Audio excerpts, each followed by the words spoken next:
Are you quite comfortable, Mr. Straub? Yeah, I think so. Let's begin. Can you hold one of the revelators in your hand? It should appear to you something like a cube. This? Yes. Okay. You shouldn't feel anything as you hold it, but if you do, you shouldn't feel anything. It should be fine. Let's begin. You are descending a great stone stair until you stop from exhaustion and hunger. You can no longer see the top, nor can you see the bottom. Which way do you go? I have to go. If I go up and I collapse, I'll fall down again. So that seems like I mean, it's I the should most at least try the to most fight it. efficient path. So I'll try to go up because eventually I will go down. Dr. Voigt makes a few notes in his book with a troubled expression. Next question. Try harder this time. Your flesh slides from your shoulders like a cloak. What do you feel? Relief. The eyes widen and the eyebrows raise to a comical degree. It's a clown mask of a man. It's too much. It's too funny. No, these answers they need to be your answers, or else the diagnostic won't function. The third question. Godahai haleum portentia da de alum. And as he says these things, I would love you to cast your revelator into this pool. One.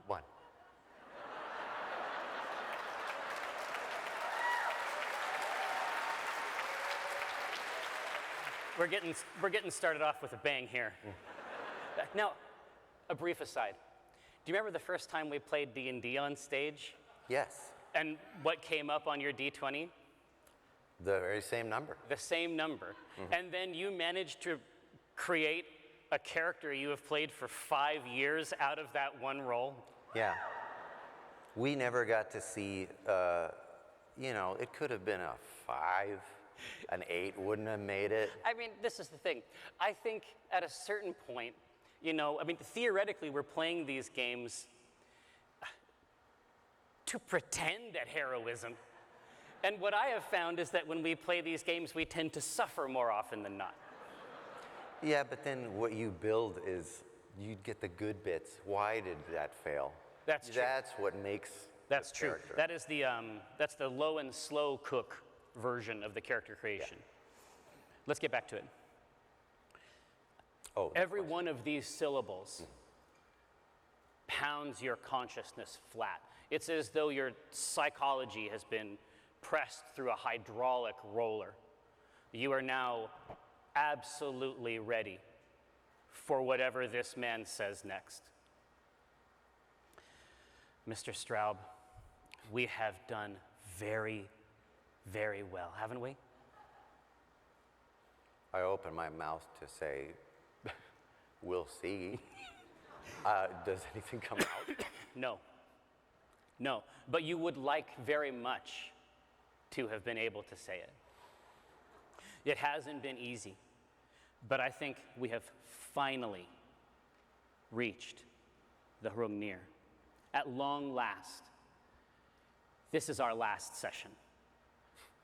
I don't think we'll need another one. Let us go through our final reversions as a sort of celebration of everything we've accomplished together.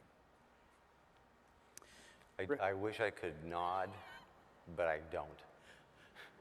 The power to shape sounds in your mouth returns in time for you to repeat the following. 3, 3, 2, 2, 1. 1. Huna, Huna, dona, dona, oblite. oblite. The problems that you sought help for began 9 days after you delivered your thesis, Dr. Christopher Straub. Your thesis was entitled Esoteric Mimetic Transfer in Media, Inculcation and Engrammatic Projection. Your small flat is still a whirlwind of unreturned books. There are librarians who don't even know about it, who shiver as they pass your flat on the street. All they know is that something is very wrong up there. They don't know what it is.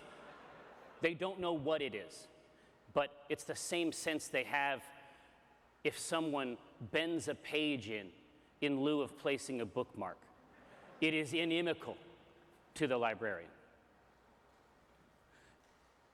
Shortly after, about a week and a half, you began to experience what can only be described as peripheral phenomena. Things in the center of your gaze behave properly. Things in the edge dance and sway and tease you to observe them, scurrying out of your vision as you turn. It has been like this for several days.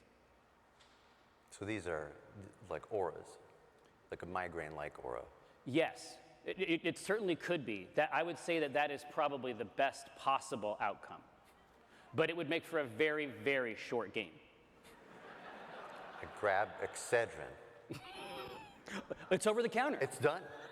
Thanks, Excedrin. You yes. must have tried Excedrin several times before. You rattle a single lone pill in the base. It clatters musically. Yeah, I've saved that one because I know to take it and for it not to work would be harrowing. But if I don't take it, then there's still hope that that's all this is. You can maintain a certain optimism, perhaps, about the operation of the universe. So this is sometime after I've delivered this thesis to the... It was well received, Doctor. What are the conditions I've been living in? Have I been able to leave with this? My vision it's narrowing, I assume. It is becoming something like, you feel like it's as though you're looking through a spyglass at the best of times. And the shapes, we've all done this thing where you press on your eyes and then yes, your retina. The sparkling. Right. The retina provides some very inexpensive entertainment. Right. To the body. I think it's called phosphine. I don't know if it's a plural or not. Doesn't matter. We've seen that. Yes. But that is random. That's like white noise. Absolutely. This You hesitate to say that you are being taunted by it. You've also begun to have issues, strong issues, strange issues, with corners. The corners of the room feel malevolent. It seems like they are conspiring. Just the right angle. Is it where 3 walls meet, or even just 2 is enough? 2 walls is sufficient. For most corners. Any vertex seems to be a potential, just a sliver of potential, but it's more than you can endure. I assume that at some point I would have given in and moved my bed from the wall. This is what I was going to ask you. So how have you tried to make your apartment, again, a librarian's nightmare? How have you attempted to bulwark your apartment against these 90-degree angles? I suspect that it has a lot to do with the room and not just any 90-degree angle, because books is all that. You can't escape it. You can't cut the corners off. I'll never get them back. Well, no, and that's fine. Part of it is that it's just hard to keep. It's hard to keep your attention. You can't observe all of them at the same time. It's always the one that you can't see. I have begun to, in the past week, go through my closet and choose articles of clothing that have been in there. And I perhaps have put a coat rack in a corner of a room and put some coats on it as though it's some kind of redecorating. But what that does is just gets in the way of the corner. It softens it. It softens it. And I end up having to do this, no one will know. No one would think it's strange, but it's obvious that every corner has a hat rack, a coat rack, a sheet draped down, nailed to one edge, one corner, just to break it. It's like the room in a Victorian mansion that never sees use. Yeah. It's a place where people die. I am not as worldly as that, so I don't know the reference. And I'm not worried about it at all. No, in fact, you think, you can imagine a scenario where perhaps a date might come home with you, and a quick observation of this makes you think, yeah, very normal. Like, this can work. Kind of cool. It's like, now it's a conversation piece. Yeah. And then when they ask, I say, I'm upset by the corners. I want to live in a cylinder. I got huge corner problems, basically, and it's fucked up. So drink. Yeah, that is one way. I've moved my bed, which traditionally would be in the corner, a place I used to believe is one of safety. Indeed. Into the center of a wall, equidistant from those corners. It's not far enough to my liking. But that plus the towels and the sheets that have been ritually draped, such that I can pretend that I live on the inside of a sphere. Heaps of clothes also along the baseboard, because that's a whole other corner. That's a whole other meeting spot. Those corners, the others, I have to walk near those all the time. Some can grab an ankle from those. Absolutely. Those are the most distressing. That haunted crease, always ready to grip. Oh yes, I'm grateful that I haven't yet started to look for 90-degree corners on my body. There may be some, but that opens a whole other door, a whole other issue. For now, I'm going to assume that I'm whole, that I'm fine, and this is the problem. Let's explore the moment where you realize you're not fine.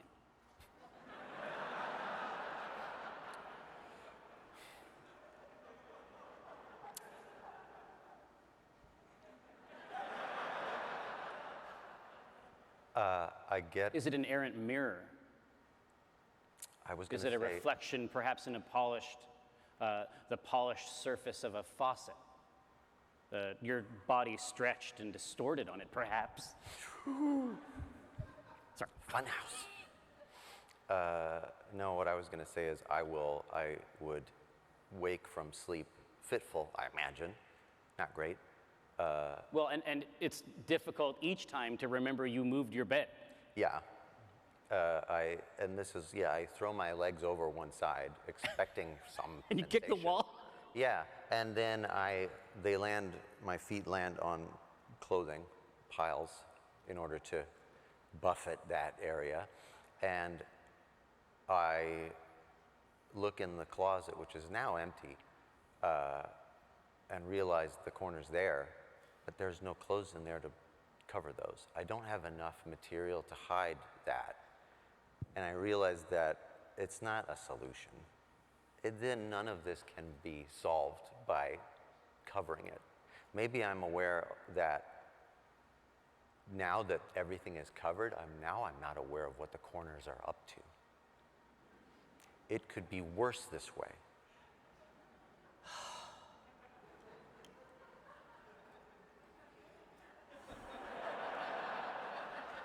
That's so good. It's so good.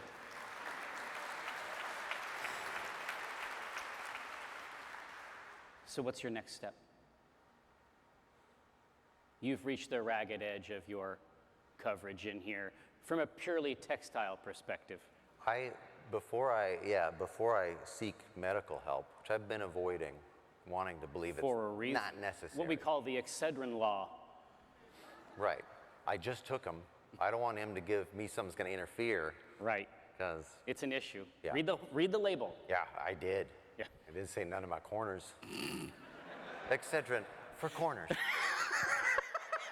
No, it's the extra one. It's the new one. It's like for all the different shit. Yeah. Excedrin for corners. It's like Ugh. FC. Exactly.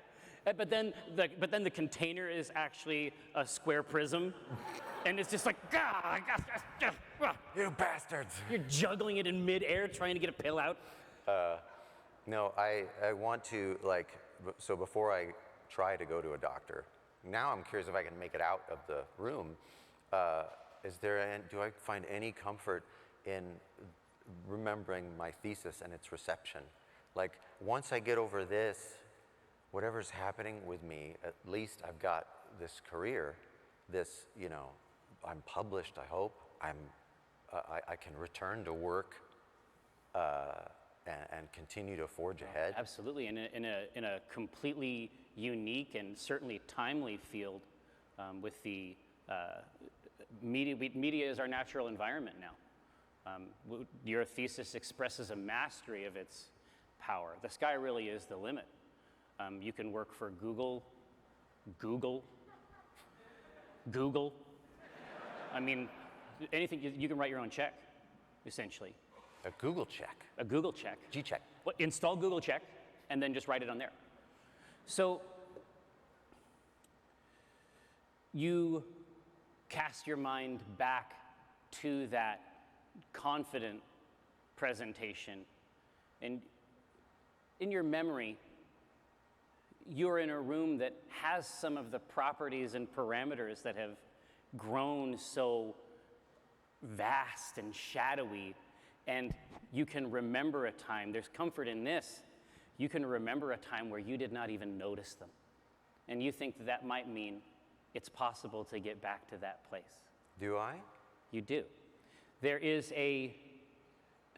You do notice something different here. Perhaps in the moment, you were so focused on the presentation that you did not notice that there was a member not of the judging committee, but another chair in the room, seated a few rows back. There is a man that you don't recognize.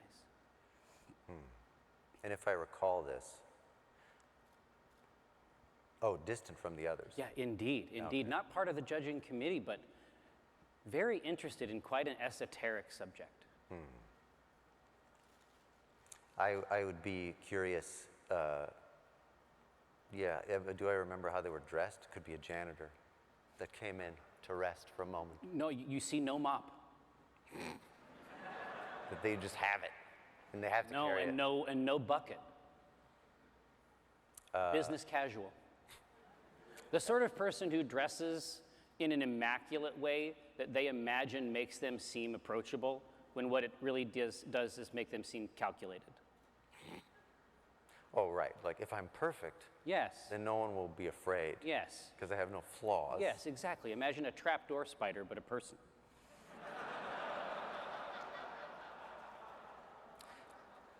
Yeah, I think that I remember in the moment feeling like, well, that's maybe word spread. I don't even recognize him on the faculty. Could be a job opportunity in the office. Right, maybe just check in on what this was just because they'd heard of it somewhere. Could be Robert Google himself. In the flesh. Yeah. A rare appearance. Behold. Now in this spiral, I give myself a moment to feel it and then retract it. Is this his doing?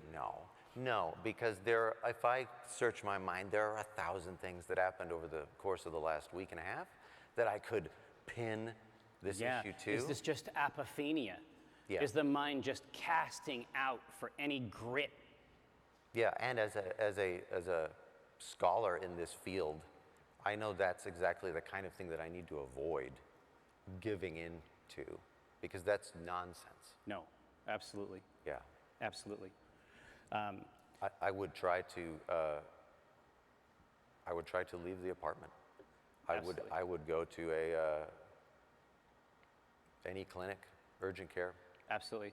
Your flat is on the 3rd floor of what must have been a very nice building. I would love it if you would roll your dice for me and then reveal to me the number upon its face. That's a 4. Okay. Even standing over the threshold of the stairs, every crevice, every geometric line, it all enfolds you, and you collapse at the top of the stair. And it is a blessing, perhaps, that you lose consciousness before the bottom.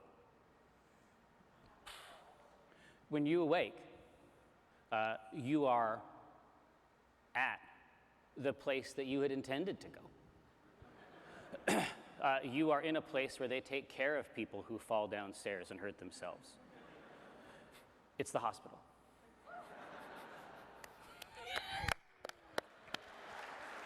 Hospital. Yeah. Healthcare. Yeah, exactly.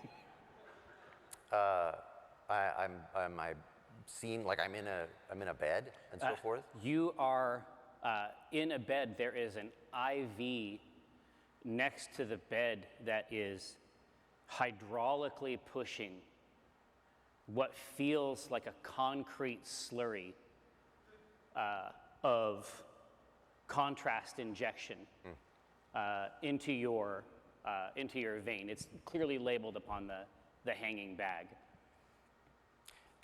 Maybe that's why I woke up. I feel that hot sensation going up my arm as it spreads in there. It is beginning to travel even now. There is a set of cabinets for medical supplies. You can see people passing outside the door of your room, bears and foil balloons sort of bobbing in that little slice of the outside area. No doctor on here, is there? I'm looking for a call button. Absolutely. You give it a few gentle presses. A nurse comes in and looks at the bag and says, "Mr. Strout, I think we're ready for your MRI." How, I don't remember getting here. What happened? Who found me? The landlord. I know landlords have a bad reputation, but this one might be okay. We were contacted, and it sounded like you had quite a fall, and we just want to make sure that absolutely everything is okay. Very colloquial. up top. What journal In the melon. is that term In from? the melon region. This is only the nurse. I nod, and I also do that, like, you know, that initial tensing of every muscle, as though to rise, not to rise, but just to see if I get any jolt of pain in a broken part. No, you think that you have come through this. I mean, obviously, we're going to have to see the MRI, but you think that you have come through it more or less okay. Okay. She reaches up into the medical cabinet and leaves, and she doesn't close it quite all the way. And there is almost like a black lance. Like, imagine just a two-dimensional sheet that seems to project and cut through space out of that cabinet, just from that crevice. Am I? You think that the corners, you think that they have found you.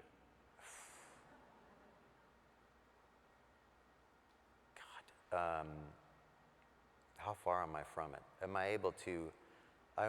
The challenge right here is, do I continue with the self comfort of I'm probably fine, and even deliver that to the doctor? Or do you risk knowing?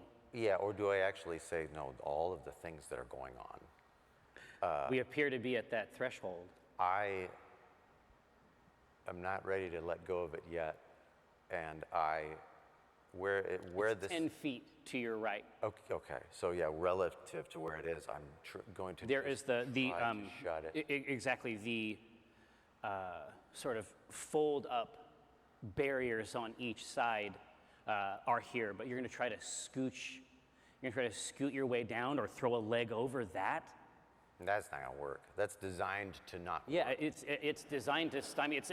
It's functionally speaking an anti-Chris device.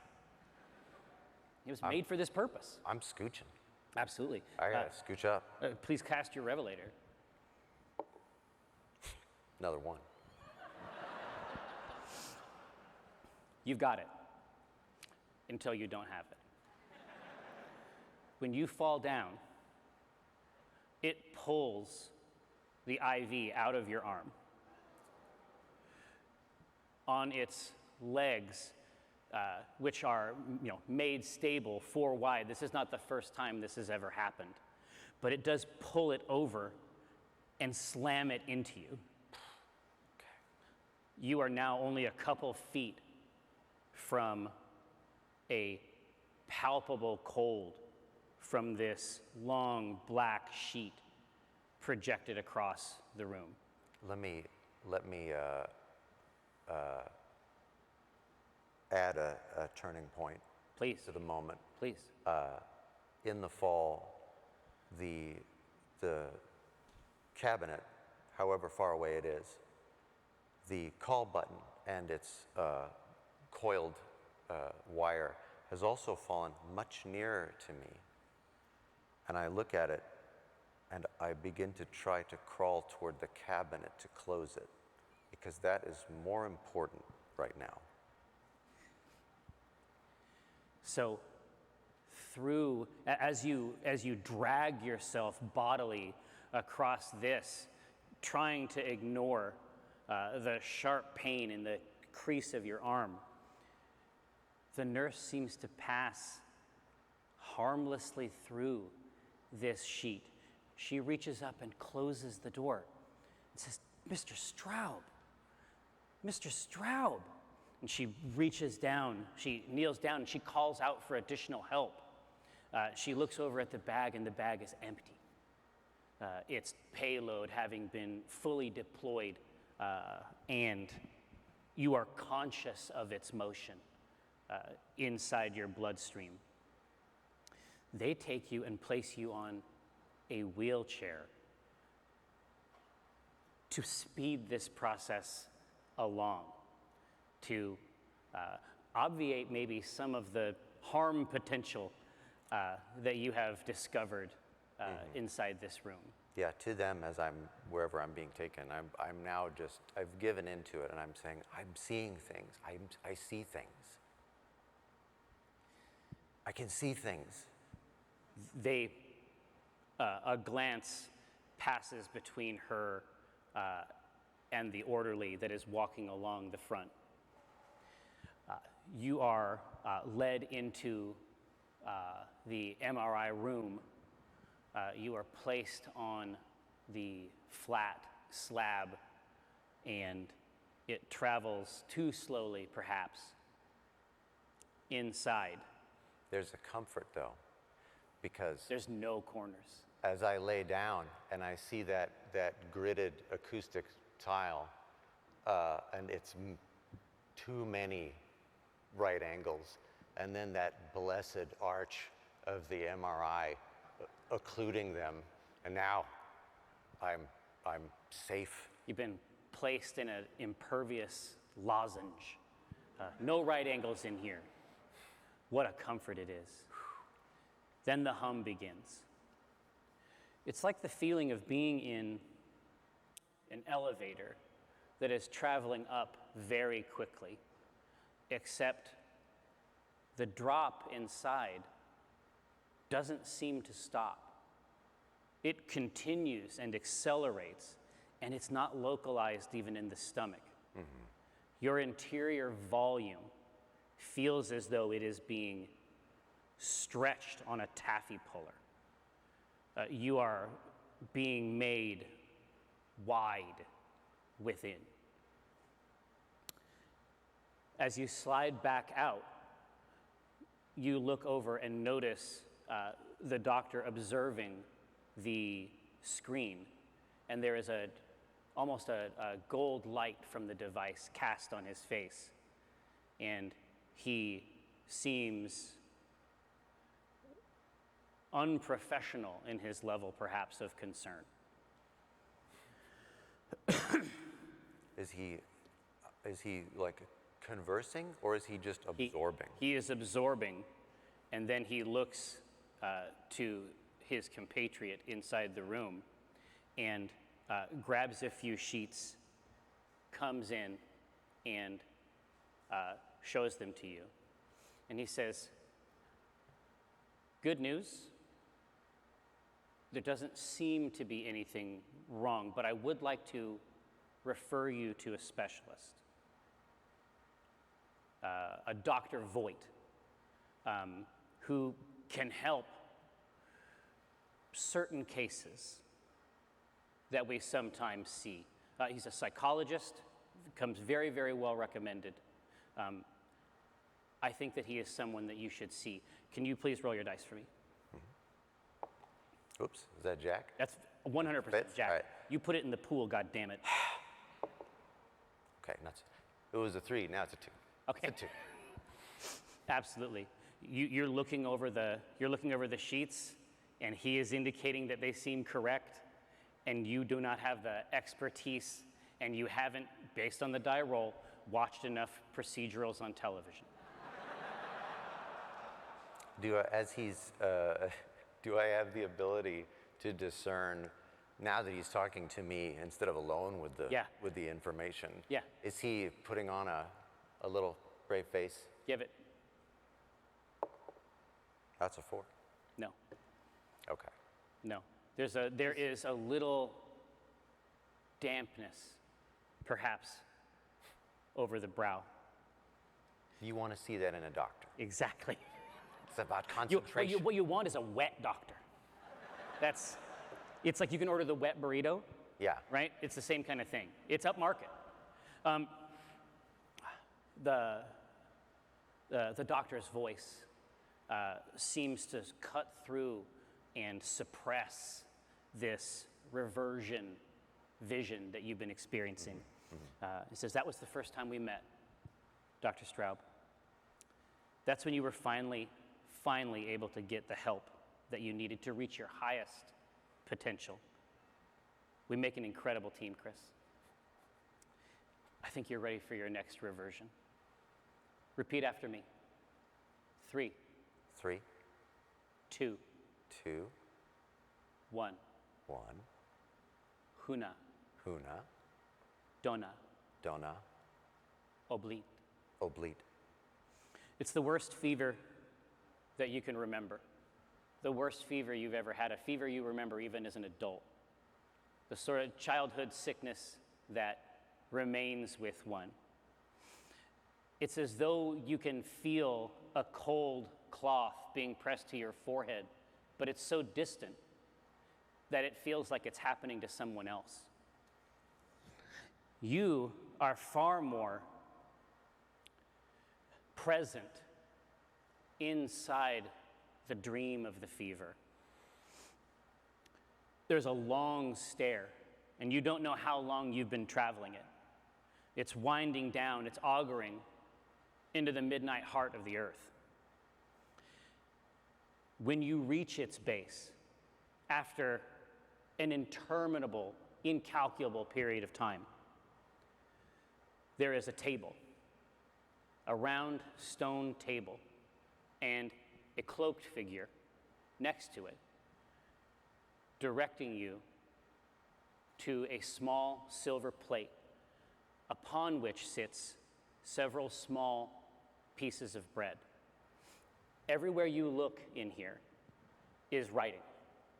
Every surface, every angle, all blessedly round, organic shapes. Every surface appears to have writing on it that writhes and swims in your vision. As the adult re-experiencing this, I become aware of how sad it is that I take comfort in this memory of from childhood just as a respite from. Yes, that even this is preferable. Right.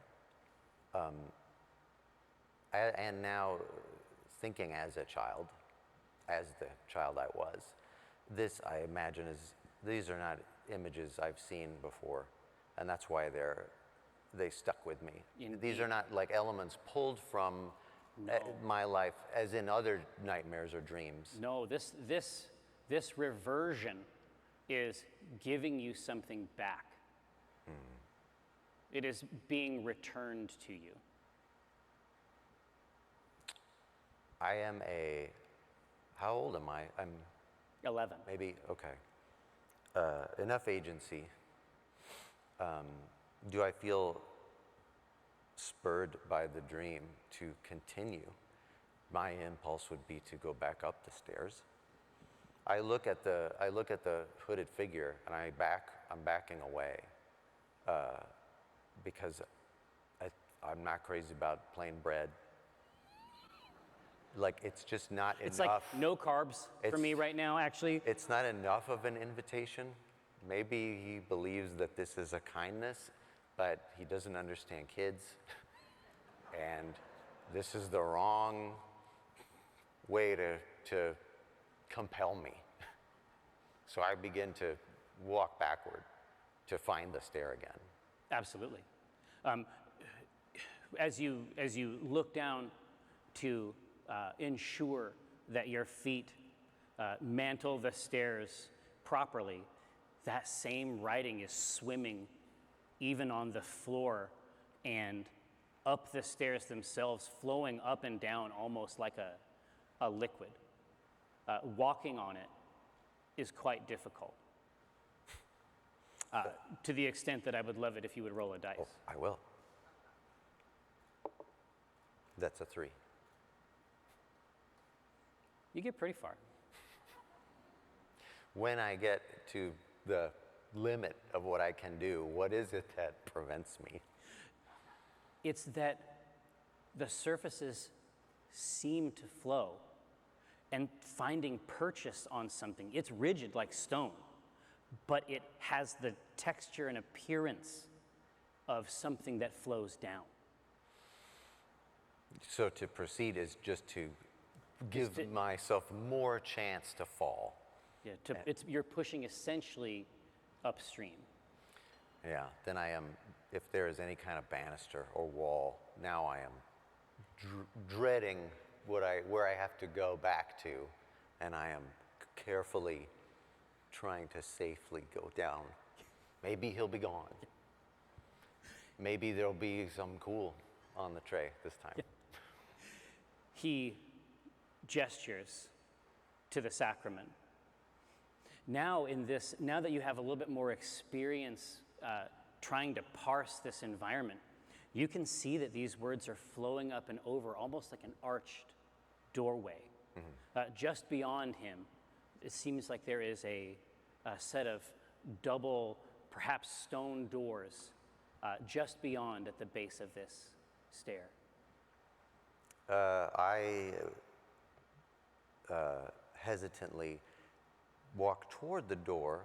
I eye the bread. Yeah. And I'm taking the long way around from where that guy's standing. As you pass the table, he seems to occupy like the same position around the table. His legs don't move, but he is always in this perpetual offering stance. So even as you pass by and look back at the table, he is still gesturing at it, but there's no attempt to stop you. Blech. It's like Doom. Like there's just a sprite. It's You the just 2D, always see it from exactly edge right. on. It's the 2D sprite controlled on a plane whose position is relative to your perspective. Yeah. It's hard to imagine that it's a living creature. Blech. So I'll go closer to the doors and examine the construction, because I'm wondering if I have to go through them and that thing suddenly springs into hellish life. Who knows? Can I get? How will I be stuck there going? Eh? Yeah. They're heavy. These are stone doors then. It's the exact material of the construction is difficult simply because of this writing. But you reach out, and when your hand is even an inch from the door, it longs for you to enter. You never even make contact with it. It's like holding two opposite poles of a magnet together. It's simply pushed through. Mm-hmm. I turn to look at the hooded figure. It withdraws its offer. Blech. It's the worst kind of menace. None. The hand simply returns inside the cloak. I don't proceed yet. I do step back toward the table as a test of its behavior, even at 11. Yeah, absolutely. As you near the table, that impassive gesture returns. I am aware that there's two neat things going on here as outside the construct I'm glad you think so. of the game. No, that as a occasional sleep paralysis sufferer, one of my primary illusions or hallucinations that follows me out is writing or texture on walls. Usually it's a pattern or like a scorching. And I talked to all of your best friends to determine what you would hate the most. I've already used 3 of them. Oh my God. I have 2 more pages. I mean, we only have 46 minutes, but we'll get to them. We'll get there. The other thing is, well, maybe that answered it. I also hate bread. Yeah, bread's the worst. No, the other piece of it is that and I don't know where anybody I know would have known this, but when I would have nightmares, I would try to invoke the worst thing, because you always wake up once there's no further to go. Yeah, so, you want to inoculate yourself. Yeah, so I would have, approached, like if it wants me to eat the bread, I'm gonna eat the bread. If I'm supposed to be scared of pushing this figure over, I'm gonna push him over. But in this instance, I come over to at least look at the bread, because I'm aware of this dreadful freedom. Yeah. This is not a rails toward a monster in a closet. This, I'm being permitted to, Beckoned, maybe. yeah, exist here. Yes, yes. You're looking at a sort of a bubbly yellow. Boboli. Yeah, you're looking at a boboli Italian bread shell. No, this is very serious, I Chris. thought you talked to my friends about what I'm afraid of. Boboli. It's like it drops, it just descends on two strings. Yes, Chris, yes, face it. No. So it has a gray, almost dried clay colored crust and a yellow interior. Yeah, no. No, thank you. Yeah, no. Okay. The door. That looks fucking gross. I'm The outta door here. is the door is preferable now. I'm ready to go through the door. As you push the rest of your way in, the doors welcome you out into a place beyond comprehension. Mathematical structures given a strange life, columns of men and women. It's as though you're looking at, like, imagine, let's say that you're playing like an RPG and they show you that map of the whole world, Yeah. where every area is obviously broken into biomes. Yeah. You're seeing something like that. The diversity of textures and places and creatures visible from the threshold of this doorway are incredible. Creatures like bats that seem to be only ravenous claw-tipped wings. Spiders that you hope are just very far away, because if they're not very far away, they're the size of moons. Hand-carved forests of glossy, reflective anthracite. Ants, the size of cars, their heads twisted and upside down, eyes beneath, luminous. Yeah, I've also Steve had. from accounting. Every horror that can be visited upon a man is here. Is there a path? I've also had this dream. There are many paths. This is a very fever dream to me. This is almost like, I'm glad, this is almost like this map I've described. As you pass out, you can look at any one of these places and will yourself forward. This is the problem. I would go into one with the least living things, but as a adult remembering, I am concerned that that means these places do not support life. At least where they are, there is a chance to exist Yes. and not be destroyed or wander an obsidian forest forever. Is there anything that looks, have they taken notice of me? Has anything looked at me? So far, the bats seem quite content. Spiders are working on a take-home project. Yeah, I'm going toward,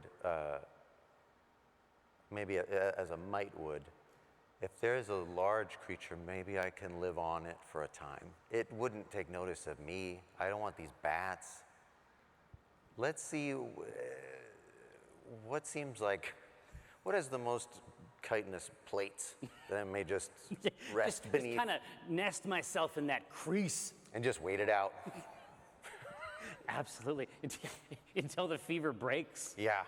Absolutely. But this path, as you move with intention toward these strange creatures, their spindled limbs, razor sharp, transparent spears of amethyst, slowly spinning worlds and wrapping them entire. The path out is itself quite thin, only a couple feet wide, I'm gonna have to have you roll your dice again.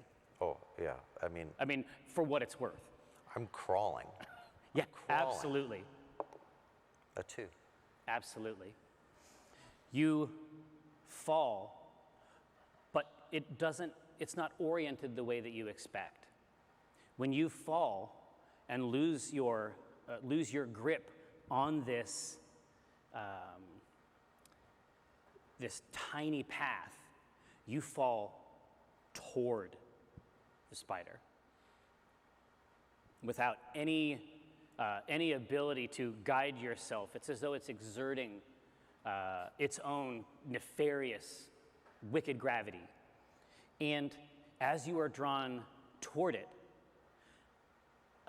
you see just how many legs it has. It's impossible, beyond counting. Some find you. They pinch you between themselves. And as a gibbering spinneret is brought near to you, the atmosphere changes. You hear a voice, and it says, "This flesh is pleasing to me. I will make its spirit wide, and it shall be my throne." It has nothing you would recognize as a face or a body. It seems to suggest a luminous golden robe, but that's poetic interpretation at best. Every place that its luminous ribbons of robe descend upon this creature, this arachnid moon, it is sliced clean through. Even this light passes through the creature, functionally speaking, julienning it. You hear the voice of Dr. Voigt again. And he says, "That's where it began." I was very sick, yeah. It didn't feel good. That is where your destiny began. That is what made you so incredible. Hoping that this is, like a pep talk. Yeah. Now, from now on, I need you to have 2 dice inside there. Okay. Something about that memory has revealed something about yourself. I reveal. Roll the Yes. reveal. Yeah, double reveal. Yeah, absolutely. You can do whatever you want. I'm trying to think of how Yes. I'm going to parse the That's revelation. what I want. Let's parse the revelation. Ooh, so now I'm looking at 9. Really? Dirty 9. Dirty 9? Yeah, 5 and 4, not clean. But What is it you're trying to discover? I want to understand more about this kooky doctor, because it's a little self-help. You're very special. Yeah, there's a lot of. Why you're, You feel like he has written a pamphlet at some point. You just get that sense. I don't feel like we're here to do the same work. And it's important that we be of a like mind of Absolutely. what we're achieving. Yeah, there is something. Imagine if a person could intellectually salivate, and that's essentially what this person is doing. Each time you return from one of these reversions, there's an ecclesiastical, almost, I would say quasi-religious, but I mean authentically religious fervor. He is gazing upon something like an idol. So this is the And you can tell as a result of this that there's a kind of tug of war happening in the room. And armed with this next memory, you're starting to get a sense that the balance of power in this room is shifting a little bit. The reverence, it began clinical, And now they're almost waiting for you. Like almost like the potential. Like he's waiting for this to blossom Yes. into something. That he has tended it so long. So the last things he said is, Yeah. this is what made you. Exactly. Okay. Exactly. That experience planted the seed. How did you know about that experience, if I can ask him? He says, we have done these reversions many times. Okay. Why is it different this time? Because you are different this time. It's closer. He is closer. I want to stand up. Roll your dice. No, I'm kidding. Never rolled them. Yeah, and yeah, he tracks you with his eyes as you stand up. What are these visions I'm having? What is causing these abnormal beliefs, thoughts, Abnormal? phobias? Abnormal. No, this is the only normal thing. All of this, and he sort of like pulls physically, sorry about my microphone, I'm sorry. I got into it. He tugs at his clothes and then brings a hand up to his ear and stretches it out, pushes his nose aside. He says, imagine that the grain of sand at the center of a pearl is the only real thing. That's reality. It's the only true thing. Everything else is just weight, pus. It's a disgusting accrual, and he claws at the front of his chest. It's a disgusting accrual of accidental matter. A universe of undifferentiated muck whose only purpose is to distort and obscure the real. You've found it, you've seen it, and now you're asking me why? Was that where I was as a child? Was that fever, those visions, this was not a dream? You're saying that I moved through those spaces.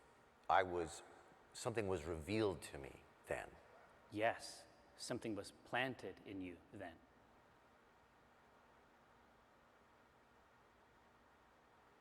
How can I differentiate that from mental illness, from disease? Everything I know tells me that I just want to go return to my work. This is what I understand.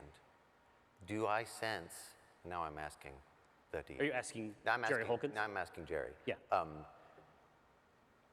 Is there, as he's saying these things, as a person who can easily see how one can parse the universe this way, Yeah. do I feel more than that, intellectual understanding? Do I feel like he's right though? It's not intellectual,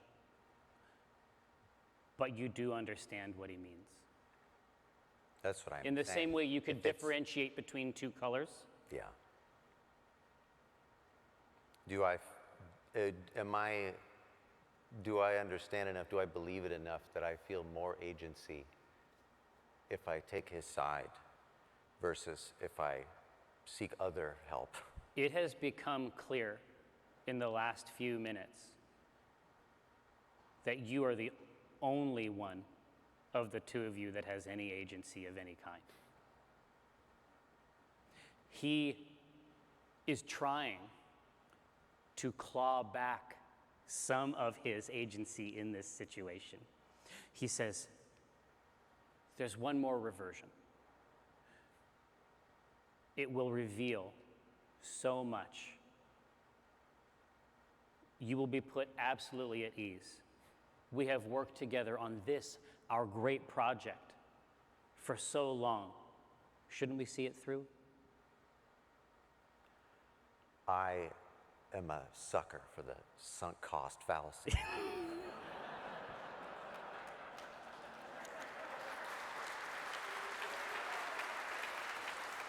And if you're saying it's just one more payment until I finally own it, Of 1995. Operators are standing by. I lie back down on the couch. 3, 3, 2, 2, 1. 1. Huna, Huna, dona, dona, oblique. oblique. It's a little strange because this reversion has you placed in the room you are now. Not this room, Okay. but in the therapy couch. There's a handwritten note from Dr. Voigt, and he hands you the paper and says, I think it might help if you went to one of these meetings. Try to meet other people. Try to maybe make a few friends, people who've experienced the things you've experienced. I think that's a great idea. It's not far away. It's not far away from the building that we in the audience and us as the players find ourselves in here. It is actually in downtown Seattle. It is a basement meeting room. Perfect. And you can see on the schedule just outside that on Fridays is the Flapjack Social. Saturdays, something called Chess for Lunch. It's just chess. But it's just chess. Yeah. But Sunday, this day, it is the support group for the living vessels of strange gods.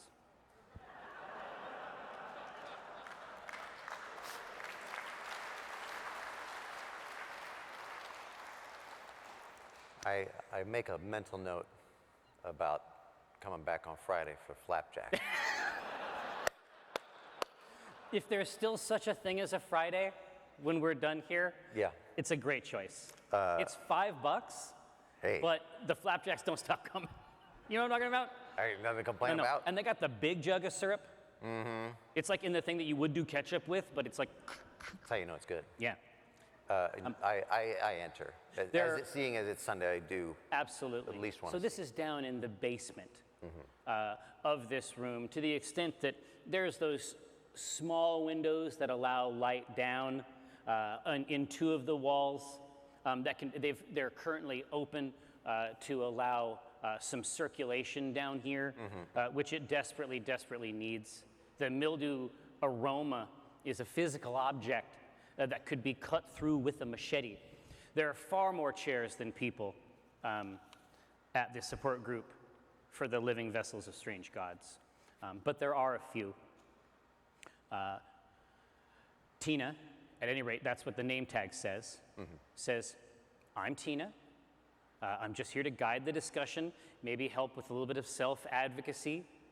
She directs a knowing glance to a specific person who's seated next to. They have placed their essential oils on the chair just next to them. And she says, let's all just go around and introduce ourselves. Oh, hello, I'm Chris. Hi, Chris. This is actually my first time coming to anything like this, so I'm sorry if I'm a little anxious about it. Everyone here, except for Tina, who has never felt anxiety in her life, seems quite anxious. I'm actually here because I was referred by my doctor, my psychologist, Dr. Voigt. There's a couple nods and a couple sort of like rodent levels of fear shifts in the head. I didn't know whether or not, I mean, in terms of the language around, what is it, a larval god? I don't know if Strange that's... gods. Strange gods. Strange We god. don't use the term larval. Oh, A god can be merely young or merely, temporarily waxing in its power. We don't use the term larval here. I apologize. This is what I'm afraid of, is that I'm going to inadvertently upset. No. We will, that's why I'm here. I'm here to help guide the discussion, and I'm here to make sure that we're utilizing the proper therapeutic terms. At any rate, my doctor said that it would be appropriate for me to come and experience and partake in this discussion. I'm uncertain of the nature of what I am the womb for, and I don't want to say to them that I don't believe any of it, but I'm going along because maybe this is some sort of a guided exercise. And she says, okay. And then she moves down. The person next to you, while you were introducing yourself, they have been slowly inflating with their own breath a sort of a hammer. They've been blowing into a inflatable hammer. And as she directs the room's attention to them, it is done. They take the fold. They push it into the hole, they push that inside, they place it over their shoulder. Says, I'm Bill Botter.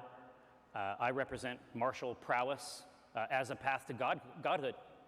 And I think I'm just about there. And there's an applause.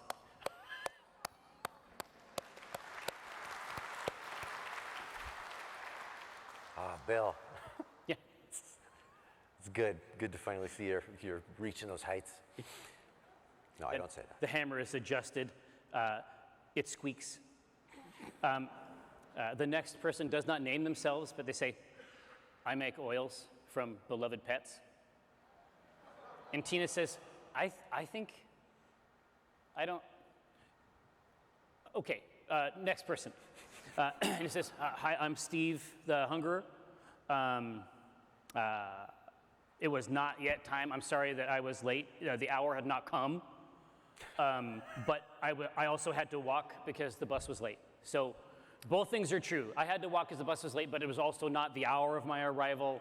So that's why. Those are the two reasons. And Tina says, when did you first begin to feel that you were the exclusive agent of a divine power? Let's go ahead and go in reverse order. Steve the Hungerer says, when I started to hear the sounds between the letters, and Tina doesn't know what to do with this information. You think that Tina might be more comfortable at chess for lunch. But there is something about that. Yeah. There is something about that. As though I would interrupt, I interject. Absolutely, go for it. As though you can't hear them on their own. He says, no. You can't say them on their own. No, they are sheathed. They are sheathed within other words.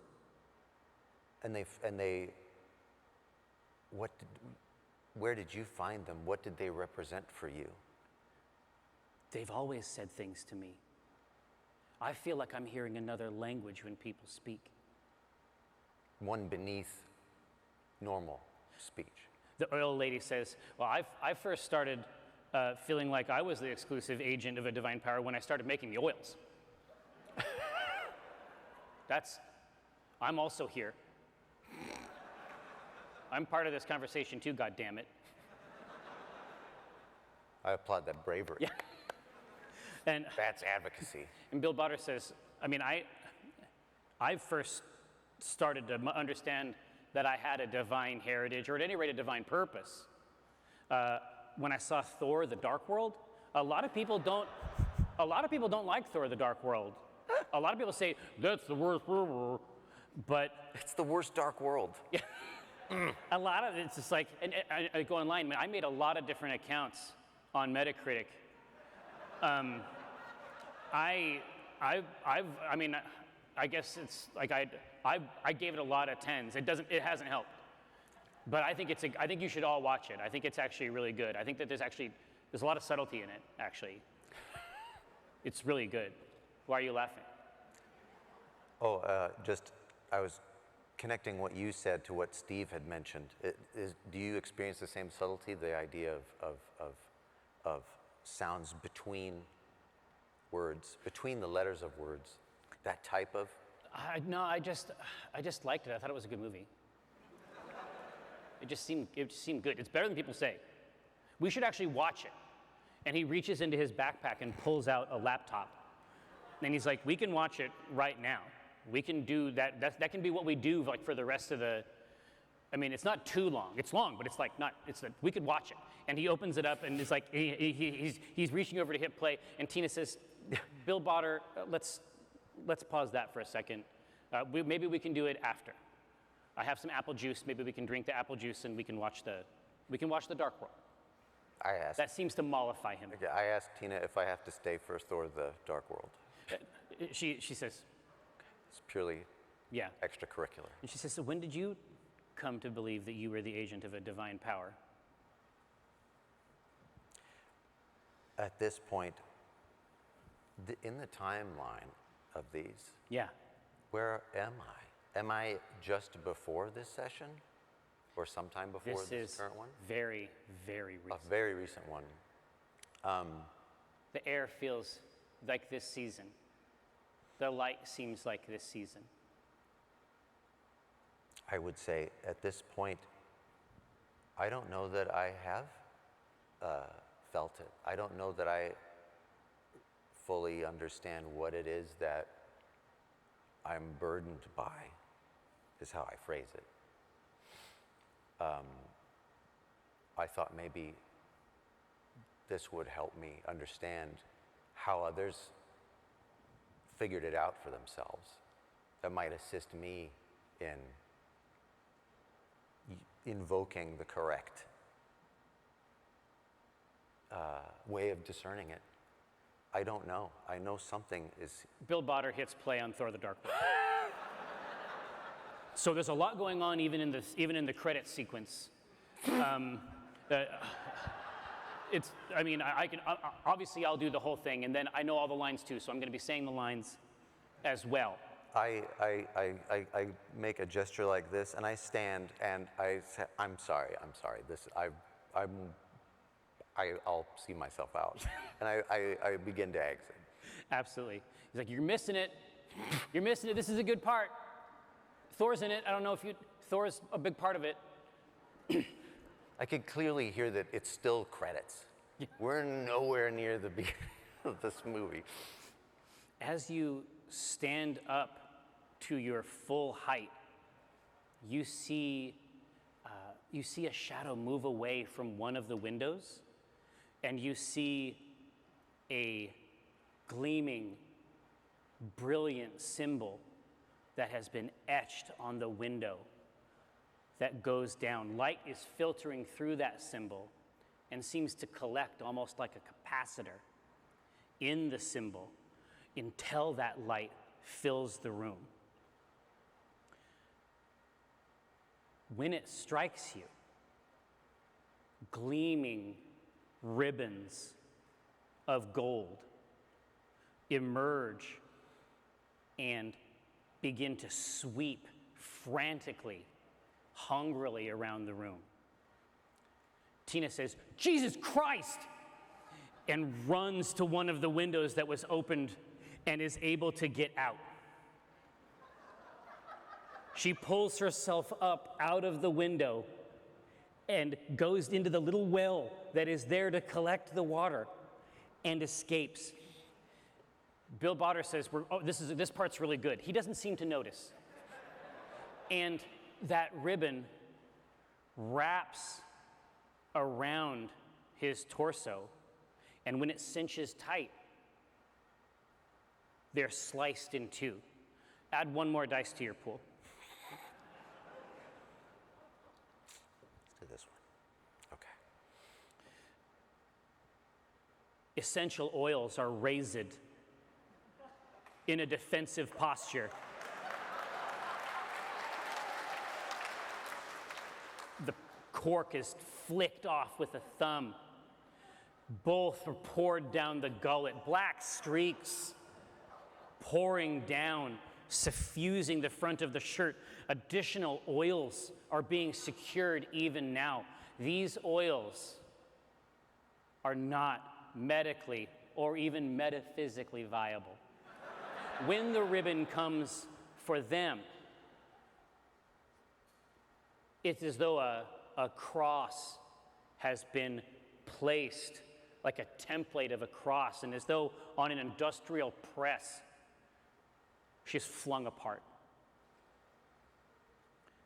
Steve the Hungerer, who you now understand to be the Hrungnir, which you also understand is the moment where the last good outcome dies, and you're left with only ruin, is caught by the ribbon, snared, and shredded as well. Add 2 more dice to your pool.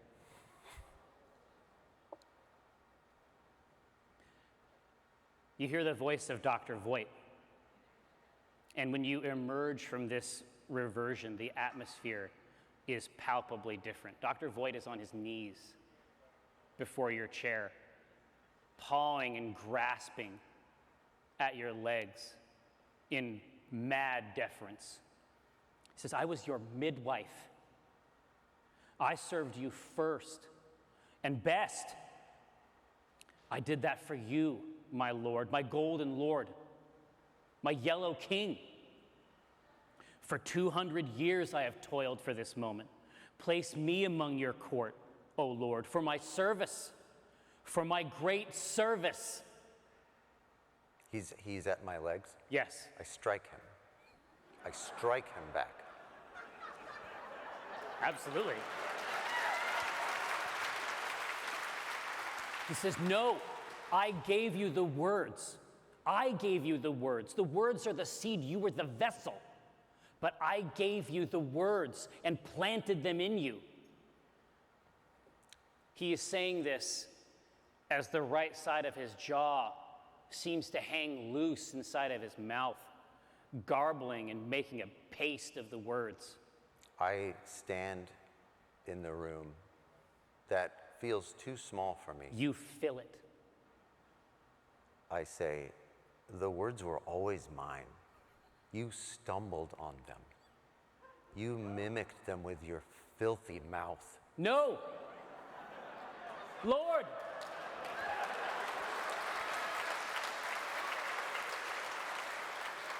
And My now, king! And now you demand to sit at my side, at my throne. How many dice do I need to roll? You can roll all 5 dice. And just tell me the numbers you see. A lot of numbers. Yeah. I see 5 numbers. Yeah. Let's see, we got 2, 2, 1, 6, 5. The 6 and the 5 succeed. So tell me what you are attempting to shape, my lord.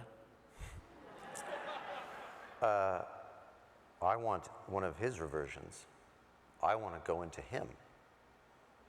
I want to see where he found the words. Where did he encounter any of this? What is he hoping to achieve now that I am here? His story starts 2 centuries ago in an archaeological expedition. Tablets were produced, and the act of translating them caused him to discover the sounds between the letters. And they spoke to him, and they were planted in him, but his soul was not wide. He is like the tiny pot that you start a great tree in, but cannot hold it.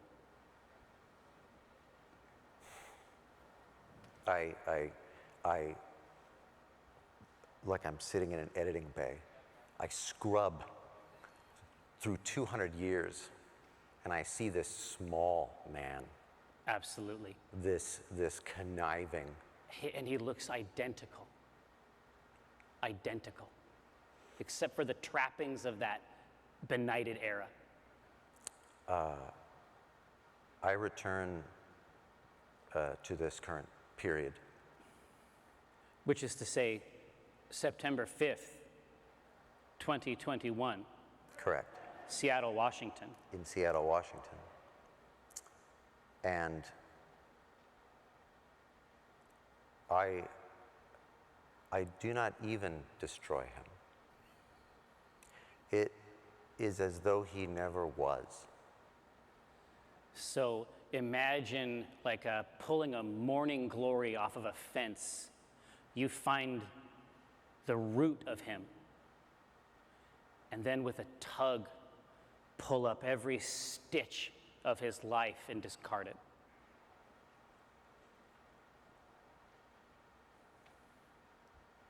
Am I aware? Of everything. Do I still sense any atom of who I was in me? Yes. Like a watch you're wearing. I'm a vessel, but it is still a container. Yes. Chris still contains what I now am. That's right, but contains in the manner of clothing. It's just something you're wearing now. What is my goal? Am I aware of what I want to do? What is your goal? We have reached the part of the game where dice are no longer part of it.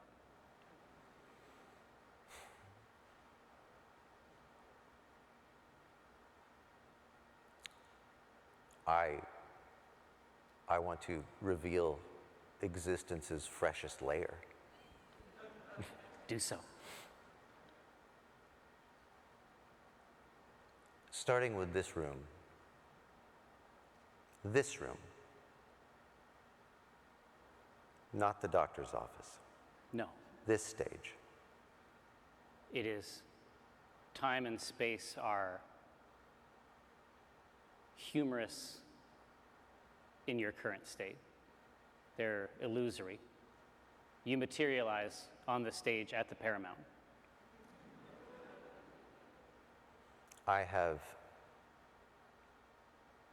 thrust 3 of my golden ribbons invisibly through space into the audience.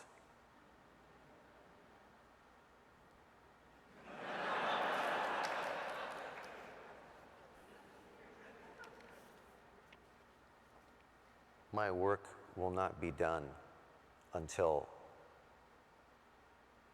another anchor has been placed to seat me without the intervention of this erased being. Absolutely. Do you need the words? I think I know them now. Huma. Dona. Oblite. It is your responsibility now to never meet. But you will. You won't be able to help it. And I am very patient.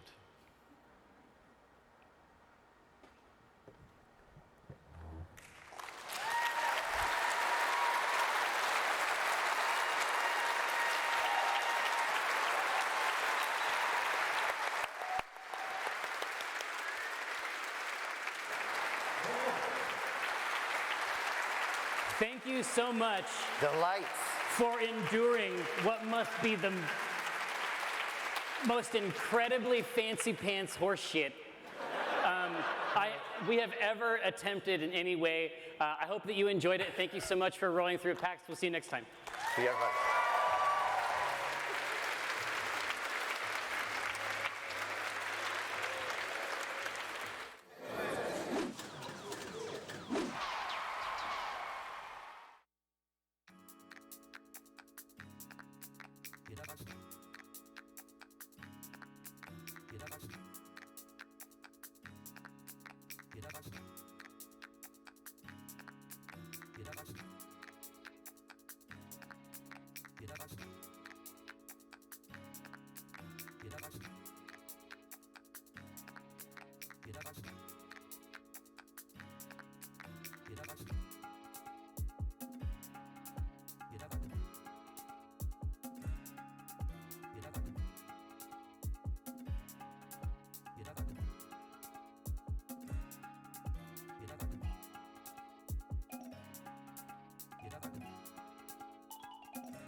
That's my man.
That's my man throwing down.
That's my man.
Welcome to the virtual panel for the 2021 PAX Together Showcase. I'm MMA Lee, a proud GDP scholar and content creator on Twitch.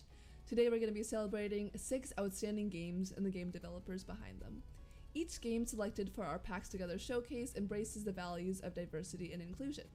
Our 6 awesome game dev teams will be sharing a bit about their game, their studio, and what diversity and inclusion means to them. Our first game is A Long Journey to an Uncertain End by Crispy Creative. It'll be followed by Sephany by Analgesic Productions, then Spirit Swap by Soft Not Weak, She Dreams Elsewhere by Studio Xavier, Validate by Veritable Joy, and lastly but not least, Call Me Sarah by Toad House Games. This event is produced by Gay Gaming Professionals, or GGP, a leading organization of LGBTQ+ game industry professionals, content creators such as myself, and enthusiasts from all around the world. Together we work to promote, cultivate, and unite the professional LGBTQ+ community via our 4 pillars: education, expertise, employment, and entrepreneurship. You can learn more at gaygamingpros.org. First off, A Long Journey to an Uncertain End.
My name's Kylan Coates, and we're Crispy Creative, an indie studio made up of Obsidian and Telltale veterans, as well as newcomers from across the globe.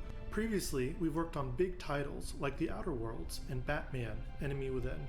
Now, we're here to talk to you about our first title as a studio, A Long Journey to an Uncertain End.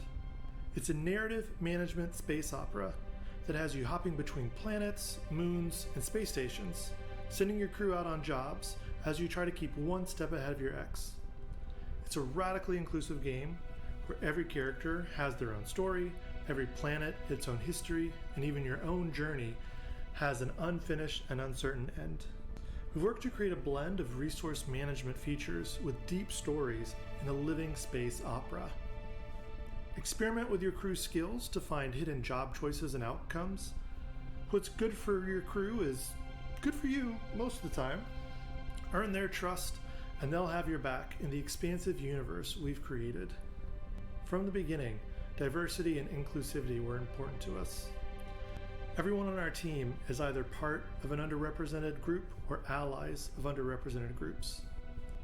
I'm the creative director and a gay man married to a person of color. Our narrative lead and one of our narrative designers are both non-binary. Our character artist was raised by 2 gay parents. Our producer and QA tester are both people of color. My mother and one of our other narrative designers, besides being a female presenting person, is also a retired speech pathologist, someone who spent decades of a career working with the disabled community. All of us are part of or close allies of minority groups, and thus we understand how essential it is to see those groups represented in media. We know that being a minority is incredibly isolating, especially in small communities. Most people in a minority remember the first time they saw themselves either in another person or represented somewhere. Finding that co-spirit, finding that other being that you can relate to and connect to can be life-saving for many. Likewise, representation matters for obliterating stereotypes and prejudices. With only one data point, it's incredibly difficult to form a well-rounded opinion. So diversity, inclusivity, visibility, all of these are essential to creating a truly equitable society. That shows itself in our crew characters, like Denny, who's a trans-disabled pickpocket. I love Denny not only because of his great character design, but also because he's a little shit. He's not the inspiration porn version of a disabled person that is often shown. He's scrappy, he's self-reliant, he's a snarky survivor making his own way through the universe. And for that trans-disabled person out there, they can see themselves represented as an independent person paving their own intergalactic journey. Or maybe see themselves as having a career as a pickpocket. Who knows? That diversity and inclusivity is in every character in our game. Our non-binary pilot, our drag queen on the run, our bionic malcontent lesbian engineer, our multi-armed chef, they're all drawn from personal experiences and representative of underrepresented communities. Not only that, but something that often gets overlooked is ageism in the industry. Looking at age as diversity, not only on our team, but also in our characters. Like I mentioned before, my mother is a retired speech therapist. She made a career change later on in life to work in video games. Being that representation, being that example for other individuals is huge. Retirement doesn't have to be it's expiring and going into the West, never to be seen again, or to sit on the couch for forever. You can still pursue new skills. You can still find new venues, new creative outlets for yourself. And with that, not only within our teammates, but also within our crew members, our characters. Ayla is an older, pretty scrappy character who carries with her a long history of loved ones, of loss, of hope, all of this that again we don't often see in characters. Out of everyone, Ayla's not only the oldest but probably also the toughest, and that is something that we wanted to share, that we wanted to highlight. In the game development community, ageism is a huge thing just with lasting. The average career span is about 5 years for a game developer. Having a decades-long career in speech pathology and then changing to game dev is pretty unique, but also empowering to people who may want to join this career later on in life and serve as an example for other people. As you're getting resumes, as you're looking to hire someone, people with life experiences bring more to the table, even if their skill sets are still growing. We want to show a variety and diversity in our NPCs, not just in our characters, but in the people that you interact with, That's why we show pronouns for everyone. You may see someone with a certain body type, with a certain skin tone, with certain features that you would ascribe some to certain genders. We are showing those pronouns to highlight again, never assume. See who people are, let people tell you who they are. We're exploring diversity not just for diversity's sake, but for creating these multifaceted characters. Denny isn't just a trans-disabled character. Denny is a pickpocket. Matthias isn't just a drag queen on the run. Matthias is an older person within the LGBTQ plus community and coming up against issues with his own age and his own body type. We're showing diversity with Corgi is your helpful dog persona AI and uses neo-pronouns. Likewise, the player themselves is an AI and gets to select their own pronouns, whether they be traditional or neo-pronouns. We let the player self-identify and respect that decision throughout the gameplay. Showing diversity in our character creation, having different body types being removed from gender representation, having custom pronouns, having different skin tones, different hair colors, facial hair, all of those representations allowing for that diversity and that inclusivity for our players. Narrative-wise, we're also drawing from female sci-fi authors like Becky Chambers, Anne McCaffrey, Ursula Le Guin, seeing these sci-fi universes through their eyes and drawing inspiration for our own stories that we're telling through the game. All of this, diversity, inclusivity, representation, it's incredibly important to us as a small indie studio, as a small team that is made up of underrepresented groups. It's important to us not only to show that, but also to set an example. Indie studios are the path makers. We're the ones that need to blaze the trail for AAA studios to follow. AAA often draws inspiration from indie, and that's why diversity is important. Important not only to us as underrepresented people, but to our players who make up a sizable group of gamers, ensuring that they are seen, that they are represented, and they feel validated as their own individuals. And again, to be representative to other majority players, to see this is the experience of people that you may not identify with, but you can sympathize with. You can understand what they're going through, what their needs are in a world that can sometimes be hostile. Thank you for checking us out. If you want to find out more about our narrative management space opera, look for A Long Journey to an Uncertain End by Crispy Creative. Give us a wish list on Steam and give us a follow on Twitter. We'll talk to you soon.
Hi, I'm here today to talk about Sephony, the new game from myself and Melos Hantani, the co-creators of the hit Anodyne series. Sephony is an exciting new game where you play as 3 shipwrecked biologists who come to this strange island full of exciting creatures and life that's all interconnected in marvelous and mysterious ways.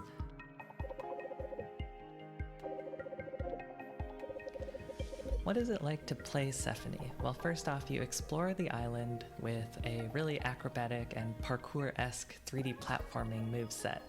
And this really allows you to do a lot of things. You can vault over ledges, run along walls, and you're able to find secrets and places that you didn't necessarily think would be possible at first because of kind of the nuance of how your characters move through space.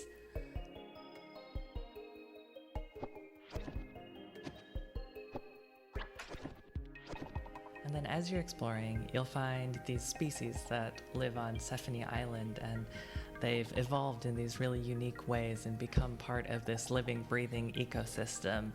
And in writing and designing these creatures and these plants and fungi, I did a lot of research into real animals and real plants and creatures and the ways that they interact with their environment.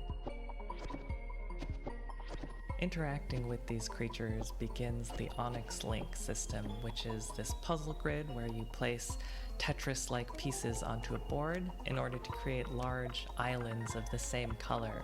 And based on the shape of the board and different obstacles on the board, this is a little bit different each time for each creature in ways that will be unique to their characteristics.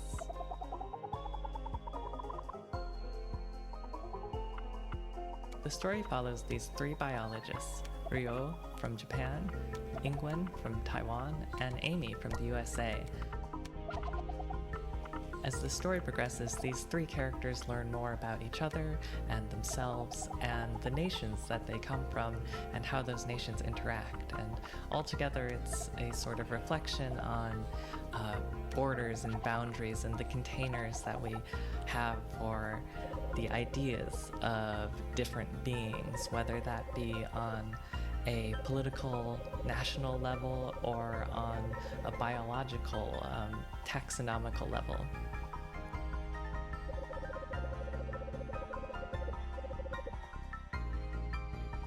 When I think of diversity, I think of a divestment from the large, the corporate, the capitalistic, and a reinvestment in ourselves, in the people around us, in the small, and in the things that speak to each one of us, whatever that is, for whoever we are. I think that a culture of media that seeks to create the largest possible properties to command as much of the audience as possible is a sick media culture that can't possibly be truly diverse, pretty much by definition. My hope is that Melos and I can be 2 of many people who have the opportunity to create in ways that excite us and interest us and speak to us, and Sephony is part of that. Thanks so much for watching today. If you're excited about Sephony, there is a demo currently available on Steam, and the game itself should be released Q4 this year. Thanks. I'll spend my days as a spirit, floating through. I hope I find my peace of mind. I'd swap nothing out of my heart. Try to find the light in the dark. Fly around the world, make friends on the way, and maybe you can find your fate. When the weight of the world is on your heart, I wish you well. And every single person that was rude to you, I hope they're doing better than they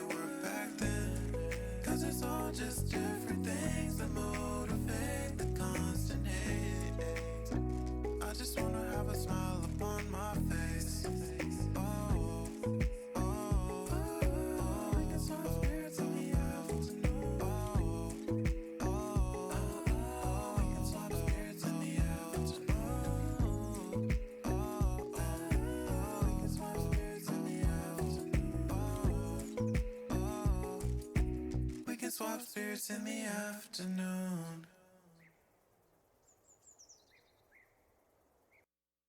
Hi, PAX. We are Soft Knot Week, a worker-owned game co-op, and we are making the game Spirit Swap. But before we tell you about that, I'd like to introduce ourselves, or we would like to introduce ourselves. I guess I'll start. I'm Chris Butler. I'm a co-founder and also animation lead on Spirit Swap, and I'll pass it on to Ginny. Yay! Hi everyone, my name is Jenny. I am a co-owner of Soft Knot Week as well as the lead producer, and I also dabble in marketing and community as well. And I'll popcorn this off to Marky. Hi, I'm Morgan. I'm one of the co-founders of Spirit Swap and co-owners. I'm the lead programmer on Spirit Swap. And Rajan. Howdy, PAX. I'm Rajon, aka Maximum Crash. I am lead UI UX and helping out with audio and a few other things on the Spirit Swap project, and I'm also a co-owner. That's Soft Knot Week.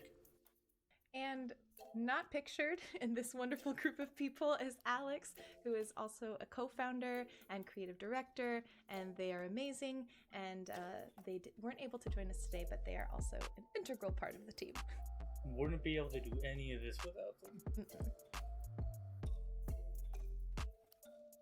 So, Spirit Swap is a game that is a blend between narrative and puzzle action. In it, you play as Samar, a just wonderful witch who is a... I don't think we have a name for them. Spirit Swapper? I don't know if we have a name. Spirit Swapper, yeah, they're a Spirit Swapper. And so what they do is they go around the community, and as spirits sometimes accidentally traverse into their realm, they clean it up by matching spirits and getting them back home safely. The game is all about just hanging out with your friends, dating your friends, and swapping spirits and just having a good time. We wanted to create something that not only we enjoyed, but that also reflected our team and our community, and so we're really just excited to tell you more about it. Absolutely. There's a lot of puzzle action elements in Spirit Swap that we're really excited to share with you. Most likely pulling from our inspirations of Panel de Pon and Tetris Attack that folks are definitely aware of. But we're hoping to start pushing the boundaries on that in regards to some of our mechanics related to some of the more narrative bits, like how your familiar Z's work and how your spells can affect your gameplay and how you can decorate your room and change the way that you essentially play the game over time. Yeah. So as Rajan mentioned, the biggest thing we're adding is spells, and that's just patterns in the pieces that kind of act like power-ups or like actions that you can do to the board, like messing up whoever you're playing against or clearing more spirits out or anything like that. And those will all tie into the narrative and like some spells that like certain characters are really good at and things like that. And also, among the other features that I guess edits the gameplay, I believe the fashion system that we're working on, to be able to choose either hair or hat, shirt, upper body clothes, and then pants and shoes together as another slot that you can customize. You can customize Samar to wear various clothes.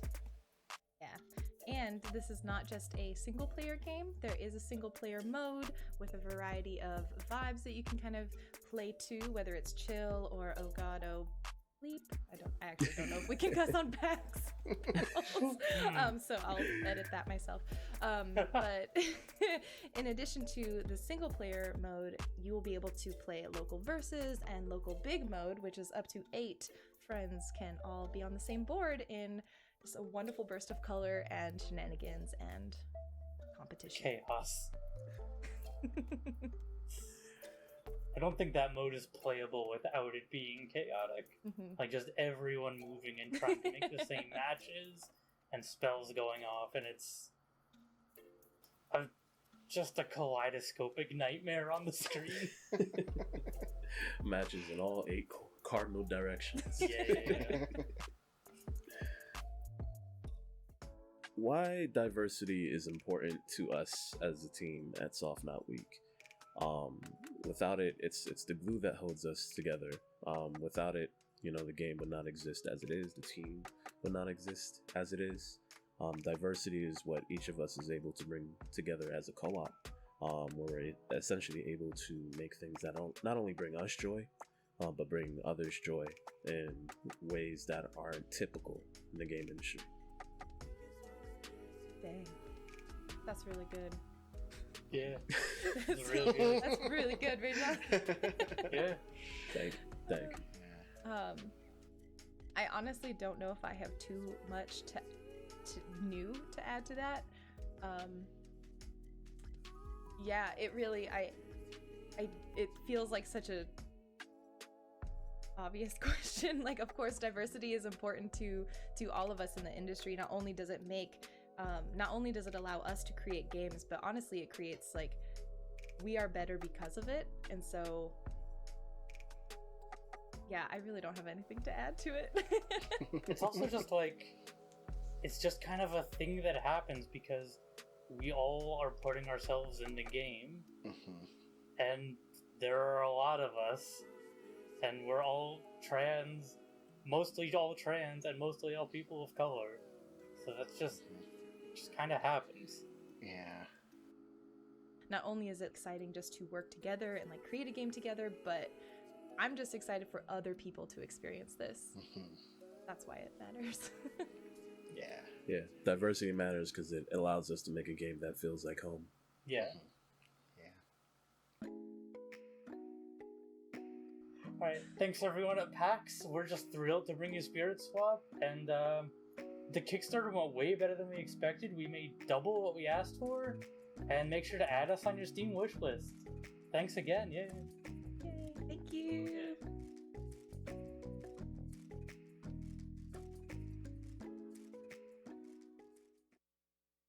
Welcome to Palm Mall. We're proud to welcome you to your home away from home.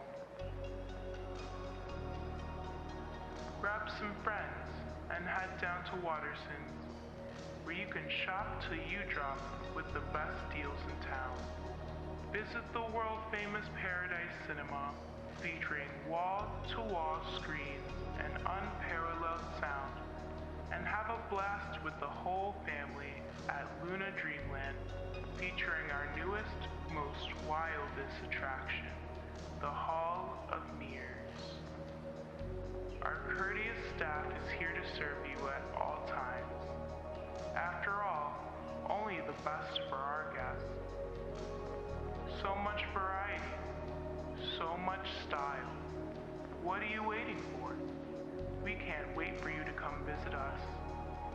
Palm Mall, a place to relax, a place to explore, a place to dream.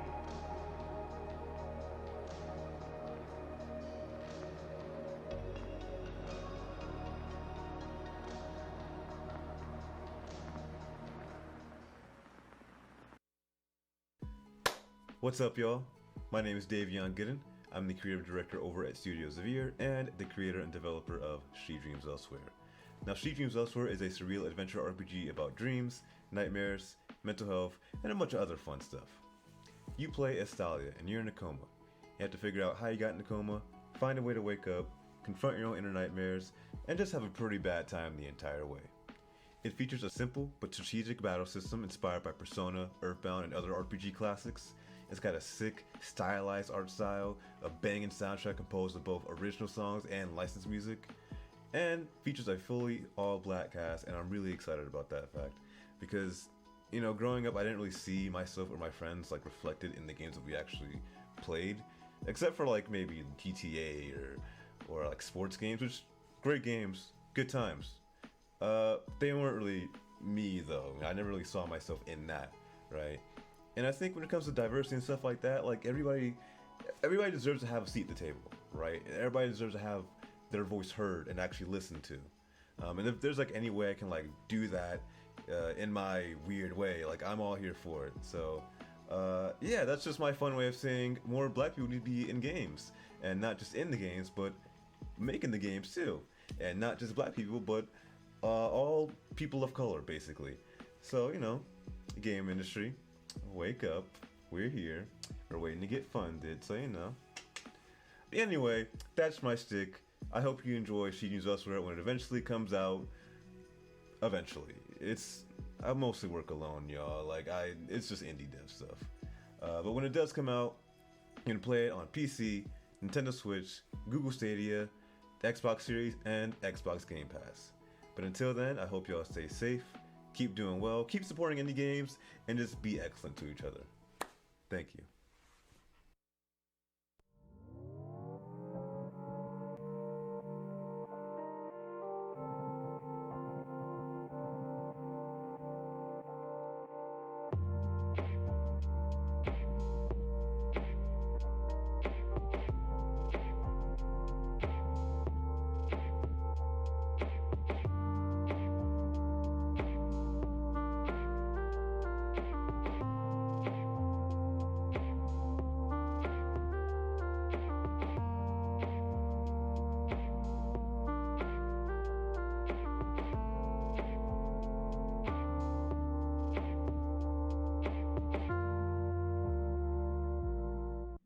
Hi everyone, my name is Inla Launders, my pronouns are they, she, and I'm the lead producer of the popular visual novel, Validate Struggling Singles in Your Area.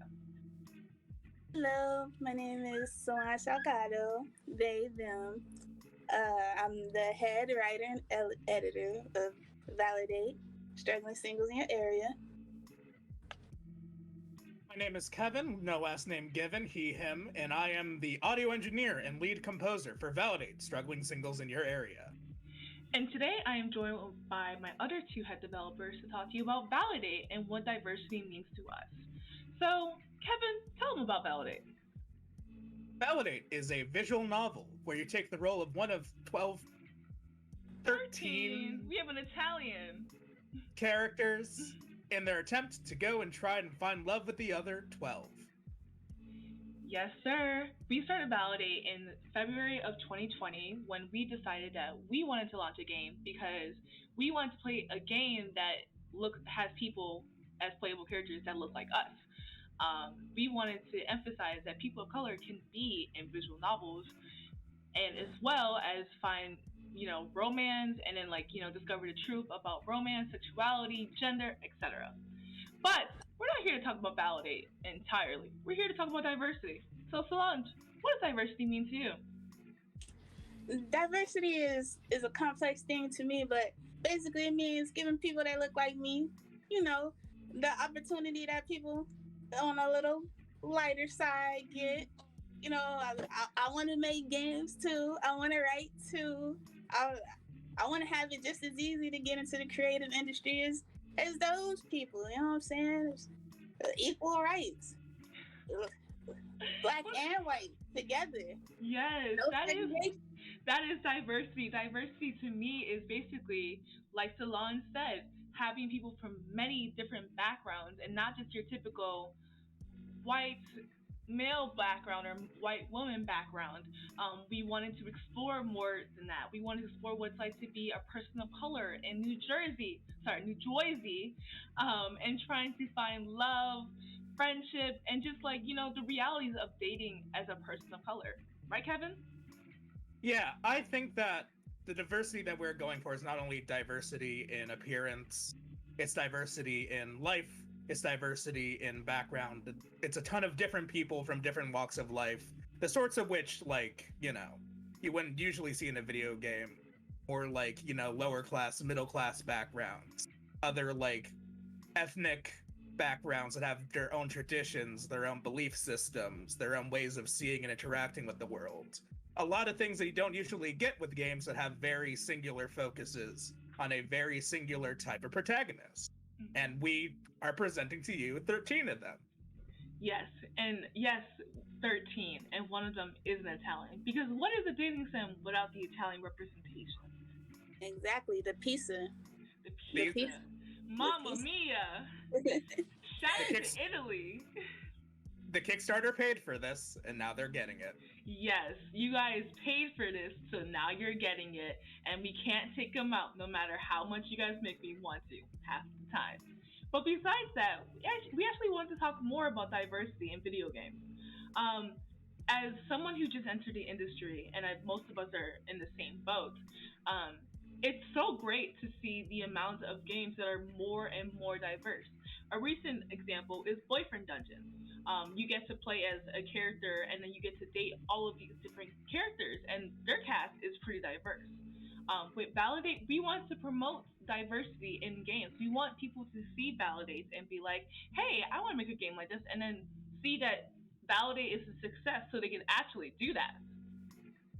We're lucky in that the visual novel front of the games industry, especially the indie visual novel front, the Western indie front, has been very good with diversity as of late. We're watching our little homegrown community that we have been so graciously invited to be a part of start to reach and strive for higher and higher heights, telling more and more interesting stories. Shout out to Boyfriend Dungeon again, who just got a very successful launch, so I've heard.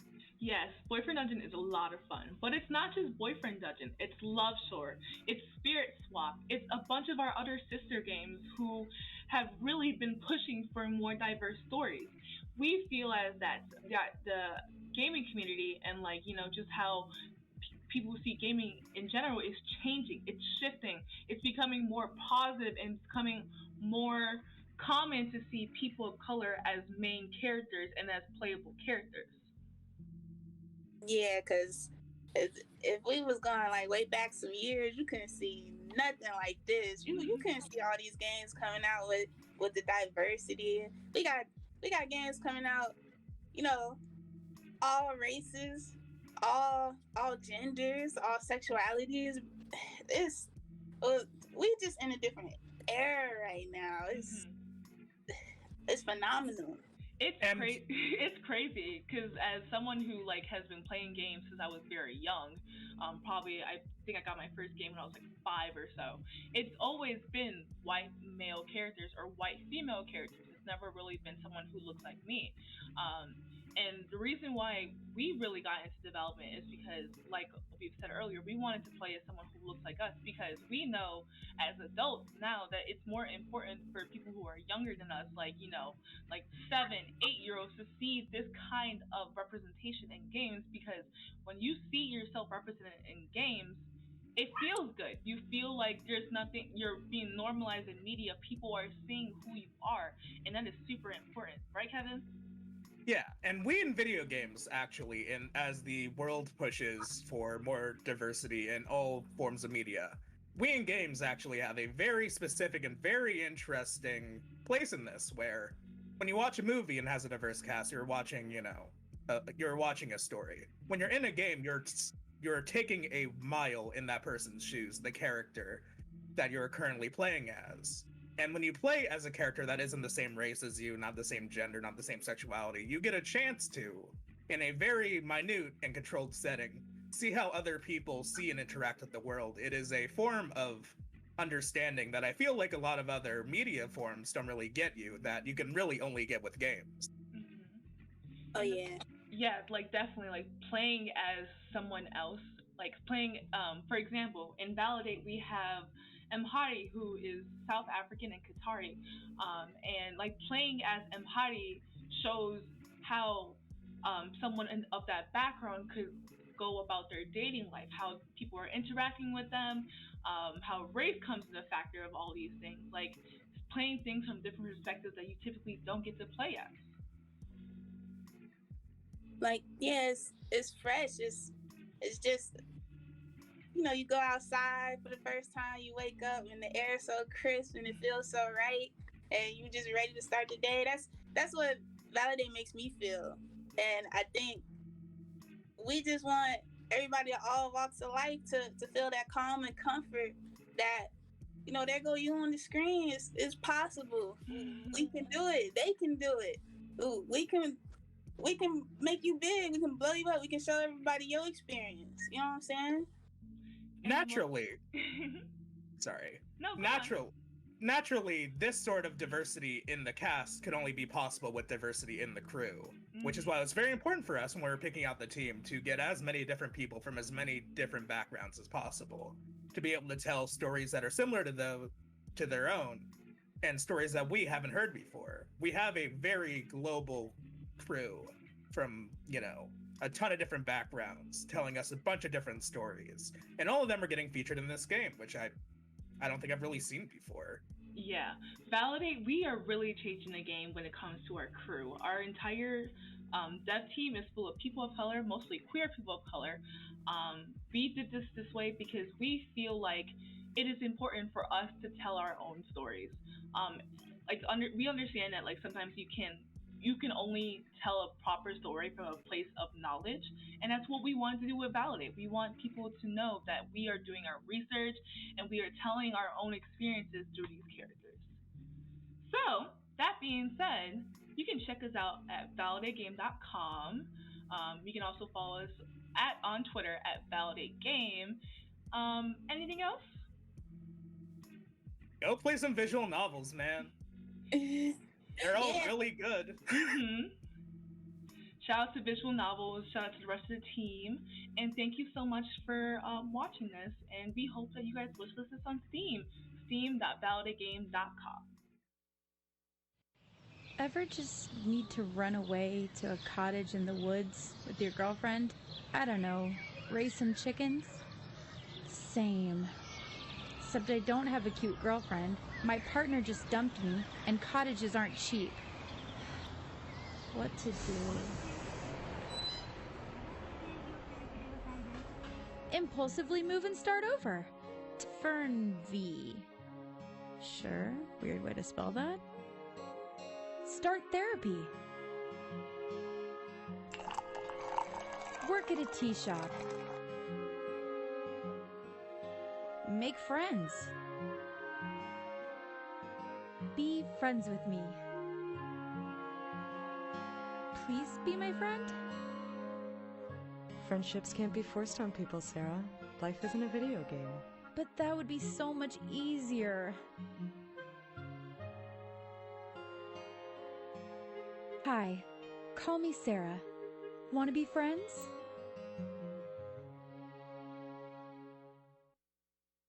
Hello, I'm Alana Lanier. I'm the founder of Team Toad House and Toad House Games. Team Toad House is a self-care clubhouse associated with Toad House Games, and Toad House Games is a visual novel indie game studio. We make games that center around mental wellness, and we like to tell stories that aren't typically told in mainstream games. Our main game currently in production is called Call Me Sarah. Sarah is C-E-R-A, and it follows a woman who moves to a new town and starts her life over and is trying to make friends as an adult, which we all know can be kind of tricky. It incorporates tools that are taught in therapy for those who don't have access to therapy. Not that we're therapists, but things that we learn we incorporate into our games. And it has a diverse cast of mostly LGBT characters. We use cultural consultants and sensitivity readers in every single one of our games, and we take their advice very seriously. Call Me Sarah also has 4 vignettes associated. The vignettes are shorter games, about an hour long each. The vignettes take place about a year before Call Me Sarah, and they follow characters and locations that you'll meet and discover in Call Me Sarah, so you can kind of know the characters before you play the game. And since Call Me Sarah is a game about friendship, knowing the characters and knowing how they react and their likes and their dislikes will help you play Call Me Sarah. So you don't need to play the vignettes in order to play Call Me Sarah, but they certainly will help.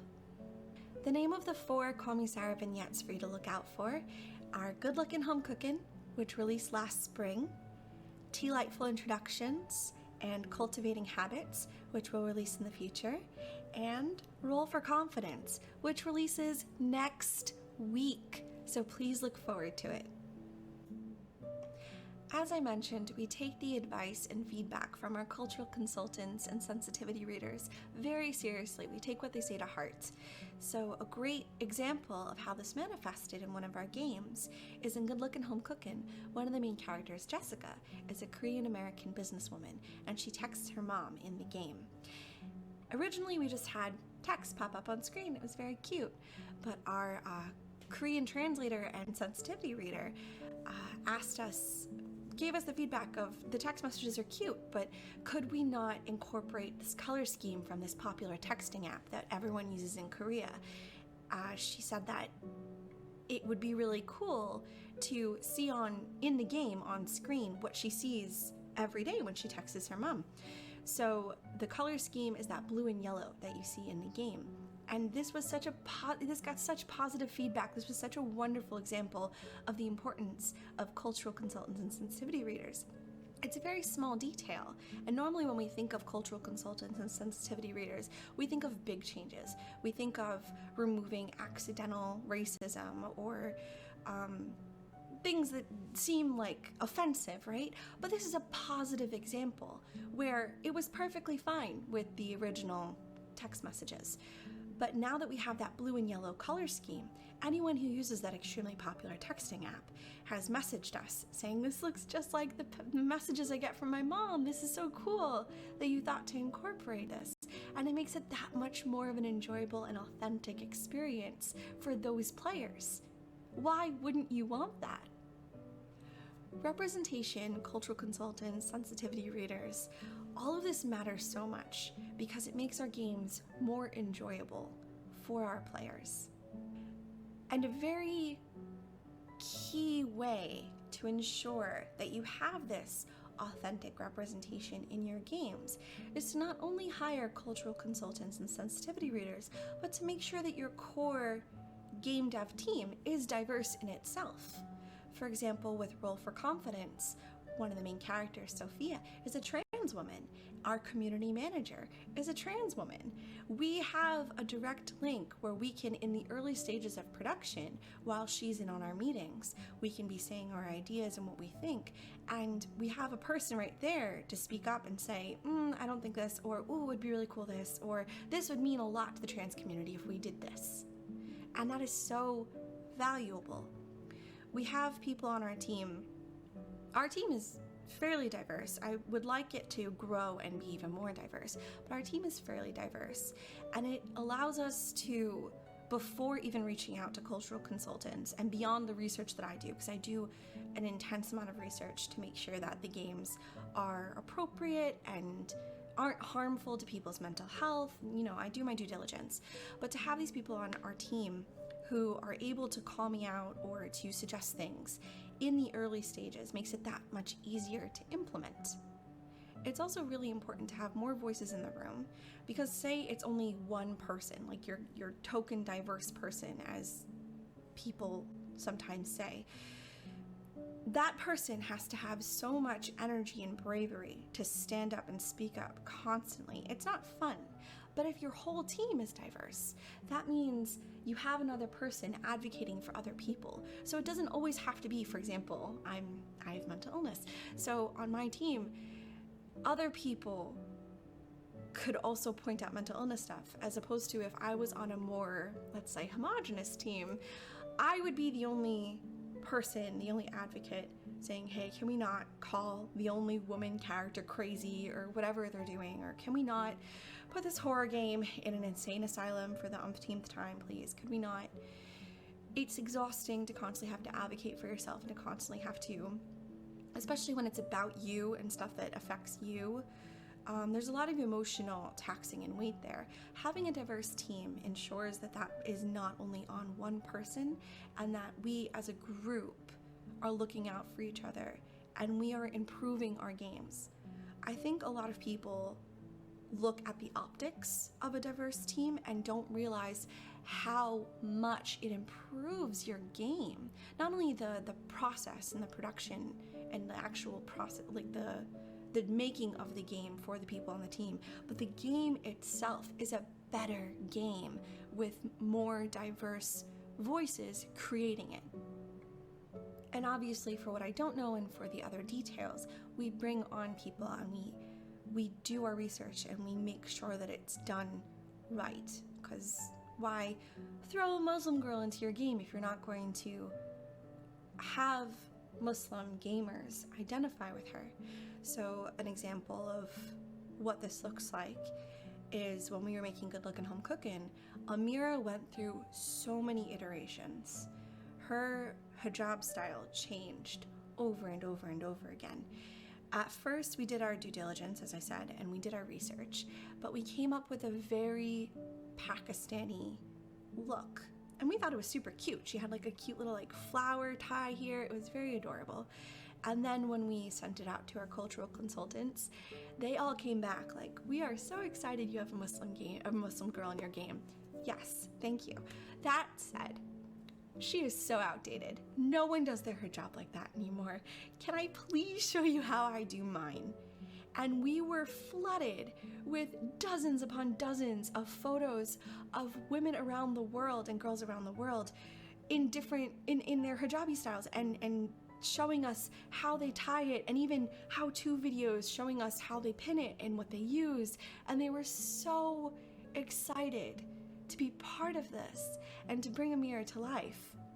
So we took all their photos into consideration, obviously, and we readjusted Amira's design, and then we sent it out to another group, and we gave her backstory, and we were hoping that they would be super excited, which they were, but then we got the feedback of, she looks like she is freshly out of Pakistan. She doesn't look like she was raised in America. Can I show you how I do my hijab when I'm visiting Pakistan as opposed to when I'm living in America? So then we got a bunch of very specific, like, this is how I do my hijab when I'm visiting my family in Pakistan, and this is how I do my hijab when I'm going to school and going about my life in America. And those two styles. So one that stands out in particular is we had one case where her style, it was a woman who lives in Boston, and she explained that her hijab style when she was in Boston was slicked down to make sure that no one could pull her hijab off her head. So, this was a game design choice. As a game developer, I want people to feel cozy when I play my games. I want them to feel seen and understood and loved. And I didn't want that detail. So we made the choice not to slick it down so much that a girl who wears hijab would look at it and go, oh right, she's doing that to protect herself. But an Americanized style of a Pakistani style hijab that's fashionable and attractive, but doesn't bring up those ugly feelings. And that's how we got Amira's style. And it took 3 months and money that indie games tend to not have, and dozens upon dozens of volunteers, and hours upon hours of work with our lead artist Heather Gardner and myself. And I could not be more proud of that character design. And I think it's a very important example of how throwing a diverse character into your game isn't enough. You really need to do better. That said, if you'd like to support Toad House Games or Team Toad House and what we do, Call Me Sarah is currently wishlistable on Steam. Sarah is C-E-R-A, like a triceratops. We have Roll for Confidence coming out in a week, like I said. That will be on itch. Good Lookin' Home Cookin' is currently available on itch, teamtoadhouse.itch.io. And we have 2 other vignettes coming out later this year, so please look forward to them. Thank you for your time. Thank you so much for watching. I really hope you enjoyed the showcase of these amazing games that are so effectively promoting diversity and inclusion within the gaming space. If you would like to learn more about GGP, you can find us on our website at gategamingpros.org. Again, I'm Emma May Lee. You can find me on Twitch or Twitter at Emma May Lee, and I would like to thank GGP for this opportunity, and I hope you all have an amazing rest of your days. Goodbye!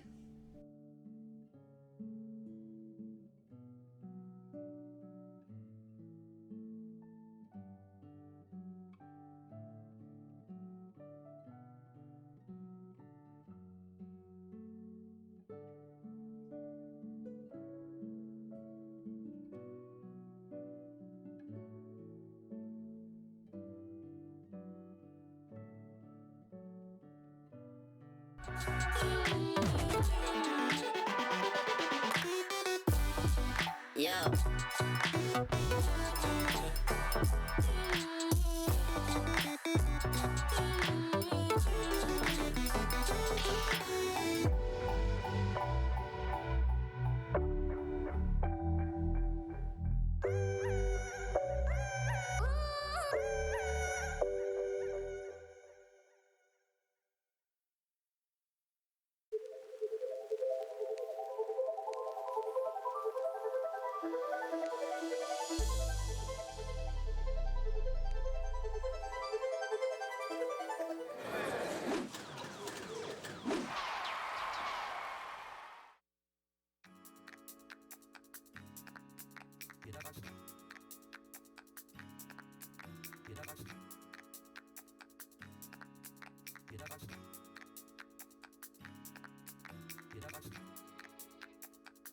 Welcome, everyone, to the Maestros of Video Game panel at PAX West 2021. It's so exciting to be here. I'm Emily Reese, and I host a podcast called Level with Emily, where I interview people who make audio and video games, primarily composers for video games. And today we have 5 fantastic composers that I'm so excited to see face to face, sort of. We've got Brian D'Oliveira from Resident Evil Village and Sackboy, and another very exciting project coming up that hopefully maybe we can mention, probably not though. We have Will Roger II, Wilbert Roger II. He wrote music for you've done Call of Duty games and also Mortal Kombat 11, which is amazing with the recent expansion called Aftermath.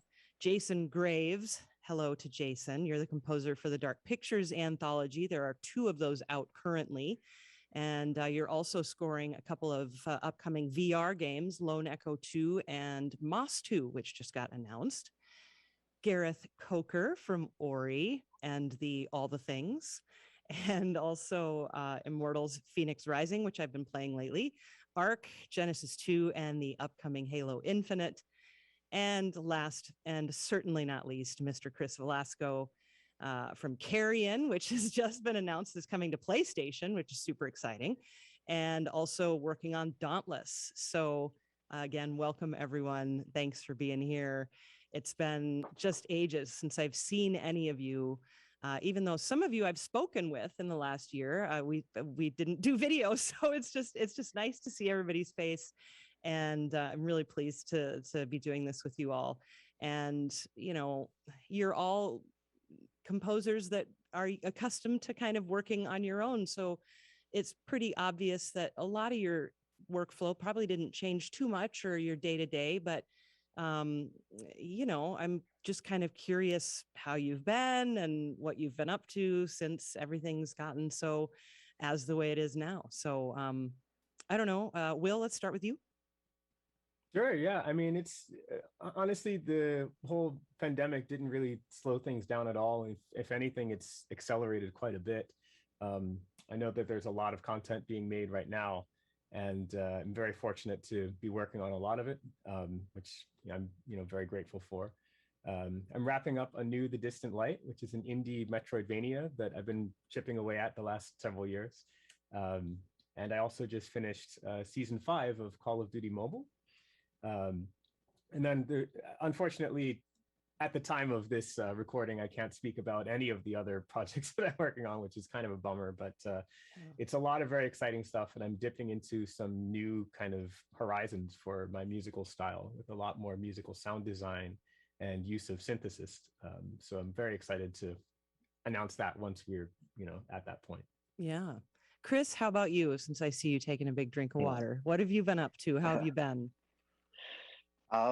Yeah, under the circumstances, pretty well. Just like Will was saying, the pandemic has not seemed to affect the game industry. If anything, after kind of an initial hiccup, it's been booming and it's been business as usual. Really, I did move, so I'm in my new studio now, and yeah, I think the only difference for me is I never left my house and studio before, and I'm still not, except it's different when someone says you can't, then suddenly you're like, I gotta get out of here. Where are you gonna go? I don't know, nowhere, but yeah. So Will, you moved. Chris, you moved. I moved. Did any of the others of you move? Jason moved. Jason, how have you been? What's new with you? There seems to be a theme, but the game industry, I think, is the one industry that took an uptick in popularity when movie and TV, literally shut down for months. I thought that I had a pause in work and moved out of my studio because I'm building a new one. This was 1.5 years ago. So I'm coming to you from my master bedroom. I'm just in the corner. It was supposed to be for like 2 months because we were going to build a studio, and then COVID hit and everything got put on hold with like construction and trying to find materials and all that stuff. So 1.5 years later, the work like tripled, and I've been doing it all from my bedroom, which is totally fine. And the studio's like a month from being finished, so I'm gonna move again, probably in September. Yay! I think that's probably good news. So congratulations on that. Definitely. Yeah, and Brian, tell us how you've been, what you've been up to. Yeah, I've been lucky because I do happen to have a pretty big studio. We have like 5,000 square feet. So me and my sort of small team, it was our refuge, and we managed to keep sanity between all of us, just keeping busy.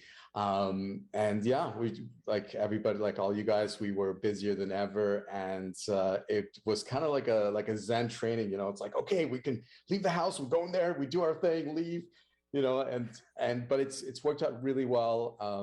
I managed to also not only do the usual projects, but I started a whole new sort of side thing where I'm creating my own virtual instruments, but they're their own thing. So it's been busier than ever, as everybody. Yep. Yeah. Common theme. I love that. It's a great one. Yeah, it is. Well, Brian, let's just Gareth. It's all good. I can actually give you an alternate answer though. So the day Ori and the Will of the Wisps came out was pretty much the day everything shut down. Like it came out March the 11th of last year. And purely on a largely selfish and personal level, the shutdown could not have happened at a better time because I needed the time off, like after finishing that game. So I basically had a month to like 6 weeks to myself because there was an adjustment period. I know everyone got busy, including myself, with games, but I think we're probably all in sync in saying there was an adjustment period while all of the respective companies that we work for transitioned to work from home. And then it was like, all right, back to work, everyone. And we need music more than ever now because everyone's at home playing video games because there's not much else we can do. But I was personally appreciative of like being able to take like 4 to 6 weeks off. Because also in the prior 6 months, I was working on Immortals. We had a first Halo recording session. There was an Arc expansion coming out, and it was just like a lot of things coalescing at the same time. So yeah, a little break is always nice, but now it's like got to keep pumping out the content. Yeah, and it really has been amazing to, I think, for a lot of gamers, kind of have our dreams kind of come true a little bit in being told to stay home. I mean, I don't mean for it to sound so, glib like that, but it's, we played a lot of games last year, that's for sure. Brian, I want to go back to you and ask you about Resident Evil Village. You all know by now, I can't play scary games. I always want to. And I have played some Resident Evil. I played the fourth one quite a bit, but man, they're getting so scary. And you wrote such a beautiful song for Resident Evil Village with a really great story. Will you talk about that? Yeah, that kind of came as a surprise. When I got the briefing, they had something in mind and they'd given me references. And, just like a couple weeks ago, before I got such, I was geeking out, looking at random, Indonesian music and instruments. And I found this, bamboo zither that's called a sasando, and I was like trying to find people that play it, and could I buy one? And then I found this one girl that just she was from Poland but had gone and lived there, and she was playing it, and with this really beautiful but eerie kind of voice, but beautiful. And I was like, man, okay, I gotta find a user. Then I got this message, and then in my head I was like, wait a minute, this is perfection, let's try it. And so I called her up. We did, I was given the actual video. I just did it like how I always do, but with lyrics this time, which is kind of nice to do it. And we did basically like a duet between me and her. We did it up, and yeah, it's what you hear now. It was kind of magical how it happened. And with my two assistants, we just went at it for like 2 nights without sleeping. It worked out. So it's been great. Yeah, that's incredible. It's a really lovely story. And there's a really great video online too that people can see kind of telling that story. Yeah. Yeah. And nice thing with working with Capcom is that they're super open to experimentation. So, I mean, I threw quite a few crazy things in there, and you know, we were just experimenting with all kinds of sounds, and they not only liked it, but they wanted more of it. So we just kept on going at it, and then just found that perfect mix of where it was still catchy as a song because it still needed to have that vibe, but still has that, you know, distinct sort of, you know, Resident Evil sound in whatever you want to call that, what it is, you know. Sure. So Sure. yeah. So Gareth, you have been working on Halo Infinite, which that's just such a what a cool musical world, Halo. I mean, it can't really be overstated how awesome that whole music situation is. Marty O'Donnell going all the way back, and you know, what kind of defines that world for you, the Halo world? What are some of those elements that you kind of think of when you think of a Halo score that you wanted to make sure you maintained even while making your own sound? It's funny. I remember when I initially started on it. There's three composers for Halo Infinite. It's myself, Joel Korolitz, and Curtis Schweitzer. And I remember when we all started at slightly different times, but it's like we all went through the same process of studying what makes Halo music, and that's not really an easy question to answer on the surface. And so it's like, well, let's just go back and play the games. Oh no, my life is so hard. Let's play some more games. And there's all the stuff on a musical level. There's the themes, which we refer to as like the Star Wars-esque themes, because you have to have them. Otherwise the fans will riot. Yes. But then for me, it's a little bit beyond that. It's like, you know, how does the music make you feel during the gameplay? Because I mean, I think several people here have scored action games of some kind, whether it's third person or first person. There's a lot of different flavors, and Halo is a very unique flavor. And actually, the thing I noticed the most is that the music has a lot of space in it. And I don't mean sci-fi space. I mean like actual space, like in between the notes. It's not super over the top like you might expect a big epic action game to be. It's actually quite measured, and that is reflective of Master Chief's character, I think. It's very deliberate and precise. I always like to make the comparison with Doom, and it's like another first-person shooter, but it feels completely different when you play the game, and the music also reflects that. So I use that comparison just because it's so like the opposite. And I found that once I knew the basic language, I likened it to learning a language. Normally, I'm in the business of creating an IP, Ori, Ark, Immortals. This is really my first time going into a world which someone else has created and other composers have built upon over the years. And I'm like, I really need to spend time like learning this language. And only then, once I feel like I'm reasonably fluent in it, can I like have the confidence to actually do my own thing on it. And thankfully, I think what we've ended up with is an interesting, you know, we're definitely acknowledging scores of Halo 1, 2, 3, 4, and 5. And I think the three of us have managed to successfully put our own spin on things. And fortunately, the release of the technical preview a few weeks ago had a bunch of the new music in, and we haven't been raked over the coals by fans yet. So I guess we're doing something right.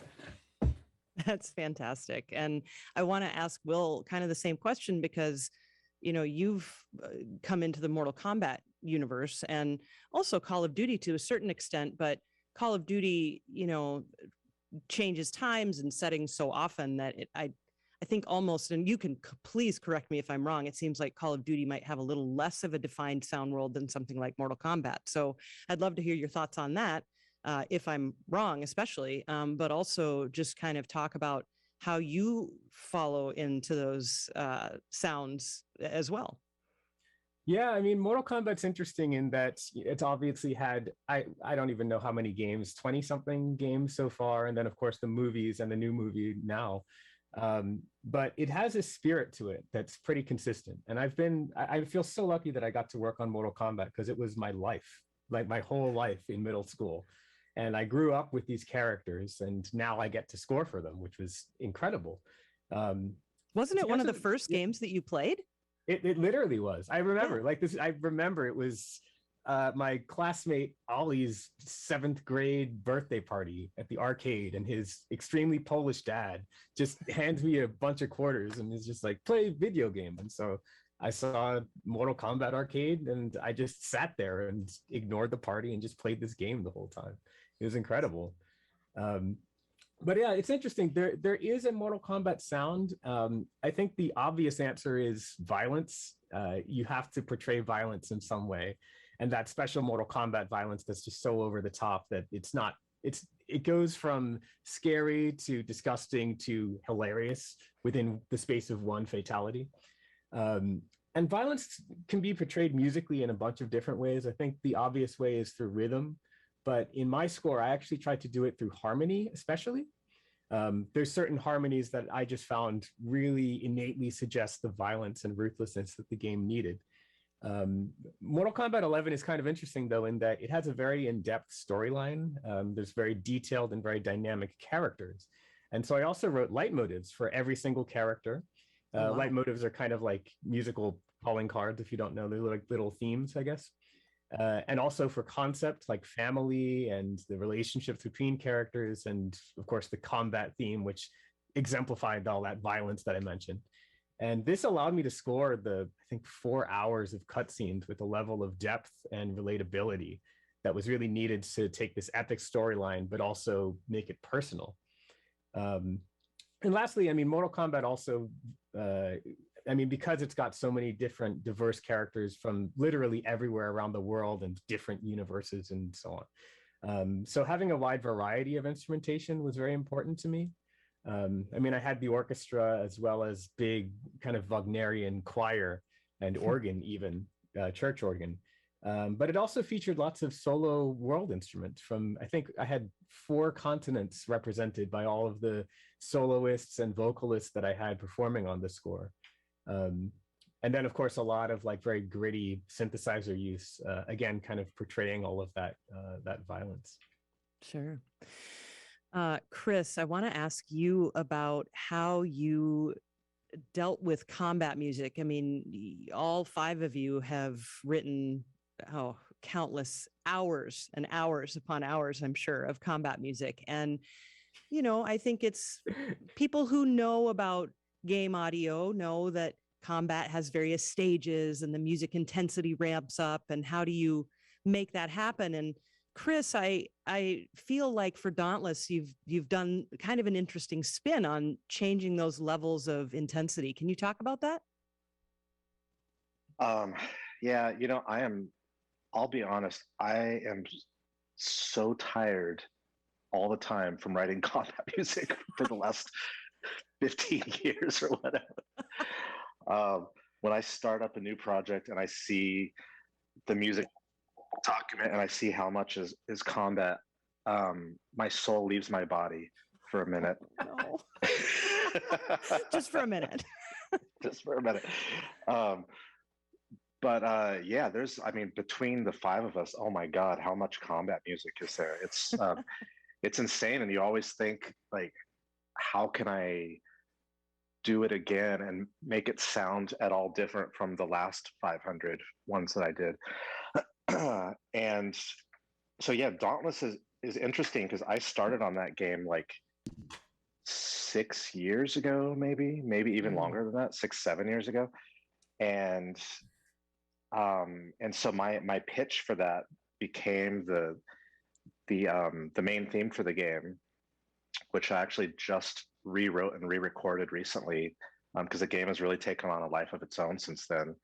But yeah, with Dauntless, we started out using the hand pan with a lot of found percussion and stuff, and we were trying to make the score sound different than the typical kind of fantasy, kind of just over the top, big, epic orchestral action. And so, but the game has changed so much over the years that it has, partly due to like an outcry of fans even, we've switched from like hand pan and, me just beating on random stuff and playing, strings weird, and to everyone being like, no, we want, like, give us the themes, give us the this and that. And so, yeah, now it's kind of straightforward action adventure. And and I write a theme for each new behemoth in the game that you have to fight. But yeah, it's not super interactive, but as you're fighting these creatures, they just kind of go from normal combat, and then if you piss them off, they get enraged, and then if you piss them off even more, they go in this thing called aether states, and so the music changes for that. And the way I found that worked best is to just change the key and change the meter, and that, I mean, of course, it's a brand new piece, but just having something subtle like that combines kind of perfectly with the preceding track seems to kind of mix it up enough in Dauntless that it feels like the music is following the action. And did you feel like that made it more enjoyable? I mean, I know that you enjoy writing music no matter what, but did it make it a more enjoyable process to deal with it in that way? Yeah, and the bulk of the Behemoth music has been written over all these years. I'm still, it's kind of a live game, so it gets an update every month or every couple months. So I'm constantly writing music for it. Nice. And yeah, it's I only have maybe 3 to 4 behemoths a year to write for, so that's enough space where you can kind of like calm down and be like, okay, I got this. That's great. That's great. Jason, you're gonna be the one we talk to about VR today, because VR, 3D audio has existed long before VR was a thing, and a lot of people misunderstand that concept. So, there's some debate as to how much a composer's job really changes with VR, but there are really great examples of how it has to. So, Jason, I'm just kind of curious what your thoughts are on writing music, since you've got Moss 2 that was just announced and Lone Echo 2 both being VR projects.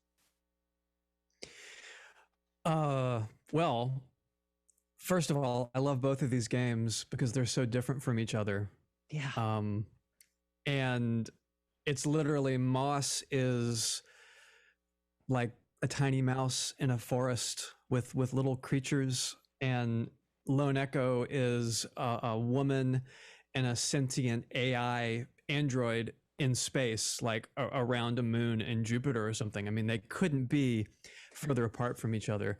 I've been doing VR since I think Oculus first launched. I worked on the the free starter kit that came with all of the things.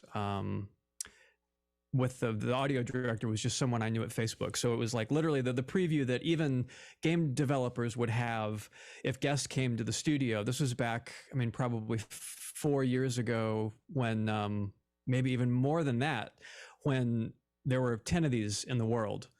And it was very, very fledgling, and no one really knew what to do. And I think there was a lot of like, we could do this and we could do this and we could do this, and a lot of experimentation. And what I came down to, the final sort of reasoning, along with most of my audio directors, is there's some really neat stuff you can do with spatial audio, with diegetic music, which is a fancy word for saying music that occurs in the game, like maybe a radio that's playing, or a broadcast system like outside your house in the video game.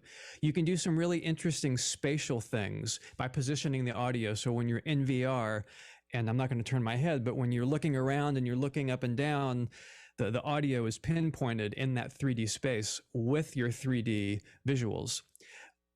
With the music, it tends to get a little distracting, just because most of the time, and I think all of us would agree, probably 99% of our work is writing underscore. So we're there to support the game, and we're there to embellish the emotions, and we're there to like really make it a unique experience for the players.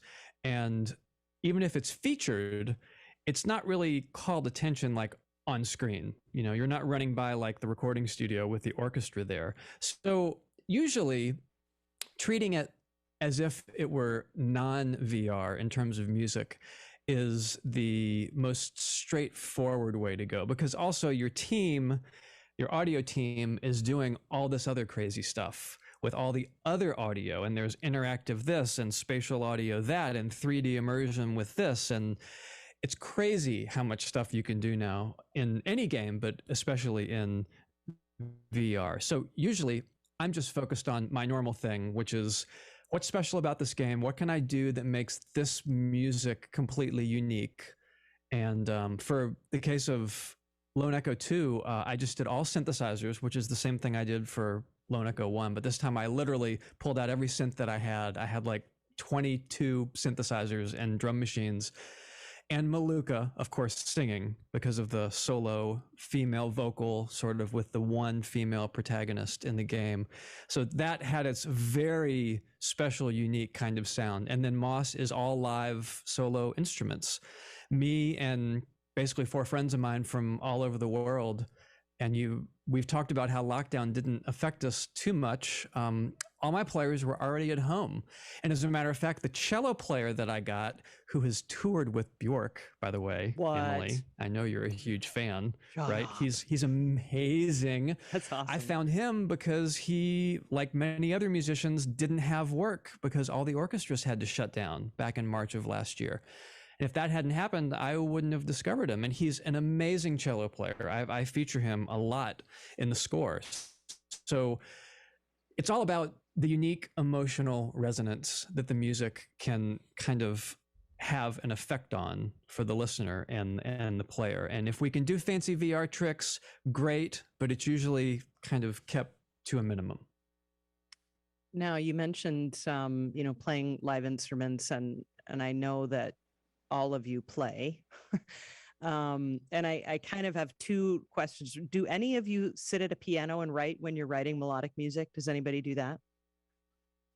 Jason does a little bit. Yeah. I mean, it's so old An actual school. piano? Guitar. Yeah, like a real, or a keyboard, I guess. But yeah. I mean, I guess you would all use keyboards as you're writing if you're doing synth stuff. But what I mostly want to know is, you all are well versed in numerous instruments, and you can record yourselves and you can sound good and all of those things. And do you think it's kind of safe to say that you, in this day and age, kind of need to be able to do all of those things to be a successful game composer? I don't like to say. Are you asking me or are you asking everybody? Everyone. Sorry. I don't like to say that you need to do this, that, or the other. I mean, Fair I know enough. some folks who are absolutely brilliant synthesists and extremely in demand, but they don't, necessarily play anything. But it's such a great way of developing a unique sound to your own. I mean, I personally grew up on classical piano, and then in high school, I got so into, the classic Japanese role-playing games like Final Fantasy and Chrono Cross. And so I decided I'm going to teach myself how to play the flute, because that was like the instrument at the time. And it's added so much to my own music, being able to play these things on my own that are just coming from the heart and not necessarily anything that you can write down and transcribe and give to someone else to play, but instead you're doing it yourself. I mean, I'd love to hear from Brian and Jason, because Brian, I know you have your whole La Hacienda studio that has like a million different instruments all like around the world. Yeah, and Jason, not to embarrass him, but he created instruments for its Tomb Raider score as well. That whole big metal art piece. I mean, I'd love to hear more about those. Yeah, go ahead, Brian. How about you? I guess, yeah. For me, it started with, like, okay, I'm not going to wait for an orchestra to play my music, so I'm just going to do it myself and figure it out. I got called on it a few times. People thought I was crazy when I started filing out the instruments. I even had an intervention at a certain point. It was pretty funny, actually. Like, no, you have to stop. You're doing too much. 10 years later, it's even bigger and better. Yeah. So it's worked out really well for me. I find that it's funny because I like to tell a story, but it really was kind of a turning point. About 10 years ago, I went to the Amazon and did ayahuasca. And when I came back, I realized, or during that time, I was like, there's no limitation. This idea that you have to be good at only one instrument, which is kind of ingrained in us as, from a young age, you're good at that. And if you do too much other stuff, you're not going to be good. It's just like speaking languages. They used to think that you're not as as smart if you spoke many languages back in the days. It's crazy. It's the total opposite. And I find that also it's the same with music and with instruments. It's just like language. The more you play them, the more better you become at all of them. And then just yourself as a composer, as a musician, you're able to express yourself in these different languages that these instruments allow you to speak in. You know, you can go more fluid, or you can go more, you know, in a different, completely angular way, depending on how the instrument allows you to express that. So that's what I love about it. And I use the instruments as kind of like the conduits to that way of writing and expressing. Yeah. So it's been working for me really well. At the same time, I'm trying not to get stuck in that. Like, you know, lately I've been making electronic music again, and I'm just sitting there tweaking and I'm, you know, programming stuff. And I just wanted, like, it's always just about switching it up and you know, never getting too stuck in one way or train of thought, because then, you know, it's just like anything. You get lazy, then you don't have any creativity after a while. But if you switch it up and you within certain limitations, it keeps it fresh and it's enjoyable. Yeah, Jason, how about you? I know Will kind of called you out a little bit there. So what do you have to say about that?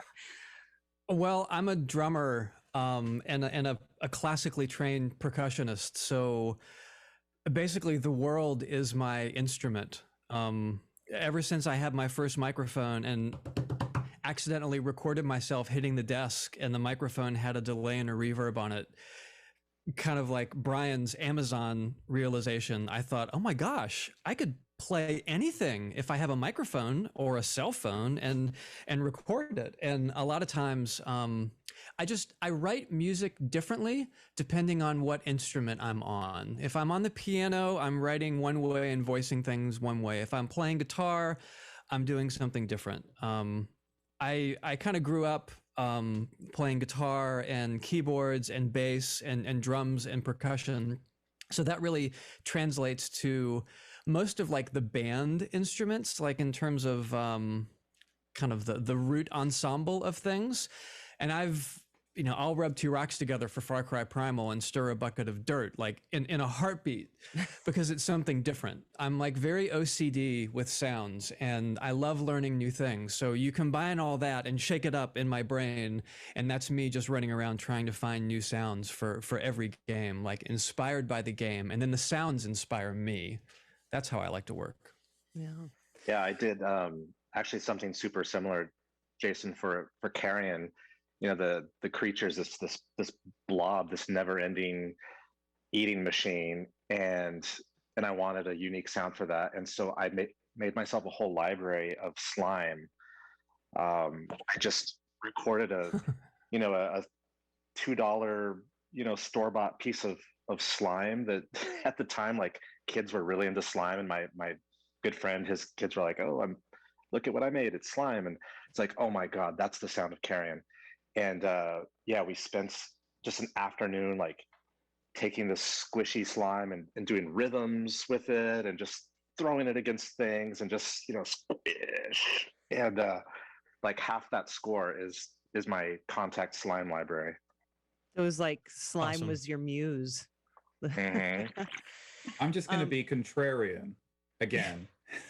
Please. I'm clearly going to be the contrarian today, because I do like performing, but my thing is, I'm like, well, someone else can probably do this better than me, and the chances are I probably know someone who can do it better than me.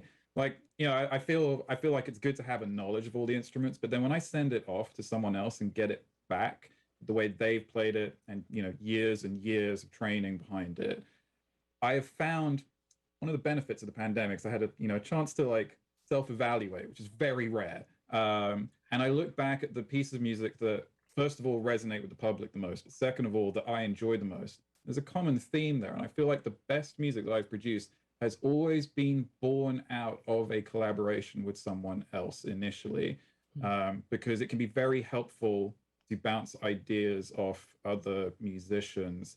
I'm not really talking about the compositional aspect, but there is a performative aspect to music as well, which if you're not really well versed in an instrument, that both has a benefit, which I think is what Jason and Brian are touching on, because you can learn stuff and create sounds that like no trained musician might have come up with, because like, well, why would I play the instrument like that? But that's something I sometimes ask like trained musicians to do as well. I'm like, yep, forget everything you learned, and try and do something different, but also show me something, like play this like the most professional way possible.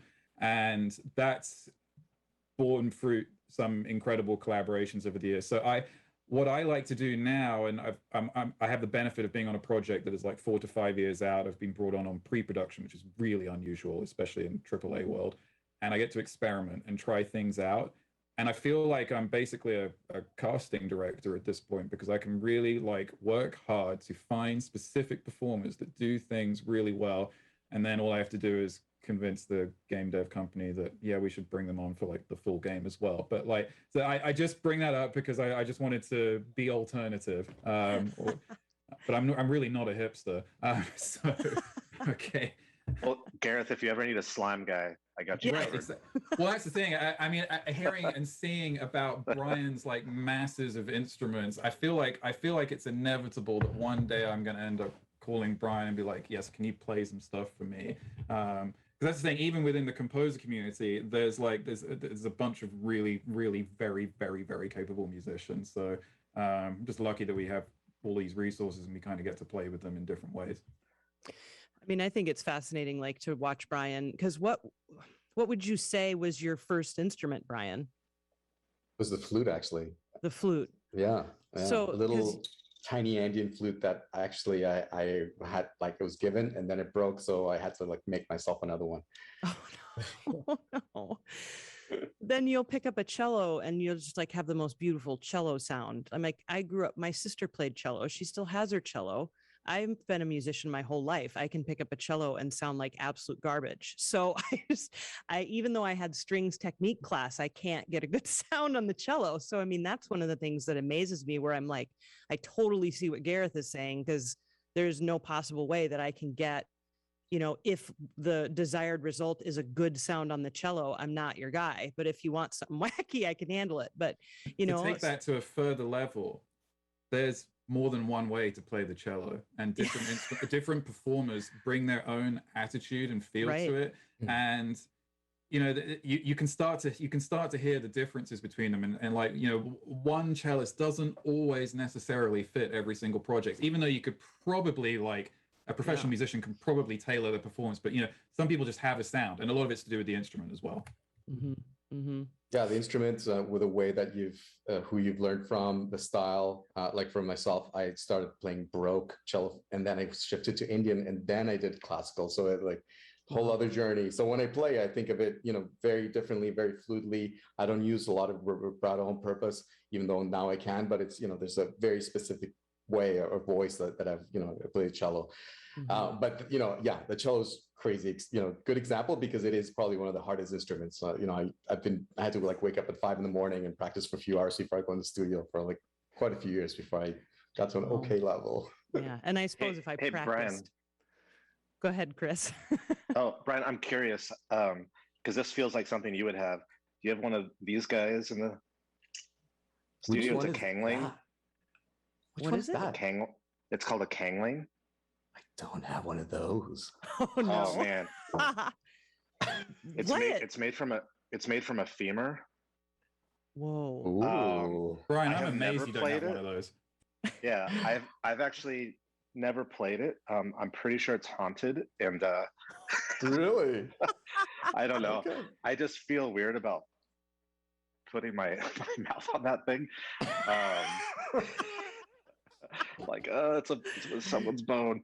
But I figured, man, you of everyone you probably had like, oh yeah, I've got my Kangling drawer with like 20 of them. I do have my bone instruments, but they tend to break actually after a few years. So the donkey jaws and all that stuff, you hit them and then they, after a while they just decompose. So yeah, so they're fun. Yeah. On that note, I'm just trying to make actually like cast instruments that have the same kind of vibe, but they're going to last longer and it's not so weird. You're not playing a piece of dead matter. We were, I think Brian, actually, you were mentioning, just like mixing it up and trying to do something different and not get in this rut, kind of putting words in your mouth. But, all of you are generally juggling at least more than one project at a time. So I'd love to hear you each kind of talk about what that's like, what you enjoy about, if you're doing like a horror game next to a kids game, or like Jason was talking about doing Lone Echo in space compared to Moss in the forest. I mean, what's that like? Is it difficult for you to switch gears, or do you revel in it? We'll go ahead and start. Sure. Yeah. Honestly, I love it. I mean, I did Mortal Kombat and Vader Immortal at the exact same time. In fact, they had the same deadline, like the same day. It was kind of ridiculous, and it was Vader Immortal Combat. Yeah, yeah. And it was kind. By the way, I think I've worked with. I share both those franchises with Chris Velasco. I'm pretty sure. Because didn't you also do like Mortal Kombat 9? And then Chris did the later seasons of or chapter or whatever they call it of Vader Immortal. But yeah, it was kind of great because I think maybe Monday to Friday I would be working on Mortal Kombat and just chipping away at that. It's a much larger score. It's like 2 hours and some change. But then Vader Immortal I would work on the weekends. And it was just so great to kind of like shift gears, like Vader Immortal was a Star Wars score. So it was mostly orchestral in nature and a different sort of harmony. And it was like a relief. It was just this like nice, pleasant orchestration, like just take a little break from the harsh violence and just like beating over the head with music that Mortal Kombat needed. So it really kept my writing fresh, I think, on both projects. How about you, Gareth? I know that you have gone back and forth many a time. What do you think about that process? I found my limit, I think, at the end of 2019 and 2020. I think juggling 2 is fine because you can kind of play one off the other. Even when the deadlines are the same, it's generally manageable. When it starts to become 3, and here's the thing, projects get delayed all the time, especially recently with the pandemic. And so your perfectly planned schedule gets destroyed. So there was one point in September, I'll give you the brief timeline. September 2019, I'm recording in Bulgaria and Nashville for Darksiders Genesis. And then in December, we had first recording in London for Ori 2. Later in December, we had first recording for Halo. And then January, we had the second recording for Ori 2. And then all of that stuff has to be mixed. Oh, and I think I'm doing one of the Arc expansion packs, and I'm just like, how am I going to get this all done? And it did get done, but I found my limit basically. And it's fun to play stuff off one another, but I think one of the battles we all face as freelancers is the managing of the schedule and also leaving enough breathing room for the inevitable delays. I simply just assume every project I work on now is going to be delayed by like 4 to 6 months. And thus, it's a pleasant surprise if it doesn't, because then if it doesn't, hey, I've got 4 months free. So that's kind of how I approach it. I do enjoy it. I think there is a limit for all of us, but probably all of us have different limits. Yeah, and you mentioned something that I think a lot of people learned last year that you guys had a huge head start on is trying to get a head start on balancing your time, workspace. I started working from home, doing a morning radio show from my living room. I did that for more than a year. And that was an adjustment for me to do that all at home and then try and figure out, when am I done for the day? When is it okay to answer an email now? Those kinds of things. And am I going to be working on the weekends? And Will, you mentioned that you did one game Monday through Friday and the other game on the weekend.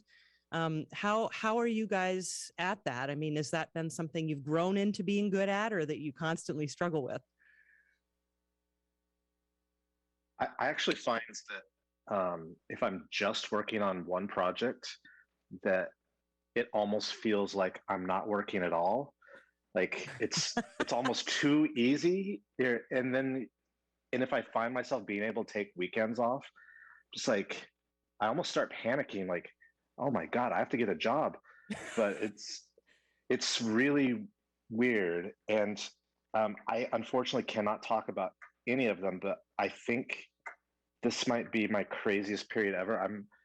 I'm writing on 6 projects at once right now, and Man. the other, and I think that helps us actually level up as composers. Just doing so many different styles and getting to do something different every day. And whoops, come back. My battery is like, I'm running out. Yeah, for me, it really makes me a better composer, actually. But I think the trickiest part is not just burning out, but also making sure all of your clients feel like they're number one. Because you don't want to ever go to somebody and miss a deadline and be like, oh, I'm sorry, it's because I was working on this other thing. Like that's complete bullshit. Like you've got to really, if you can't schedule yourself to be able to take on that amount of work, just don't even try, because you're going to start burning bridges, and that's not good for you or them or anyone. Chris just touched exactly on what I was talking about. It's like I found my limit, and Chris has clearly a different limit, but having been through that process, I now know kind of like the type of work I want to do as well. Like I know I'm much better suited for these long-term projects which bring me on early, but not every developer is willing to do that. But getting that kind of flexibility kind of gives me the space to do things over a longer period of time, because I did have that period where it was like, right, you're on the project and we need 2 hours of music. You've got like 6 months, have fun. And so there's like so many different timelines that can end up happening in video game music as well. Mm-hmm. Mm-hmm. No, it's interesting. There's actually 2 schools of thought about time management that I've heard. I mean, for starters, we all set our own hours basically because we're freelance musicians. And some people will say, no, I work from 9 to 5 and I put all of my efforts then, and then I take a break, and then I go home. I have my family and so on.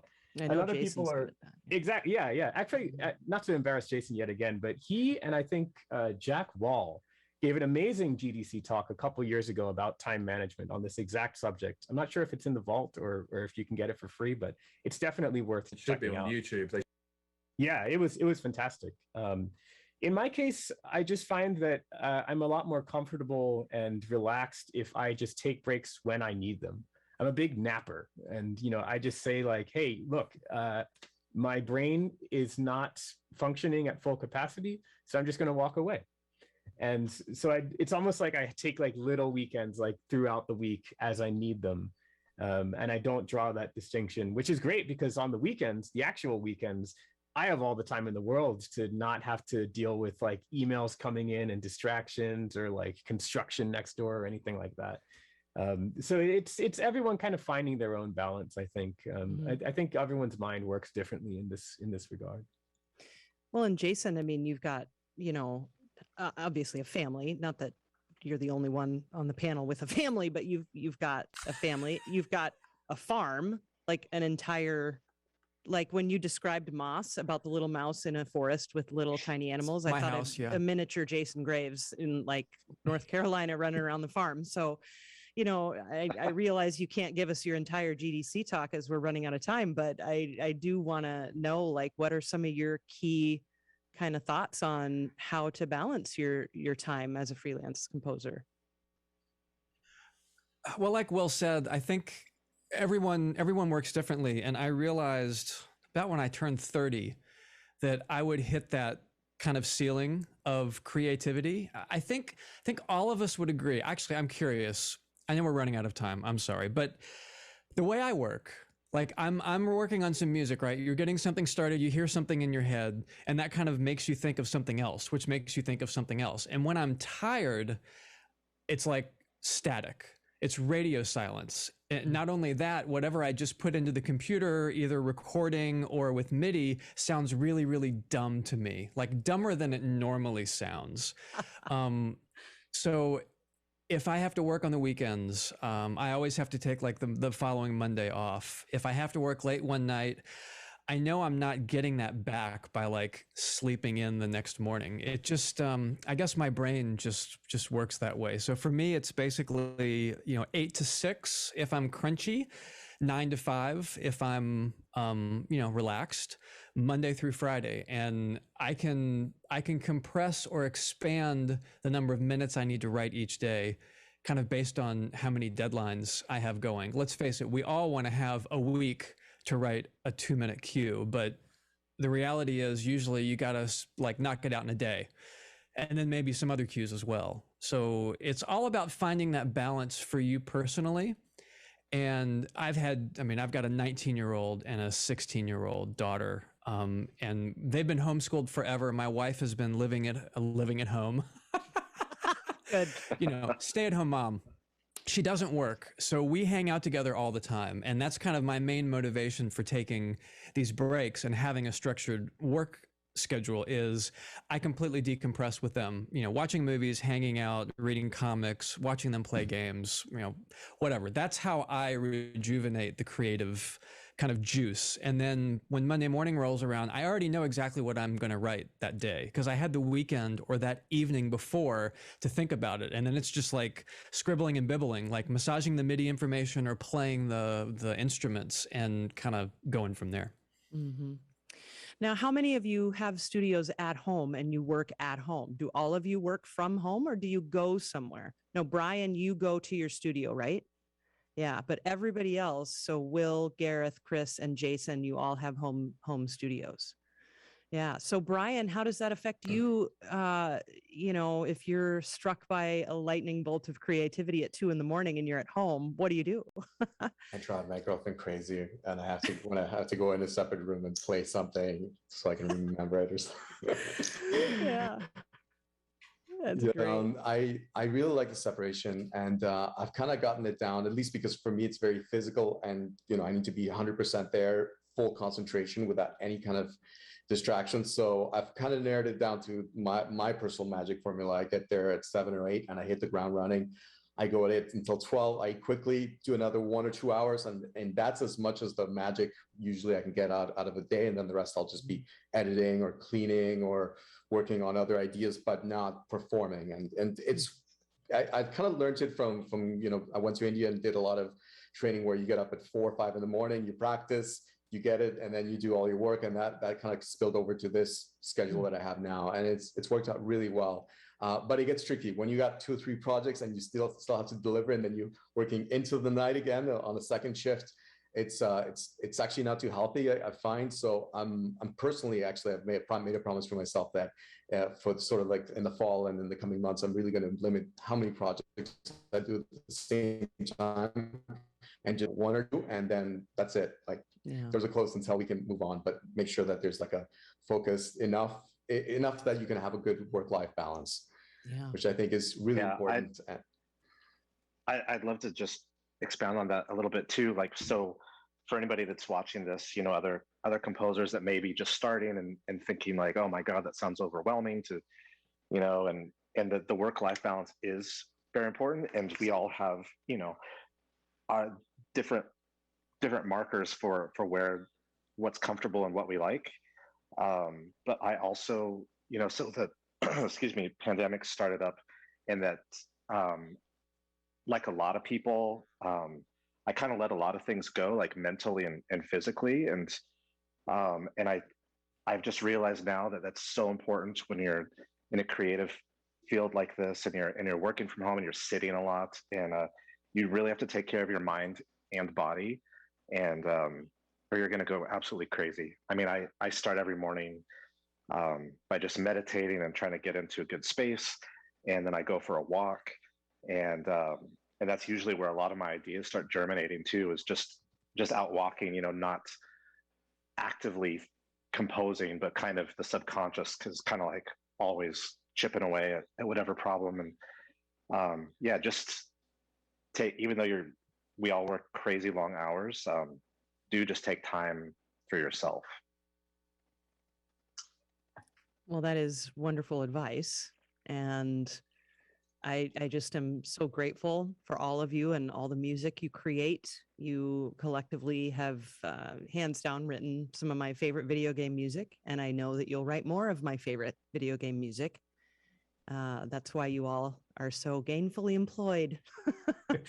So Brian D'Oliveira, Wilbert Roger II, Gareth Coker, Chris Velasco, Jason Graves, thank you all so much for all that you do. And is there anything anybody wants to say before we say goodbye? All right. Please get vaccinated. Yeah. Yes, please. Thank you. Please. All right, everyone. Well, be well. Thank you so much. And we'll do this again someday, hopefully in person next time.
That's my man.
Hey everyone, we were hoping to do this panel in person, but something came up, and as it turns out, all three of the panelists are not from the United States, where PAX is, and we weren't allowed into the country. So we were going to do the panel as like a thing we would stream so we could still be interactive. But then they said that's risky because what if the internet goes out, and you should just pre-record it. So we pre-recorded it, and hey, it's our presentation on Metroidvanias. I hope you enjoy it.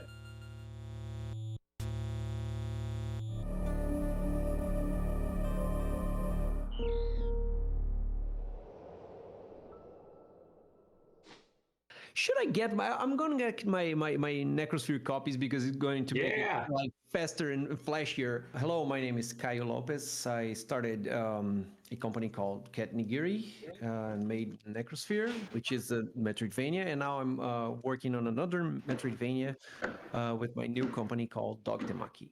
Hi, my name's Dave. I started a company called Reclamation Games, and we're working on our first game, which is a story-driven Metroidvania called Reina and Jericho.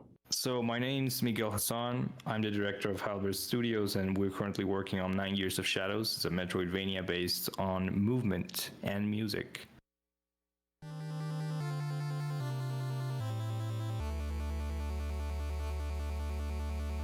With Metroidvanias, we've talked about this before, but it's a genre defined by exploration, by seeing the pathways you can't take, and then later on finding something that lets you take it. And usually that something is an ability, not just a key that unlocks a door, although it can be.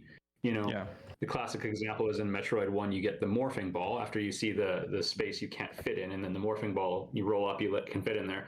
The next lock, I think, is just missiles. So it is kind of like a key for a door, definitely, but it's also used for other stuff as well. So stuff can be, there's varying degrees of how literal the key can be. But the big one is usually it's still helpful in other ways, often movement or attack related or both. Right. And then you also still are teased about all the places you can't go, and then you can go there. I would summarize it like one big level, and progression is gated by the power-ups you have, but power-ups also serve more purpose than just gating content. It's not just a key, like a blue key that will open a blue door. It will also help you, traverse the level in different ways, and combat in different ways makes you stronger in more senses than simply opening doors or breaking these types of walls and stuff. It's supposed to make you feel more powerful as well. Yeah, and change your experience of the world, right? Yeah, and I mean, a good Metroidvania should make every time you go through a place you've been once different, right? Because you don't want to backtrack just because you want to make playtime bigger, but you want to feel different every time you backtrack. I think Metroidvanias are, defined by having a big level, like you guys said, and on that level you need to grow in a way. You need to find power-ups to advance. I think one of the core elements of a Metroidvania should be, the experience itself. Usually a Metroidvania resembles our way of learning things, and I think an example of a good Metroidvania always, tries to capture a real nice experience of growing and becoming better, so you can better progress like you do in life. The definition of a Metroidvania is mostly like a definition of a pizza. It can sometimes, for some people, it can sometimes cause debate. For some people, it might be a Metroidvania. For some people, it might not be a Metroidvania. And there's something really interesting that Dave said the other day, which is Zelda a Metroidvania? And he answers well, I don't care. Because the answer makes all the sense in the world. It's just a calzone is not a pizza, but it's kind of a pizza. It's kind of like the same thing. So we should not be splitting hairs and maybe enjoying more of the pizza and calzone, and that would be I think a more fun world, instead of just debating over the title of what you're eating or enjoying.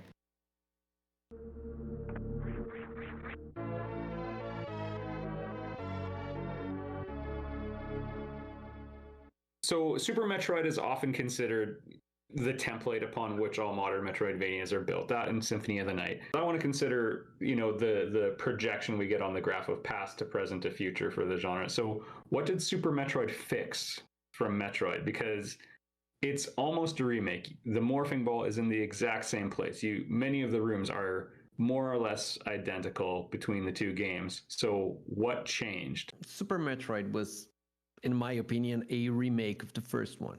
It's a remake that they somehow wanted to make it look like was a sequel. So they came up with a lot of ways to make that same story happening again. So we're getting back to the same planet to kill the same bosses in the same order and getting the same power-ups and stuff. But it's so I agree it was a way to fix a lot of stuff that they couldn't know at the time they made the first one. And first, obviously the map. I think the map was really what defined the genre as well. So you can see, even if you just play a Castlevania, Metroidvania, it's basically the same map developed by Super Metroid. So it's there because you had to draw a lot of maps using paper and pencil. To play the original Metroid, and it was boring. So that was the first thing that made the exploration in this genre something fun and comfortable, because you can always pause and see where you're heading to. So yeah, if you want to make an exploration game that is so convoluted that you would require drawing a map, you might as well just give them the player, and that's the quality of life feature that the genre would definitely need. I think that's the main one. It controls way better, right? The first one was awful to control, and of course, if every time you die you have to farm for your health back, because 30 doesn't even make any sense. Why would I start with 30 and just play it? No, I have to kill the same bug forever. That's the game was about killing the first bug you see forever. I've criticized Super Metroid of this in the past, but one of the flaws with the game is getting the gravity suit. There's one very specific block you need to hit with a super missile, and there's not any good way to know that you should be looking there in general, because you can telegraph that this is the block you should shoot by like cracking it and having it in a very clear visible line and making sure the critical path points there. Super Metroid doesn't really funnel you too much to the exact spot, and there's nothing telegraphing this one location. So that's a bit of a thing. But the original has a lot more of that. Like, it's a very merciless type of level design. And Zero Mission, which is yet a official remake of it, improved this greatly. But the original, there's a lot of like, okay, walk this way. Just kidding. It's a false floor. You fall down forever. And since it's a Metroidvania game, you don't die and respawn when you fall down a pit. Like, no, you're stuck down a pit. And that's actually much worse. Like, you have to work your way out. And so like, there's these gotcha moments that are more prevalent. So more merciful level design is one of the big ones. And I think you can just keep projecting that forward as like, that just is going to get better and better, where you can present challenges, but you do it with a certain degree of compassion for the player. I think about a game like Dark Souls, which is very punishing when you die, versus a game like Celeste, which is a high difficulty game, but you lose seconds of progress when you die in Celeste. They throw you right back in there. Often the timing of platforms and everything is synced up to work out really well for when you respawn. So those sorts of things to just like make it so you don't want to hurt people for playing the game. I think that's like a line we're seeing just continue to project forward and improve. Definitely the line I'm following. I'm making games that are basically one hit kill because I want you right there where you died. And the Metroidvania part becomes really the progression, because you don't have to be tied to having energy tanks and other staples. The things that made Super Metroid the standard are still there, and but we can fix a lot of stuff. And for instance, Axiom Verge, they fixed something that I really really hated when you collect something, a collectible or a power up, and you die, you still have it because it is the progression treats reaching it as an objective and not reaching it and then coming back to a save point. So by just reaching it, it's yours. You can die, it's fine because it's granted, it's yours. So, and this made exploration a lot better for me. And a game like Hollow Knight both does that and doesn't do that. They leave your money with your body, but you keep your progression. So this is the kind of stuff that it's very small, right? But it really helped. I'm very biased, by the way, because it's my freaking favorite game ever. But I think it fixed a lot of the experience, if you like, because there's two elements of that conform the experience in my mind, which is how intuitive the design is communicated to the player, and the other one is how much of the game is actually making you feel something. And for example, the thing you mentioned with the very specific block you need to destroy with the super missiles, I think by that point you have the X-ray or the X-ray scope or whatever, the X-ray visor. But it's not very intuitive or likely that you are going to be scanning every room, and at the same time the game is fighting itself because it needs to conserve that element of foreboding map or foreboding progression that you shouldn't be there. You are going through alleyways and little bits of spaces that make you feel like you shouldn't be there, and it's all a secret. And having that balance is difficult, but I think it manages really well. And so to the answer of what did it fix, well, it fixed the overall package of the experience. It definitely has some flaws, but it made it so much more impactful. I think that's the value. As a player, I got really I got into the story and to the feelings, and they stick with me even as I am older now, and I still get to play that game and feel that way. And it's a very specific thing. That's the value for me in that game. The memories I have of very specific feelings that the game evokes.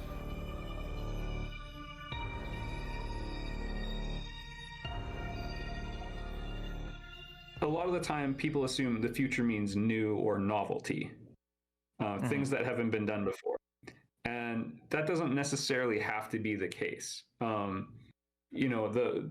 favorite go-to is Metroid games tend to be getting more tightly designed. Maybe that mirrors what happened with Zelda, where the very open first game got more linear and linear until we ended up at Skyward Sword, and then the reaction against it comes where they take almost the same mechanics as were in Skyward Sword, but they put it in the Zelda 1 design Context. space.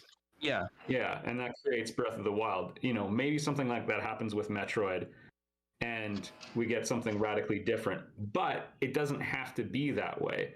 And Hollow Knight is the gold standard of a game that has essentially zero new ideas in it. And I say that without disrespect, because the execution of all the ideas is so good. They took death mechanics from Dark Souls, and they took double jumps from literally every game that's ever been made, and a dash mechanic. Like they took the tools and they built something good with it.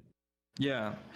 I feel like you were mentioning, like Metroidvanias are the future of Metroidvanias is like the future of pizza, because only two things matter in that aspect, which is variety and essentially craftsmanship. As you mentioned, Hollow Knight not necessarily presented the newest ideas, but it presented them in an interesting way. And I'm a pizza fan, I can assure you. So I like eating all sorts of pizzas, but one that is sometimes overlooked is the very basic cheese pizza, which here in Mexico is like a sin. Going for a cheese pizza, people here like put 1,000 things on their pizzas. But for me, it's very interesting when you have three things and you can manage to create a different cheese pizza than somebody in New York or somebody in Chicago or somebody in whatever. You know, to the point of the pizzas, you know, to finish that analogy is, I think the future of Metroidvanias will be one where you get a ton of different flavors and not necessarily it needs to be focused on creating something new, like you say. It can be something like perfecting the past or presented in an interesting way. And so, yeah, that's how I see the future of Metroidvanias. A pizza that got started way back then in Italy, and then it evolved into a New York style thing or a Chicago style thing, and then everybody is creating interesting pizzas. It's fine. I'm open for all those kinds of pizzas and games. I was going to ask, you know, what's the perfect Metroidvania? But given that all three of us are kind of working on Metroidvanias, I'm going to rephrase it because it's like, what is your solution to like how do you make a good Metroidvania problem? Like, what are you doing? Mine would be toning down the frustration by giving people a lot of tries to overcome a local, I call them like local puzzle or local challenges. So it's something that you have to overcome in order to proceed. But I don't want this to be punished too much, right? I don't want the punishment to be overwhelming. So also, I don't want you to have to go through the same hurdle twice. So every time you do something, I want you to get like, at least it could be a power-up that makes it easier the second time, or you unlock a second place, or you're aware of something you couldn't tell the first time. Something that will make you traverse this terrain once very challenging, but the other times at least different. It's 2021. There's a lot of new games, and it's different than when Super Metroid or let's say the original Metroid came out, and you had to play this because you got it from for Christmas, and yeah, just there's one Christmas per year, so you stuck with that. But now you can just this one is too hard for me, or too boring for me, or too easy for me. I just go and pick another one. And the way I try to avoid this churning would be to make something that is really, really challenging, but not absurdly frustrating. The other things I would like to solve, when I say solve, I'm not saying they're bad by any means, but there's something I want to find different ways to approach would be, I made a Metroidvania that was like easier approach on it. So people that liked Metroidvanias thought it was a little too linear, and people that liked the mechanics thought they were getting lost. I want to find a balance between what a linear game player would play, and I want to make something that can be finished by someone that does not really dig the Metroidvania, but also can have a lot of exploration if you want this. So I want to make the level design good for both at the same time. And I know this is hard because whenever you try to please everybody, it can backfire. But I'm confident that I can pull this off, at least for a 2-hour, 3-hour long game. Another issue I would like to tackle is bringing back the surprise when you get a power-up, because from all the games throughout these, 30-something years, yeah, I know I have to get a grapple hook. That's basically, I need a grapple beam. I need to get something to wall kick. I can tell it's too high, so I need the double jump. I don't like this, and I think this is. I want to make people feel like they have a new ability, and not they finally have the ability they should have. You know, it's a different feeling, but when you get something that you were not expecting, it feels like you're more powerful, and not just, oh, I'm finally normal. You know, I don't want people to kill like a boss or something, and oh, finally I can do something that every other game just grants me. I don't want this. Even if I lower the amount of power-ups to like for. I don't care. I want them to be new stuff. I want them to be something you don't expect. I see the value of the experience in the emotional storytelling of the project, and for me, it's a very valuable thing because I'm trying to get a message out there of something that's very personal to me. And I think there's also there are two things of way of looking at the problem, which is one, the mechanical aspect of it, the gameplay aspect of it, and the other is more like the whole experience, what the thing makes you feel like. And the mechanical aspect is actually way easier because it just for us, the main idea is if you are exploring a map, then you're probably moving around constantly. And so one of the essence, the essential parts of exploring is moving. And so if you make moving fun, then chances are you have a good idea for making exploring cool. That's how we're boarding things mechanically speaking. However, the more important aspect for me is how the thing will make you feel. And if you apply that to Super Metroid, well, Super Metroid is a game where you move, where you jump, where you shoot, where you make yourself into a ball and you go into little things. So, mechanically speaking, it's not the thing that we remember it to be. We abstract it as a journey that is, emotionally driven, that is very foreboding, that is very lonely. And that's what sticks for me. So I try to adhere to those kinds of things and to try to build the experience with those as objectives. And then on our end, for me, narrative is really important to all games. The narrative can even be as simple as, a match of Overwatch where it's like, I was chasing that person, but then I got my health back, or they got their health back and they turned around and they chased me. It's like, that's a story. It's just, this was happening, but then twist. But I like the more concrete ones as well. So, for me, we're making a story-driven action exploration game. That's what we call it instead of Metroidvania. Good one. Yeah. We have a strong emphasis on a character's tale. Metroidvania games tend to be very lonely. There tend to be no dialogue or even very few characters. So we're pushing back against that and adding that and trying to tell a story about suffering, actually. Everyone's favorite subject.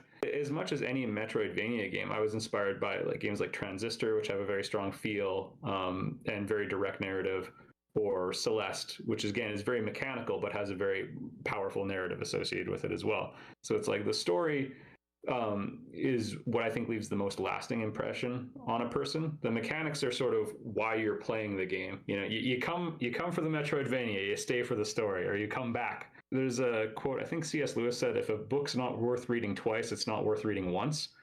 You want to play a game that you play over and over again, and even a static story can accomplish that, because again, I go back to play Celeste when life's overwhelming or whatever, because it's got this powerful story about living with anxiety, and the game itself is this therapeutic process through it. So we're going down that road.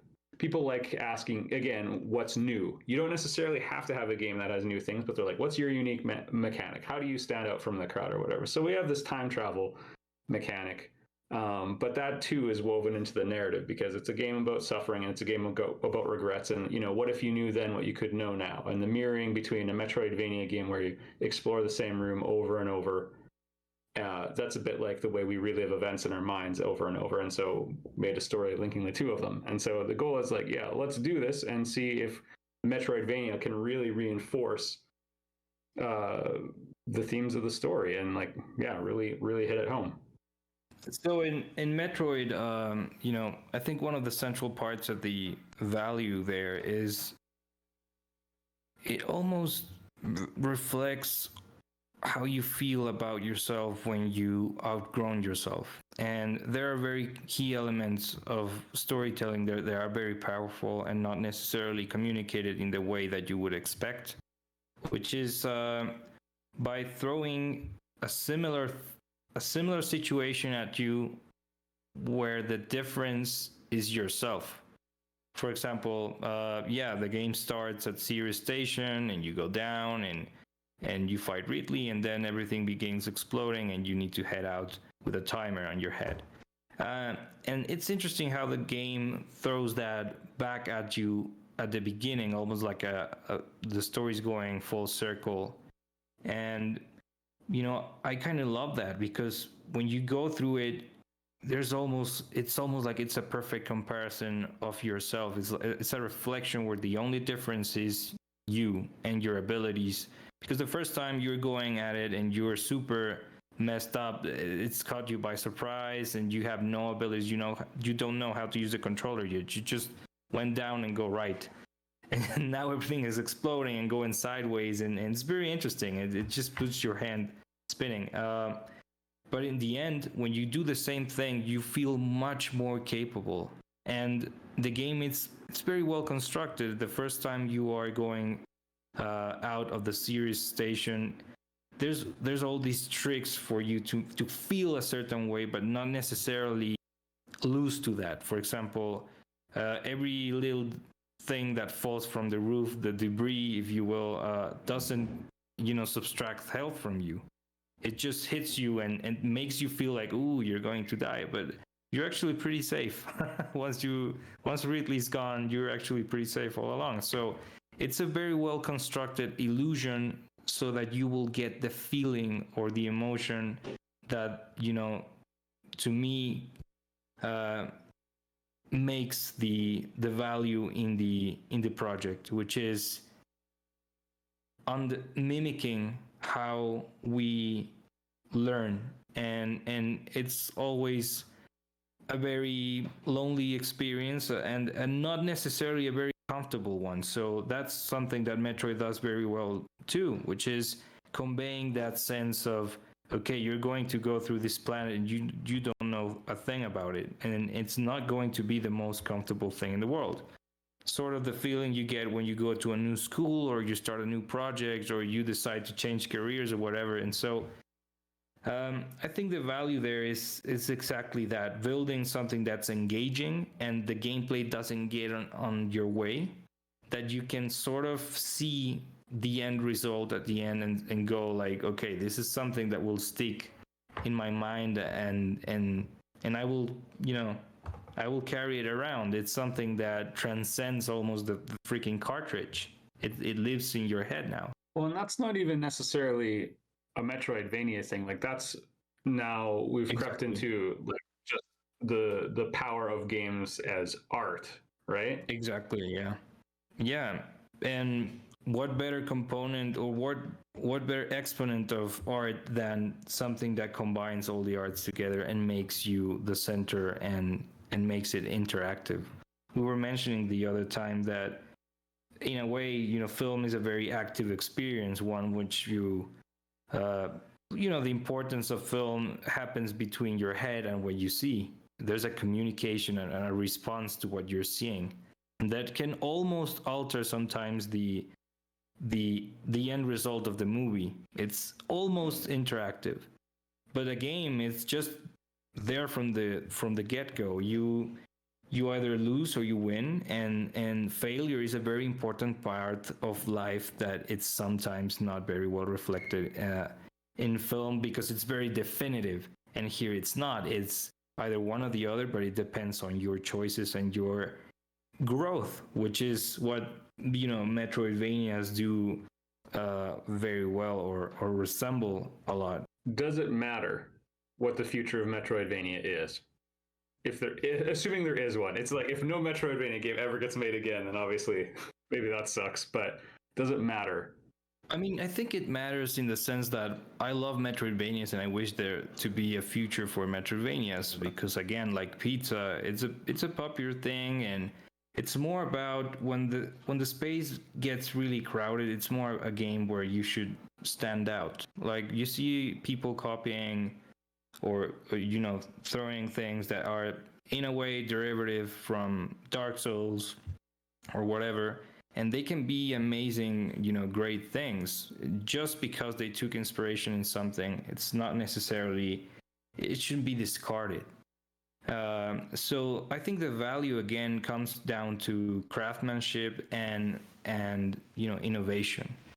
And if you have those two, then most certainly there will be a future, a future that presents a ton of options, kind of like we have now with music.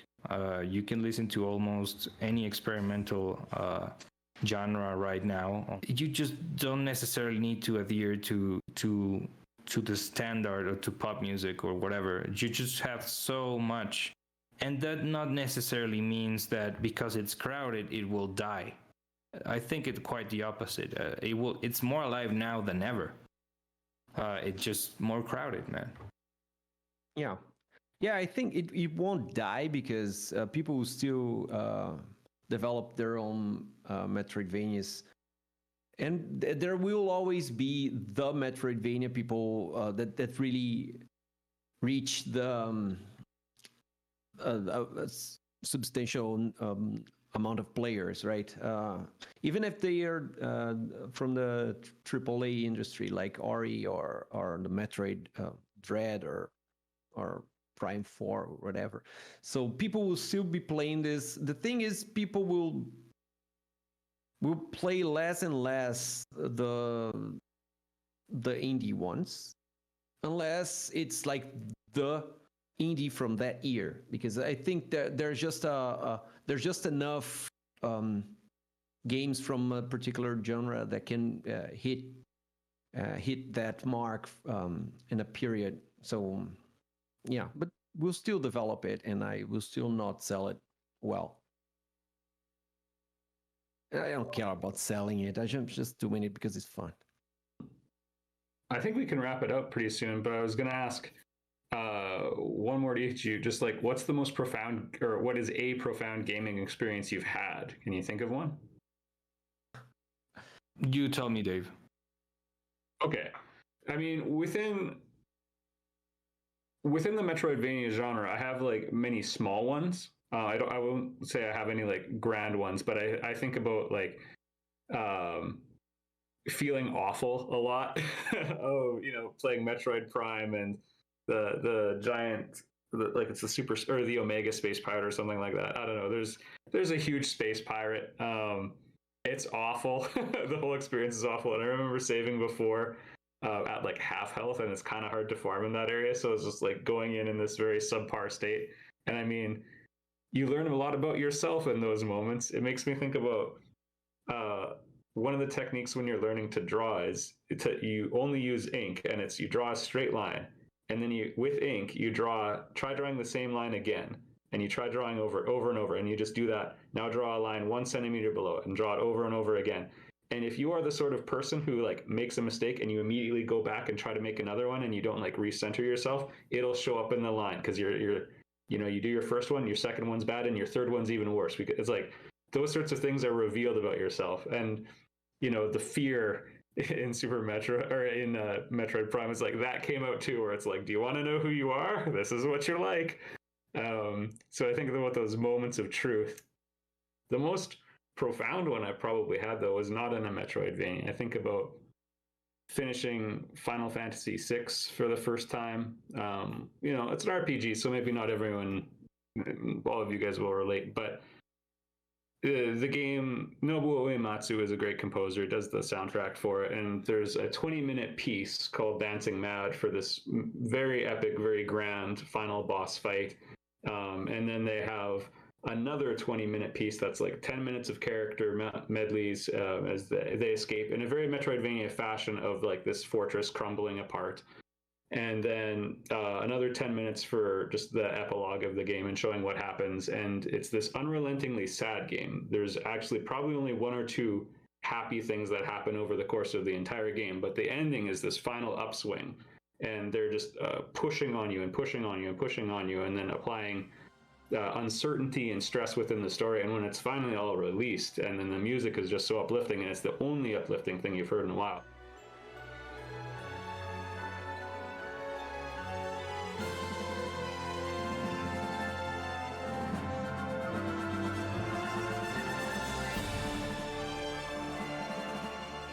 You know, it's just this profound artistic experience for me. And I remember, you know, watching the words "the end" come up on screen and just being unable to turn off the Super Nintendo. I was just a little kid at the time. It's like your emotional capacity to process this, it's like, yeah, you can't. You just sit there and like bask in a reverie after it. And I mean, that's the power of gaming. And I mean, the future of Metroidvania, the future of gaming, the future of art, like it's always going to be that. It's more of that, and delivering that with whatever tools you have, because what you have, you use. And so it's like every skill you have, you are going to be using it to create that. It's a very personal thing. It's like I said, it's almost impossible for it to not become personal in any way, which is that's why I think the fan base in video games is such an intense fan base, which is because you have this product that almost transcends the fact that it's a freaking product. It's not a product. It's an experience built by a team that put everything into making it, and it's just such a personal thing. It's like art, for me at least. I know that, you know, there's a counter debate on that, but I don't care. Anyway, so my profound moment, I think it's not really a moment, but just, you know, a realization of, I remember back when I was a little kid, my brother and my father didn't get along. They really didn't get along. And there's a lot of inspiration in music from my family, because my dad plays the piano and my brother also plays the piano, but my dad specializes in Bach music.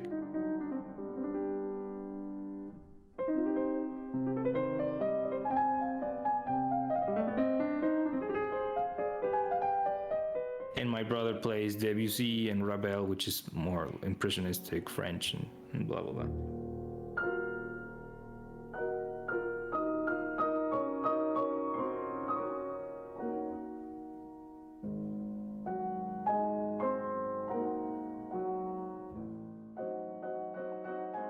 And I remember just the first time I listened to Michiru Yamane's music, I was just practically listening to my dad and my brother playing together.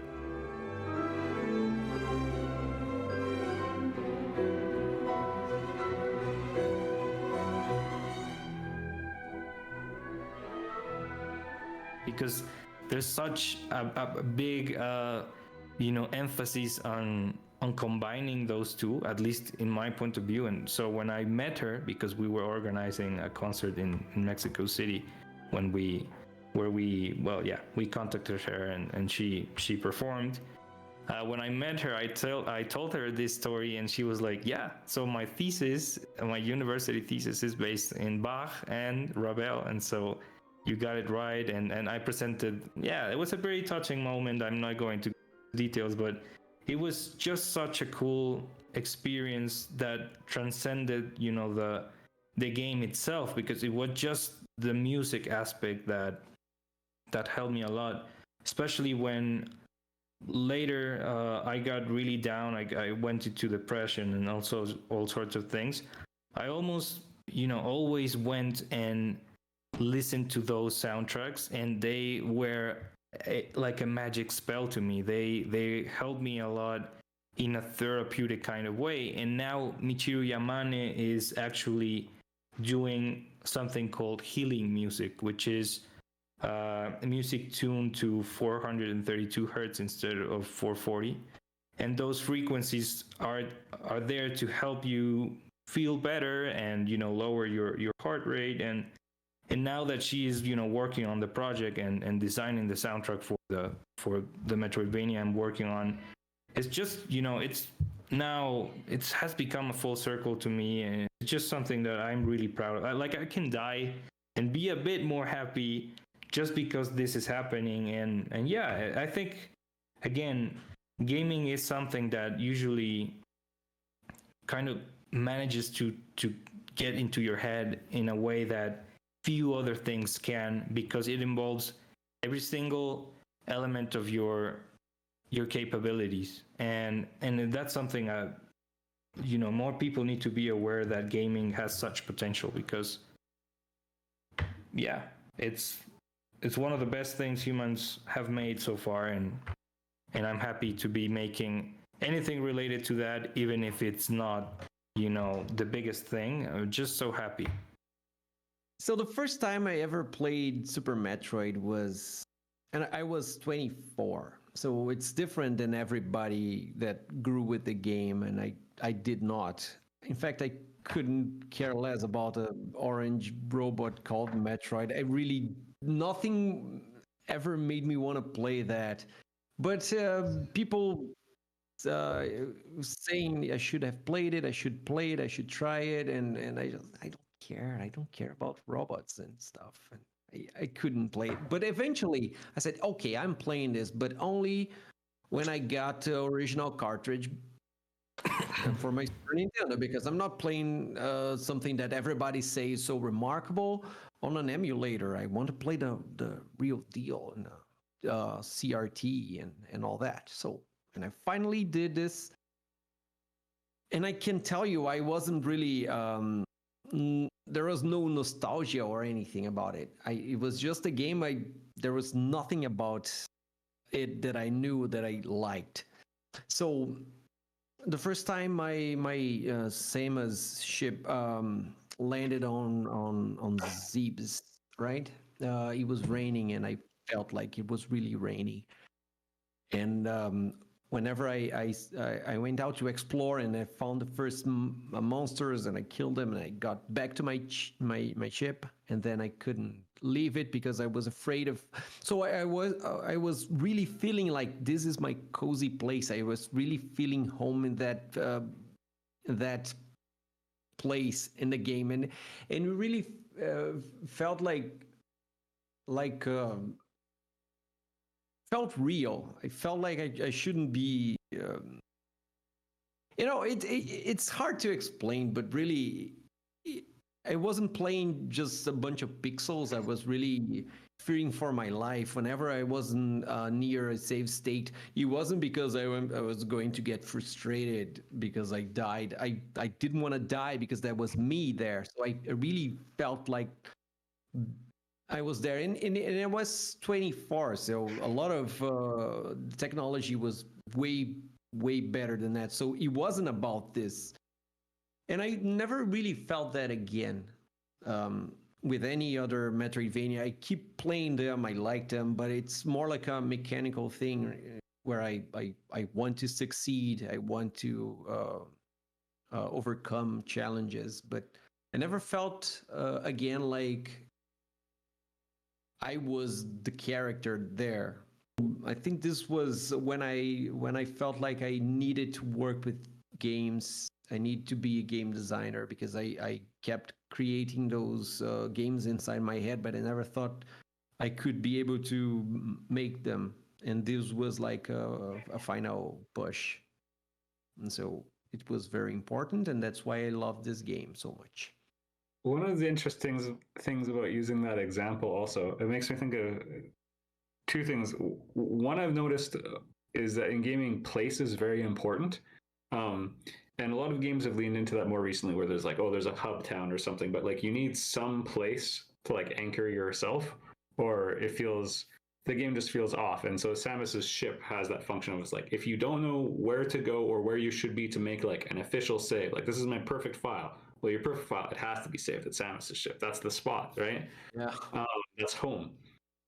So that's one part of it. And also, I think about Breath of the Wild as, again, being this huge achievement in gaming. And what they did is, in a lot of cases, they take out music and you just hear the sounds of nature. And that's how Super Metroid basically starts. Like, you land and there's music, but it's like these low groans, and it barely constitutes music. And I say that in a positive way. It's like an ambient feeling.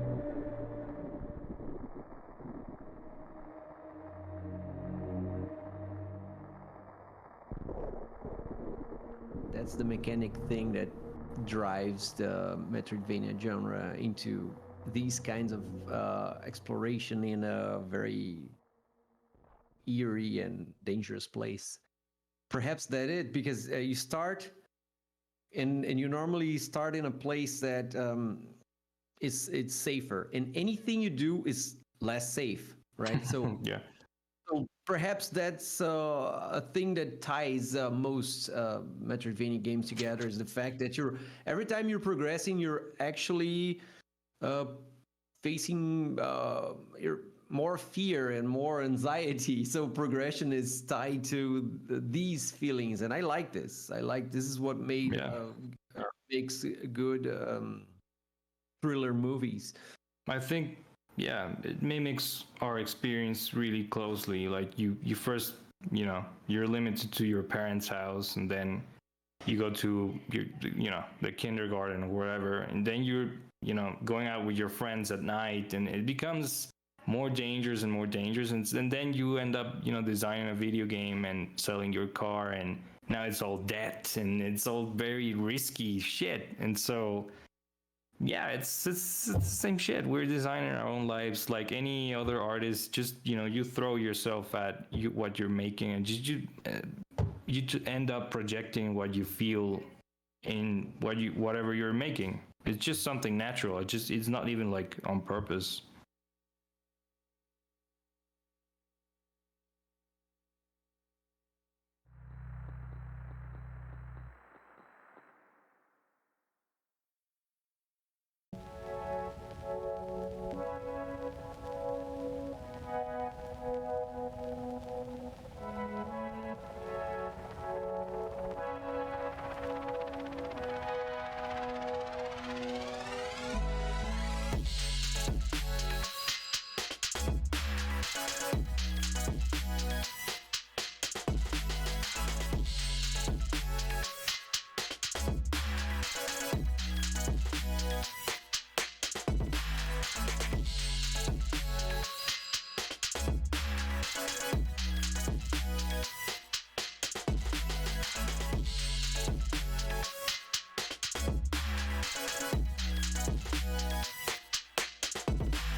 That's my man going down.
That's my man doing that.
That's my man.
That's my man doing that.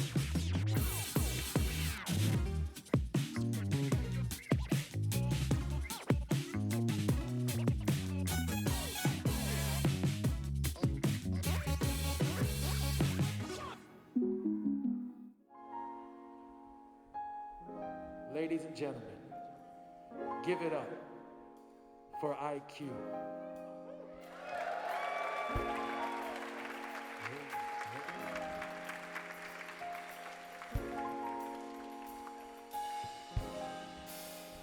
Yo, I was raised from the sound of the rhythm. Plant the music in your soul. Grow your green pigment, all the warmth that I feel. Love that blooms in me, grows for my soul. Beautiful sight in me. The life I live, the ones who grow with me. Content with the fact they choose to be with me. Nourished through this field of dreams, the sun feeds me. Life. Hey yo, I gotta go out, let the world hear it. I gotta go out and let the world hear it. On those really hot days, put out my shade and feel it.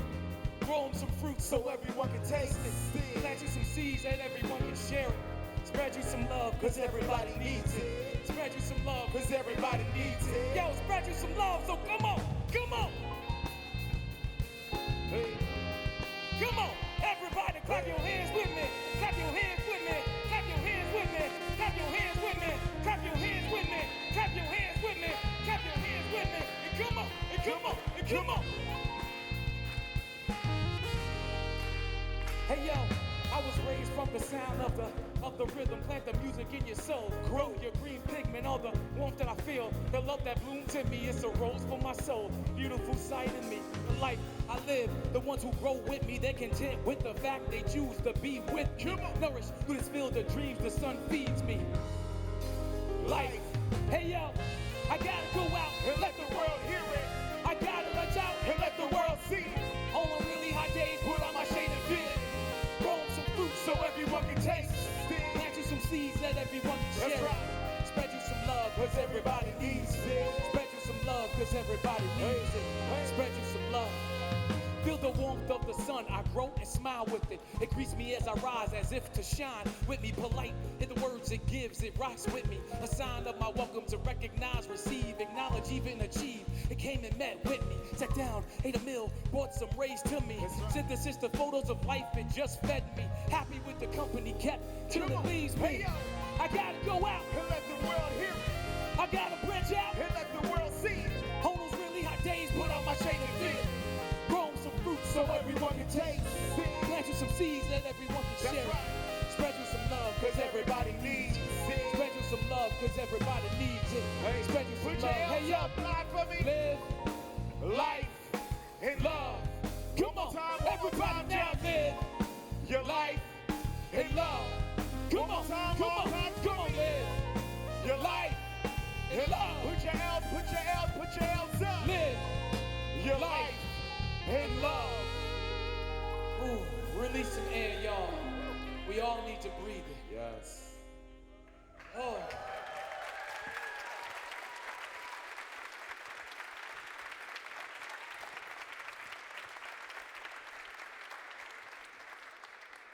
So ladies and gentlemen, my name is IQ, and thank you guys for coming and rocking out with us for a while.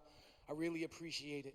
So, we're not gonna do too much talking. However, if you got a drink right now, cheers to love, cheers to life, cheers to PAX. Thank you so much. I mean, all weekend I've been going around, man, and everyone has just been doing their part. And guys, I miss being around my friends. I miss being around other nerds like me, man. So thank you guys for also making this possible. Cheers. Cheers. But enough of that. We gonna get into it for a little while if that's cool with y'all. So, shout out to the one and only Miss Anita Baker. This is a tribute to her. This song is called Angel. Yo, I come in peace, not to incite a riot before the people fighting for other lives, no matter the cost that want asylum. I come to share a vision to change the world we live in. I bring you dreams and a triforce that's made of wisdom, a peaceful world to live in, a pot that we can piss in with hard work, unity, a common picture. I wanna build it with you, dreams I can share it with you. One world, one heart, a pretty picture. We paint a pretty picture. Look around, we paint a pretty picture. We paint a pretty picture. Yo, yo, yo, tell me that you can see it. Spectrums that build our prisms, rainbows across all our skies to paint the world we live in. Not filling up our prisons, sharing this world we live in. Projections shot on the wall, I wanna share them with you. The winds awake speak your feelings. My ocarina plays them. A high rule made of tyranny. We shall diminish. Majorities mask will vanish. Minorities' rights established. Master no more because they swore that other people mattered. Till it came time to matter. To murder had no answers. Admitting tills with no cash or other family matters. Jumped up on charges gathered. I hated those bushes planted. With no regard in my yard, creating holding patterns. It was a secret passage. It's our body snatchers. Encrypted talks made of words to build a different language. The privileged few were granted. They act like it don't matter. Running a race of both stars as if it never happened. Not to incite a riot. For the people fighting for other lives, no matter the cost, they want asylum. I come to share a vision. Change the world we live in. I bring you dreams and a Triforce. It's made of wisdom. A peaceful world to live in. A pot that we can piss in. Hard work, unity, a common picture. I won't agree with you. Dreams I can share them with you. One world, one heart, a pretty picture. I wash away the madness. That brick fence I ravage. My time's beat, I saw you. Trying to manage. Go down the river dancing. And no, not for romancing. A lifeline we shall define. I won't resist. No, we won't let you have it. You took enough already. The souls weep under our feet. Our friends and family. Our future, you can't have it. Corporate greed is rampant. Stand to weather the storm. Change the world together. Not to incite a riot. For the people fighting for other lives, no matter the cost, they want asylum. I come to share a vision. Change the world we live in. I bring you dreams and a Triforce that's made of wisdom. A peaceful world to live in. A pot that we can piss in. Hard work, unity, a common picture. I wanna build it with you. Dreams I can share them with you. One world and one heart, a pretty picture. A pretty picture. Together we paint a pretty picture. See, it's a pretty picture. Together we paint a pretty picture. A pretty picture. Yo, let's paint a pretty picture. A pretty picture. One world, one heart. I come in peace.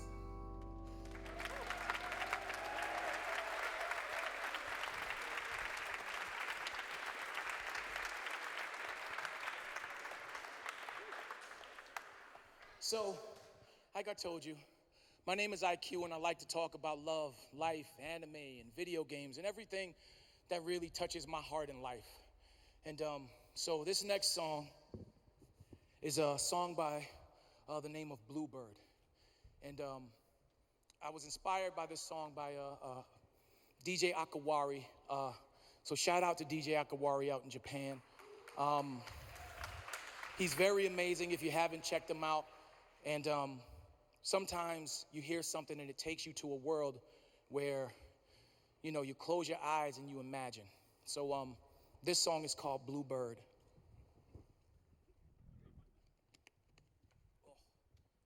H2O. Hydrate. H2O. Hydrate. H2O.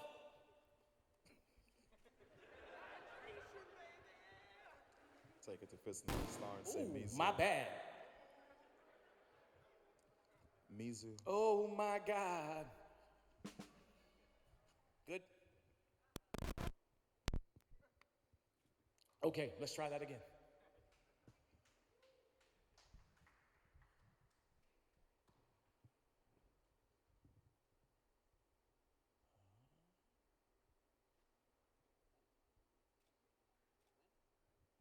I don't hear it.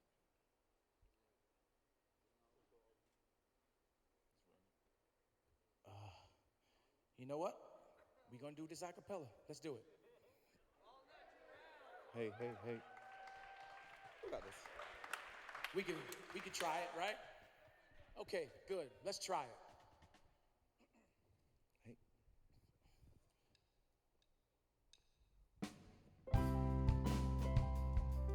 Hey. All PAX West, please put your hands up live for IQ right now. Come on. I really want to fly. I really wanna change my life. Just spread my wings and fly.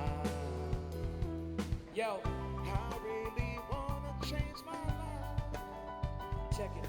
Every day, how the others they soar, it brings me life. I see the green in the leaves of the trees as they soar by the seasons change. Flowers lose their petals and die. sky. The circle of life happens right in front of my eyes, afraid to fly. Better yet, I'm scared to fall. My dreams are big, but in this world I see that I'm small. The roads are rough, but even so I dare to dream. I gotta believe, never think that you can achieve. I really want to fly. See, I just wanted to fly, you know, and spread my wings like an eagle in the sky. Spread my wings and I'm flying, I go out, I close my eyes, I close my eyes and I fly. Life is passing me by, you know, and if I never make my dreams, I'll always believe. They'll never tell me I can't succeed. Cause in this life we dare to dream, we gotta believe. Never think that you can't achieve. The change in me happens every day I can see. The more I believe, the more I change inside of me. Celebrate life and everything it takes to fly. The breeze came by, they taught me to fly. I'm never alone. Inside my heart I'm always at home. All life must change, cause like the weather we never know. Cause in this life we dare to dream, we gotta believe and never think that you can't achieve. Come on. So never let them take your dreams, you go and believe. Never think that you can achieve, hey yo. Every day and in the middle of the night, he keeps calling me, calling me, calling. Tossing and turning and yearning. Keep moving on, never gonna stop. Pushing and growing and learning. Take this pain from inside my heart. Take this fear from inside my heart.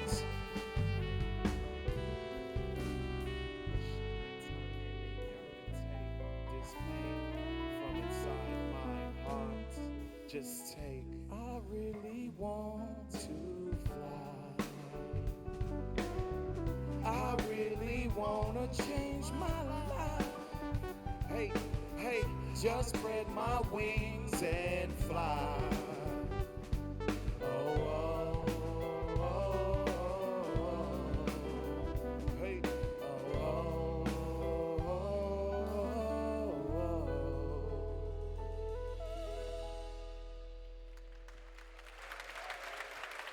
All right, so sometimes things don't go according to plan, but like in life, we keep rolling, right? We always keep rolling. So never stop moving, never stop trying, never stop learning, never stop living. So this next song is called Laces.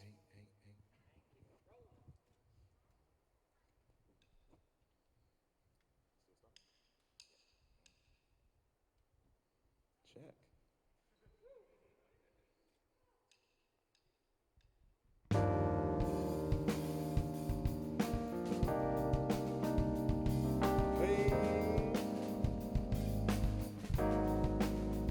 Yo, I'm beaming like Willie Beeman, just seeing what I could be in a world that's filled by demons, destroying the very meaning of liberty, of love headed towards instability. Stoked inside a veil is faulty inside reality. Disguised identity, breaking all our boundaries. Now everywhere I go, we're surrounded by this insanity. We're breaking away all the balances, shirting for the sin for the time. Tell me what's seeing, cause that's right. You matter, don't ever lose your manners. You work until they day that we really could make it happen. Your dreams no longer fantasies in the land of make believe. Welcome in these places intertwined. It's for the sake I eat. Welcome in these places intertwined. Just for the sake I eat. Hey, hey. Welcome in these places intertwined. For the sake I eat. Hey, hey. Welcome in these laces intertwined for the sake I eat. Hey, hey, hey, welcome in these laces intertwined for the sake I eat. All right. Hold on, sometimes, ladies and gentlemen, you gotta give the drummer a little bit. All right. So ladies and gentlemen, please give some noise for my friend, my brother, Youssef. So in 3, right? Come on, 1, 2, 3, hit. Come on.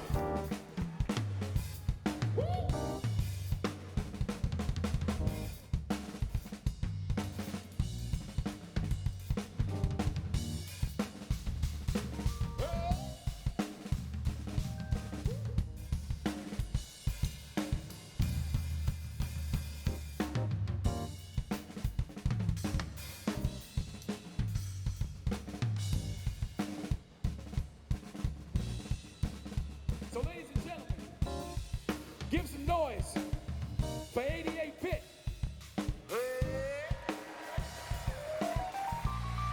Come on, come on, come on.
So, moving right along,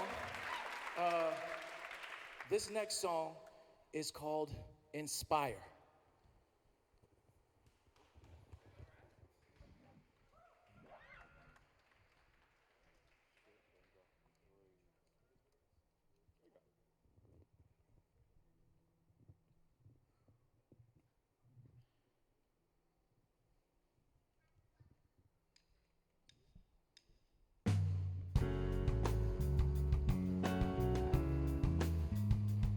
Oh, PAX West, how y'all doing this evening? Hey. Come on.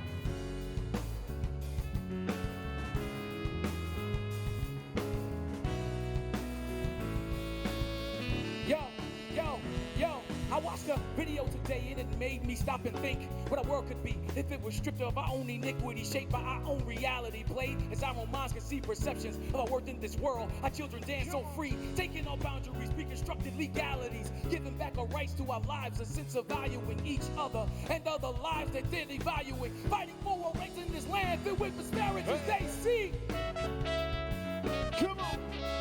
Yo, is it okay to live, to dream, to think in the land that's supposed to be free? I want to live my life complete. That's right. No one to tell me to live, to dream, to think in the land that's supposed to be free.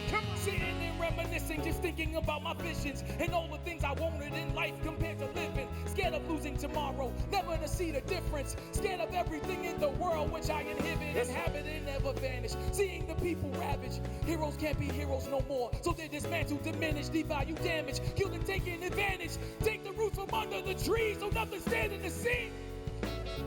Hey. Yo, PAX, is it okay to live, to dream, to speak in a land that's supposed to be free? I want to live my life for me.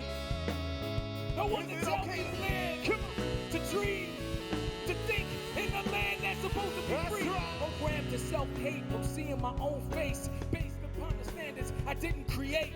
That I shouldn't believe these things they did to me got me so afraid of dying. It scares me to dream. A voice that's afraid to speak. Weapon X was labeled me. It's uncanny the way the world can storm on our dreams. The skin we're in, marked and treated as sin for existing. Imaginary walls to get in. Is it too much to be perceived? Are the hopes, loves, and dreams not good enough? And only if your melanin's free are they doomed to live like sheep, cattle butchered for meat, viewed less than a person who's melanin free. Would you turn them a blind eye and not acknowledge their lives, their hunger, necessities, so they could be fine? Imagine how ice they climbed if engraved in a child's mind when they looked up and didn't see a limit to sky. If in the world they reside and taught them to save a life, respected. There was no wish for colors to die. If in one race we could see in the same space, it was okay to never be confined to a space or the hate or the race or the gender debate or a different expression in which we create to live, to dream, come on, to think in a land that's supposed to be free. I want to live. Give it one more time for IQ.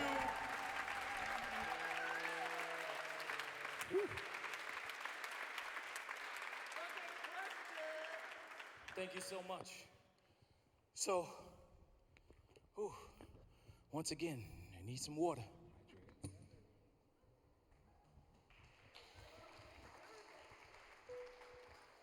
So do I have any RPG players in the house? So, real quick, anybody like Final Fantasy? See, now I knew you guys. See, we can be friends. We're good. So, I went to a concert a while back, and it was called Distant Worlds, right? And I got to see Nobuo, right? And it was amazing. But the thing that happened when I was watching the show is that it reminded me of like little me, right? And we're all sitting watching this symphony orchestra do what they do. And I mean, like, I didn't cry or nothing. You cried. But you know, if I had, right, it was just because it reminded me of like my friends from when I was a kid. And like for me, I wasn't always very social. So when I found other kids that were playing the same games as me, it excited me because it gave me something to actually talk about. And So I wrote this song like when I got home from the concert because it was just such an experience that I was like, man, I can't let these thoughts and these feelings leave. So this next song is called Symphony in My Mind.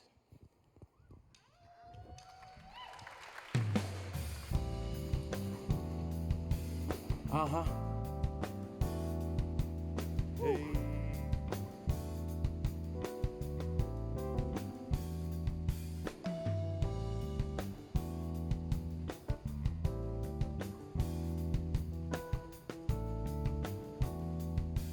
Hey, hey, hey, hey, another day inside, that's how I live my life.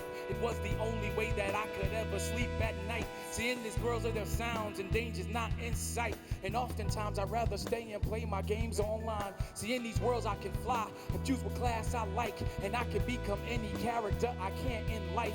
Love grows inside from the stories I see. And I'm a hero moving mountains playing RPGs. From the slums we see to a world unknown. And I can make friends round the world from right inside my home.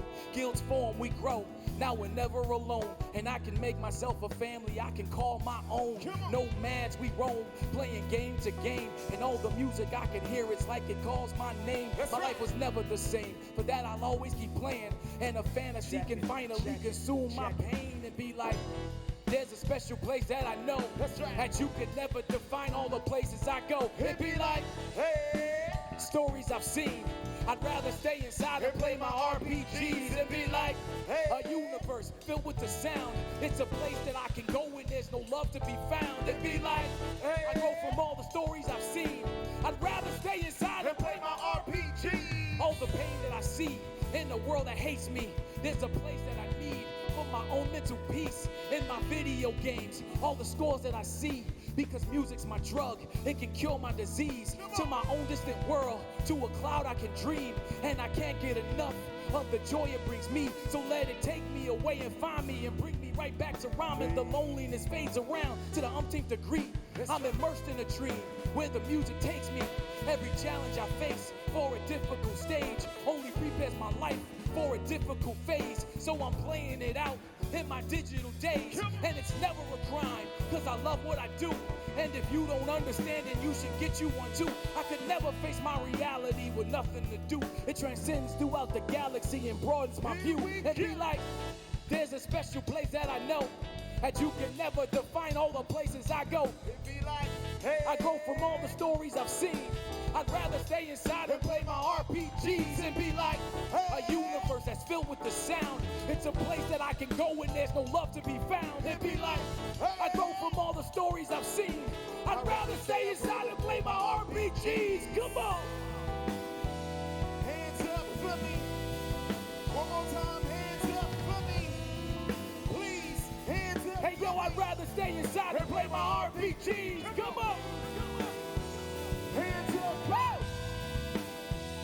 Hands up for me. Because I'd rather stay inside and play my RPGs.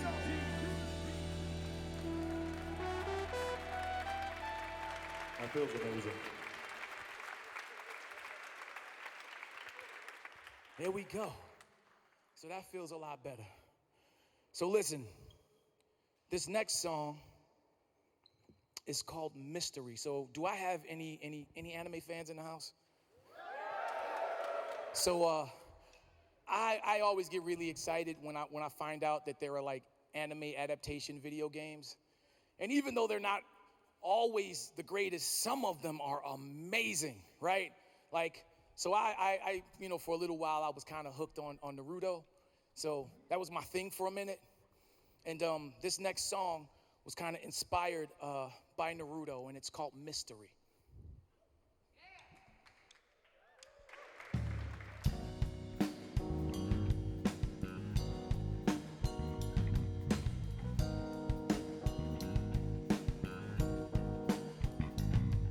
Yo.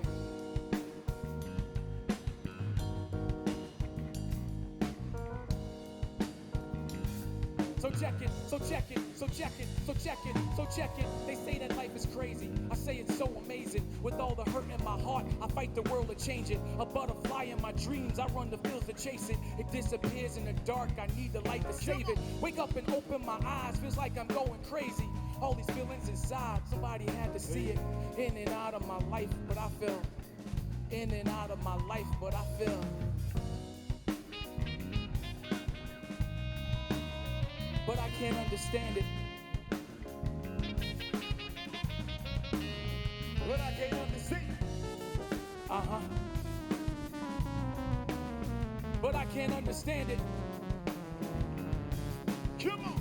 Yo, yo, yo, yo. Happiness in my heart is my soliloquy. Beats, measures, and rhymes, they're all surrounding me. I see the colors, they shine, the basics loose the leaves. I watch them glide on by, their only chance to fly. I see them all of the time, as if it's by design. Genjutsu my rhymes, the rhythm comes in time. Running through all the stages, I got the end in sight. No one can stop my plight. I'm living, loving life. This ain't no time to be scared. I'm hopping on that flight. I'm seeing all the sights, exploring other heights. New worlds to explore, just walking out that door. Lakes, rivers, and trees, I sail the seven seas. Understanding myself, the mystery is me. Happiness in my heart, it's like a sandy beach. Hear the sound of the waves, they crash along the sea. Reanimated her love, now she's protecting me. It's funny how life can change and never be the same. Understanding your world out in the pouring rain. Showing love to yourself to take away the pain. Medicating your life, it never looks the same. Give it a different name, chalk it up to the game. Take another perspective, but never finish playing. Understand what I'm saying? The mystery of hope. Do your production work, sit back, enjoy the show. They say that life is crazy, I say it's so amazing. With all the hurt in my heart, I fight the world to change it. A butterfly in my dreams, I run the fields to chase it. Disappears in the dark, I need the light to save it. Wake up and open my eyes, feels like I'm going crazy. All these feelings inside, somebody had to see it. In and out of my life, but I can't understand it. Mystery in my mind, but I can't comprehend it. But I can't comprehend it. But I can't comprehend it.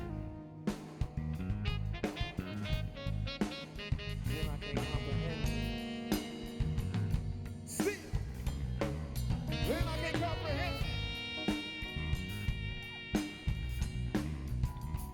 Just vibe. Happiness in my heart, but I can't understand it. Give it up, IQ, one more time.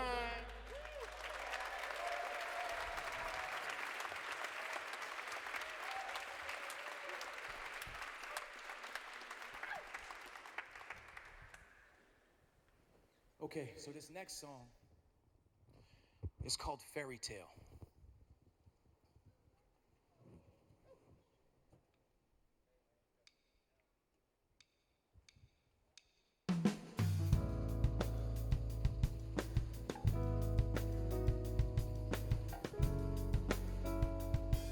So, in the hook it goes, don't leave your pie up in the sky. You need reality, oh, don't look for pie in the sky. You need reality. I can see the lights, the move of the crowd. It's after dark, all of my trials. This moment in life, right from the start out on the road. I'm chasing these miles along my path, where do I go? I'm working so hard, no looking back. The time has come, step to the stage. To my surprise, the rise of dawn. It's only a dream, I open my eyes and now it's gone. The joy that I feel within my grasp, I start to run. Ambition is strong, but funds I lack and need of help. But so full of pride and scared to ask nowhere to go. I'm faced with this feeling so trapped, and all my friends are chasing their dreams in foreign lands, and so I watch. Ambition is strong, but funds I lack, so I can't go.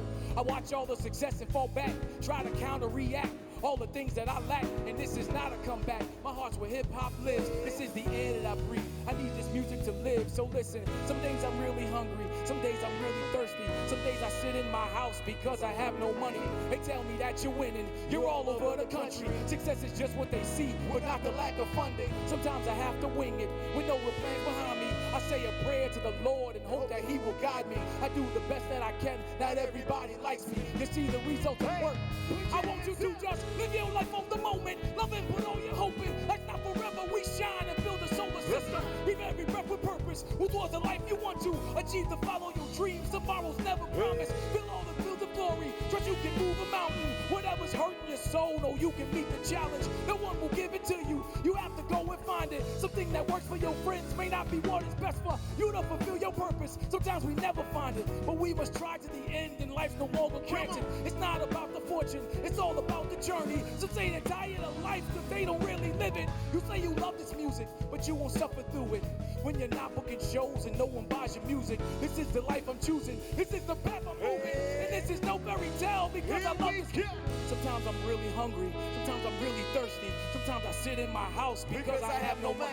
They tell me that you're winning, you're all over the country. Success is just what you see, but not the lack of funding. Sometimes I have to wing it with no real plans behind me. I say a prayer to the Lord and hope that he will guide me. I do the best that I can, not everybody likes me. You see the results of work, not what I'm sacrificing. Don't wait for pie in the sky. You need reality. No, don't look for pie in the sky. You need reality. Oh, don't look for pie in the sky. You need reality. Oh, don't look for pie in the sky. You need reality. Oh, yeah. Give it up for IQ one more time. Yes.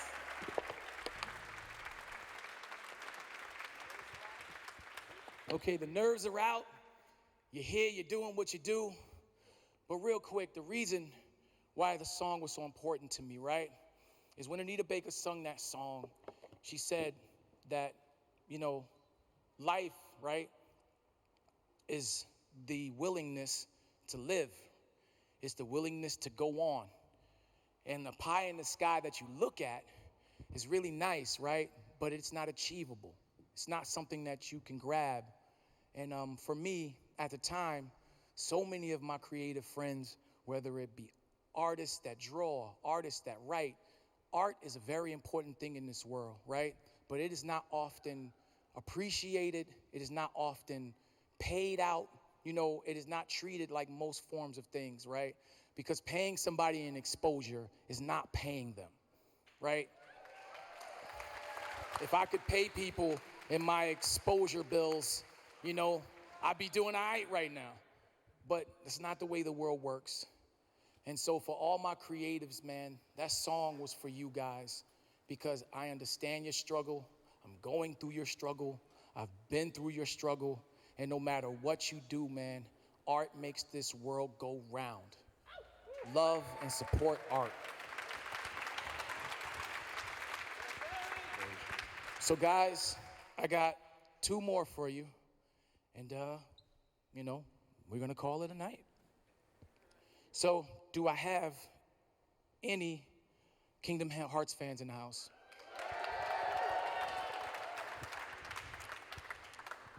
Okay, so this next song is called In My Heart.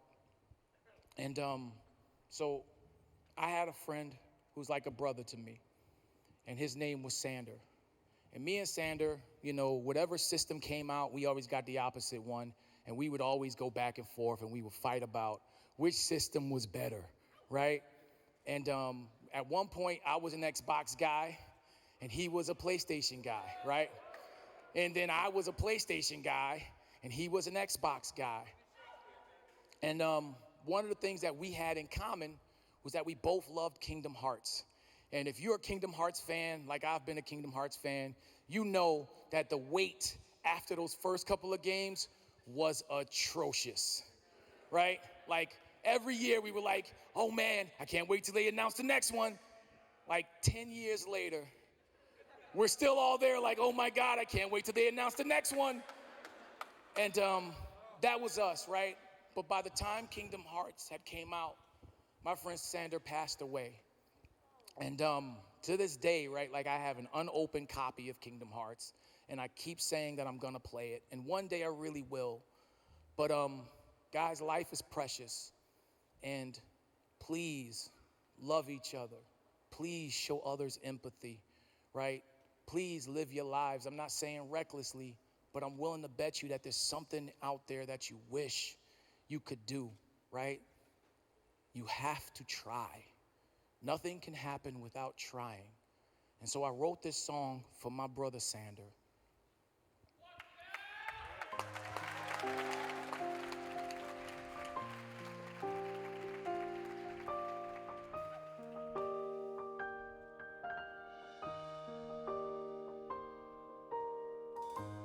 And even if the world falls apart, I'll still keep you right in my heart. Though the road we travel is long, I'll still keep you right in my heart. And even if the valley is dark, odds stacking against us from the moment we start, know your very existence keeps a place in my heart, 'cause I'll still keep you right in my heart. Even if the valley is dark, I'll still keep you right in my heart. 'Cause you're still in my heart. And even though it's long, I'll still keep you right in my heart. Hey yo, I wake up to all the madness, the pain that I feel inside, leaving me hollow about your passing. Never thought it would happen. One day you were here, the next you were gone, wondering with the time when disbelief, my reaction. If life were an RPG, I'd scour the world to undo the madness, something to bring your life back. See, it was just yesterday, Daddy was telling me he was happy. Now all I see is sadness. In wake of a heartless land, steadily drifting towards the darkness, wondering where my heart went. Nothing that feels the same, constant reminders of how the world's changed. Things that were separated and scattered across the fragments, fighting to gather pieces and driven towards a madness, a pain that is so familiar. Wish it would never happen, but never can we control our time to spend on this planet, through galaxies that we travel, finding a greater level, a state of coherence that would lead to a metaphysical point of existence. From our dreams we emerge, shedding physical composition to which we're immersed, 'cause it hurts to be mistreated. Fighting for all your worth, swimming towards the surface for air, 'cause you're submerged. Life bar is receding, all your options depleted, and no continues left to move on if you're defeated. Between us there is a feeling, guiding the life we share, helping us move the mountains wherever they shall appear. Through the years if we're lucky, through moments if we are not. So long as I can fight by your side, then I'm a ride. My friend, I will never leave you. Yes, I will always care. Remember me through all of your feelings, challenge your fears. Through them we gain a freedom. See, it starts in the mind. Life is truly living while leaving worries behind, and we ride. And even if the valley is dark, I still keep you right in my heart. We get online and we ride. And even if the road is long, I still keep you right in my heart. Because you're still in my heart. And even if the valley is dark, come on, odds stacking against us from the moment we start. That's right. Know your very existence keeps a place in my heart, but I still keep you right in my heart. See, every day I've been given a life that I'm blessed to live in, a world that I have no privilege to see my life's value in it. I'm forced to make quick decisions to challenge a jaded system, just to create a place. Everybody can have a space, and I look in the mirror to analyze what I'm feeling. I see my mouth making movement, but there's no words that I'm hearing. So it leads me to think that there's none left to listen, and I pray for a blessing to give me a clearer vision. I'm quick to make my incision, operate on the world, fighting for all the keys to the kingdom, or so I'm told. Never stop with my movement, never stop my improving, continuously leveling up and power boosting. I'll never submit to failure. One day we'll touch that sea.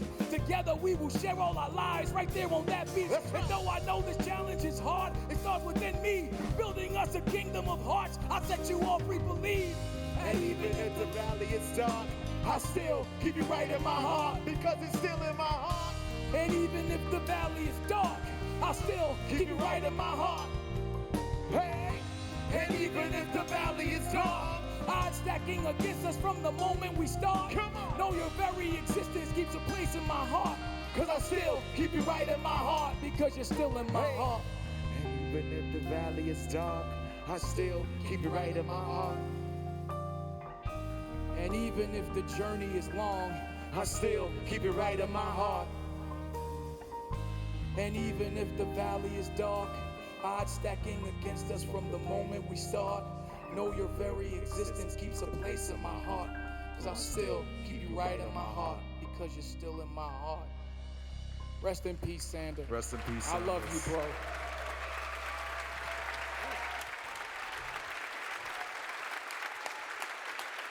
So guys, I got one more for you. And this last song is called Linda Slade. And this is dedicated to Mrs. Linda Slade, the person that got me to make music and believe in myself. Yeah.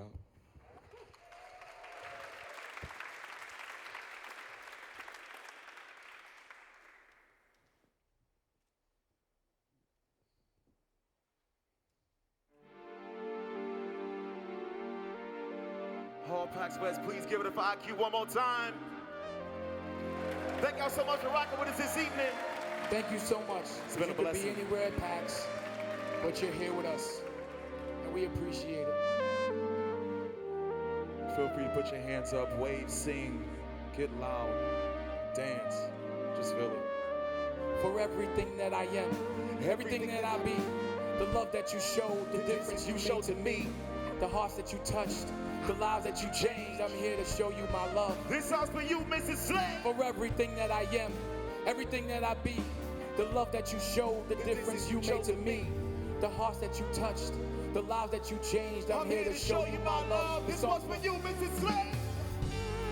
Down in Erasmus Hall over in Brooklyn, New York is where she heeded the call. There was a hero for good and she was clearing the halls. Her name was Miss Linda Slade.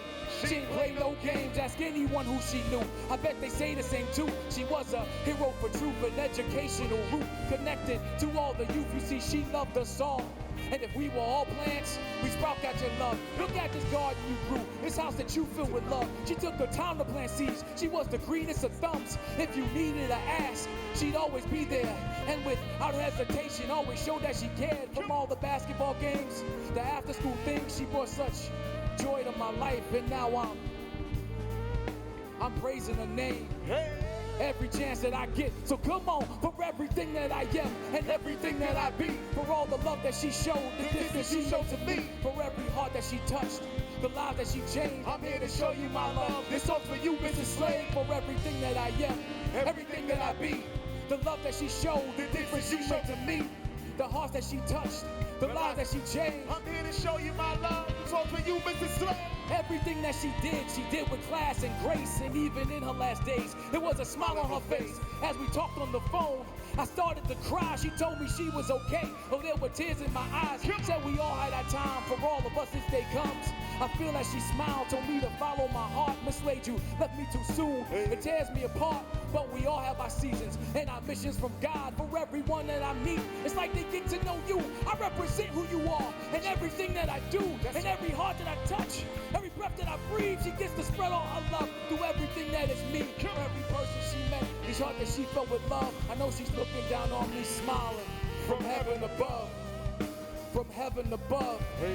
And I love you. For everything that I am and everything that I be, for all the love that she showed, the difference she made to me, hearts that she touched, the lives that she changed, I'm here to show you my love. This song's for you, Mrs. Slade, for everything that I am, everything that I be, the love that she showed, the difference she made to me, the hearts that she touched, the lives that she changed. I'm here to, I'm here to, I'm here to, I'm here to, I'm here to. Everyone needs a hero, someone to stand strong, fight this world's wrongs. Come on, everyone needs a hero to guide us on through our lives. So yo, that's you. Come on, everyone needs a hero to help us achieve if we just believe. Come on, everyone needs a hero to guide us. Hey yo. Sometimes we things in people they don't see in themselves. When our confidence breaks, we feel alone in this world. Sometimes it takes that one soul to show that they care. Say they share your world and you mean something to them. Just to hear someone say, you're not alone in this world. You saw the joy in my heart, cried the tears in my soul. Anyone who knew you knows what I'm talking about. See, I wrote this in tears because it's filled with my love. This song is filled with my hopes. It's filled with my dreams. It's filled with the things in life she helped me to see. We can be great things in this world if we only believe. I graduated from school because she believed in me. Not here to say goodbye. She said, I'll see it again. I'll teach all she taught me till I see her again. I'll spread all my love. I'll conquer my fears. I'll fight for what's right, no matter how far or near. And I will lift someone up every chance that I can. I represent to this world what she instilled in a man. For everything that I am and everything that I'll be, the love that she showed, the difference she made to me, the hearts that she touched, the lives that she changed. Ladies and gentlemen, I'm standing here in front of you today because of her and my mother. This song is for you, Mrs. Slade, and thank you for everything. My name is IQ. Thank you guys so much. Real quick, just give it up for my band. Thank you guys so much. PAX, thank you. Have a good night. And definitely please wait around for the next act. Thank you.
Feel him beckoning you close now.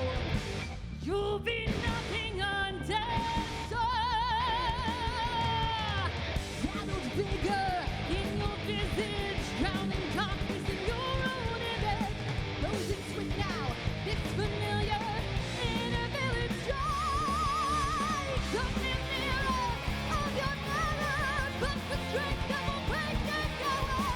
When the challenge stands between you and victory, or a favorite demise.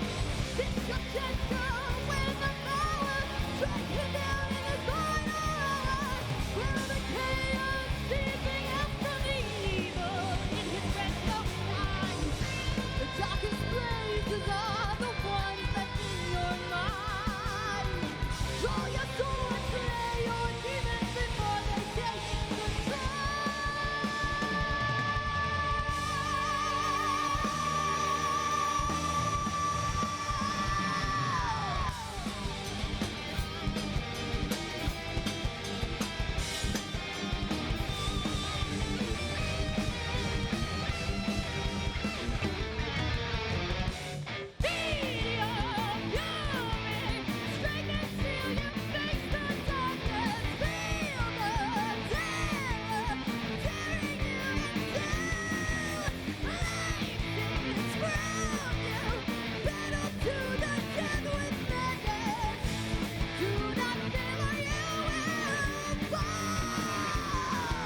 shadow reaches from beyond the shoulder.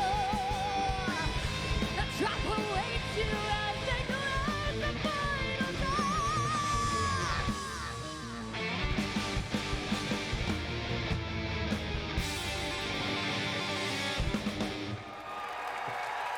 Thank you, PAX! You guys are amazing! We are Master Sword! For those of you who did not realize that, when you saw our giant name appear on that giant screen, we are so humbled to be here today. We have never played PAX. We have never played the Paramount. And oh my God, we are so excited. Thank you. How many of you have never seen us before? I love it. I'm so happy you guys could catch us here tonight. We have a fantastic set for you guys. This next one is one of my personal favorites. This one is Let Me Show You the Night.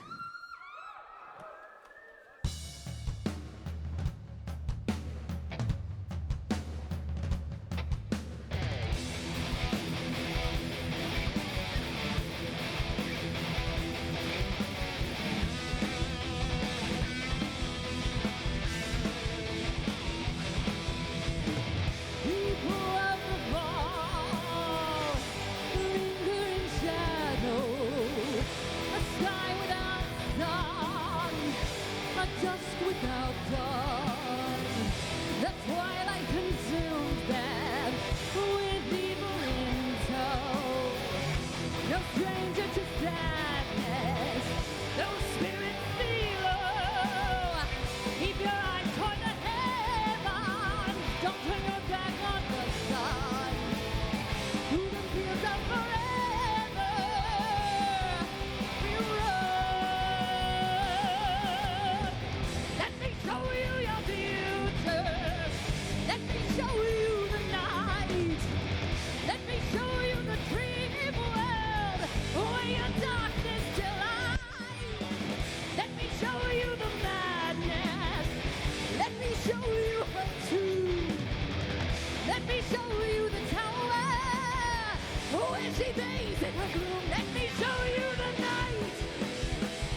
Thank you guys.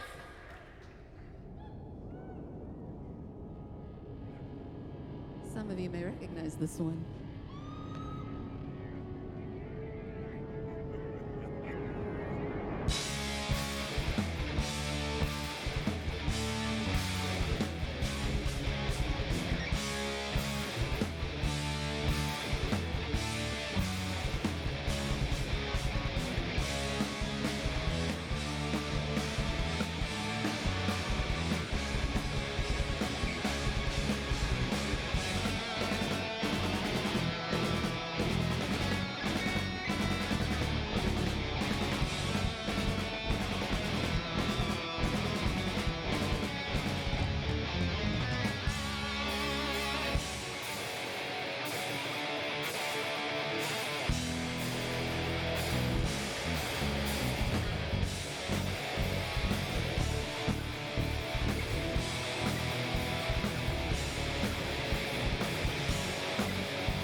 guys are so nice.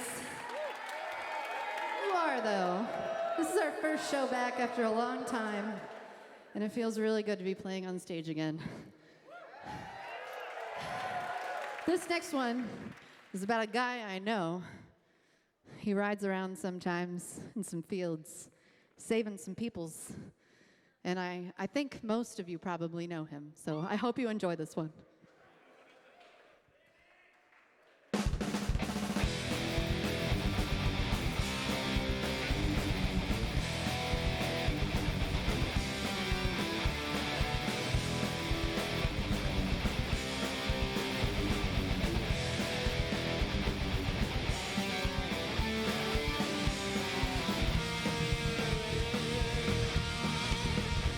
Like the sweat from your brother in battle, death in my shield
paths good for eternity ride. No man can rescue you, the hero. Hero of mankind.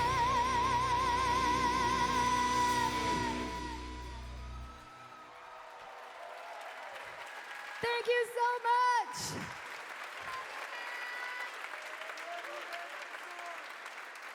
So if you like that song, we're selling CDs after the show.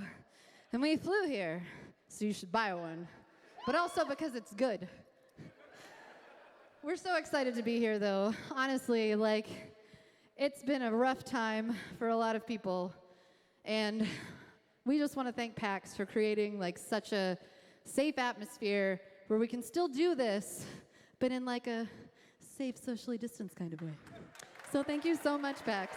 We really appreciate that. And I don't know if it's because it's been almost 2 years since we've played live, or the fact that my nieces are watching at home, because they live on the West Coast, and this is like the first time they've been able to. So Lily and Violet, I'm really excited that you're seeing this right now on the live stream. And everyone else who is watching at home. But I love them more, I'm sorry. It's a blood relative thing.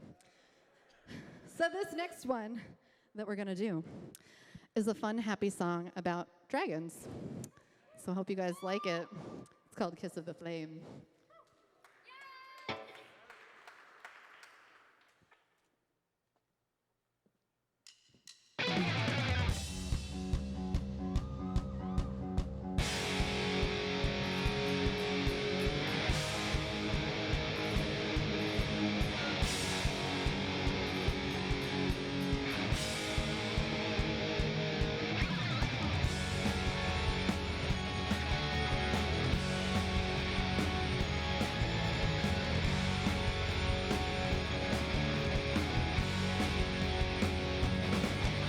He thinks on the stone, the breaker of bones, avenger of those who fight. A tyrant of fame, a helpless he reigns, spoke of the evil's light.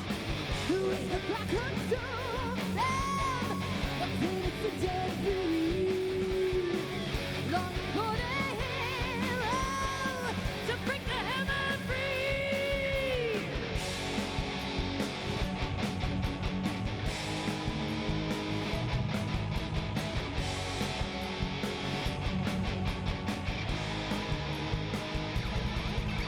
The heat of the flame, sculpting shadow and babe, a hero of ages past. In the heat of the fire, burning higher and higher, his companions will breathe their last. The rain of rock consumed them. What did it set them free? The dying world entombs them from desert to the sea. Come jump to the voice of the others. Come shout and get your destiny. Run jump from the pain of your brothers. Feel child until eternity.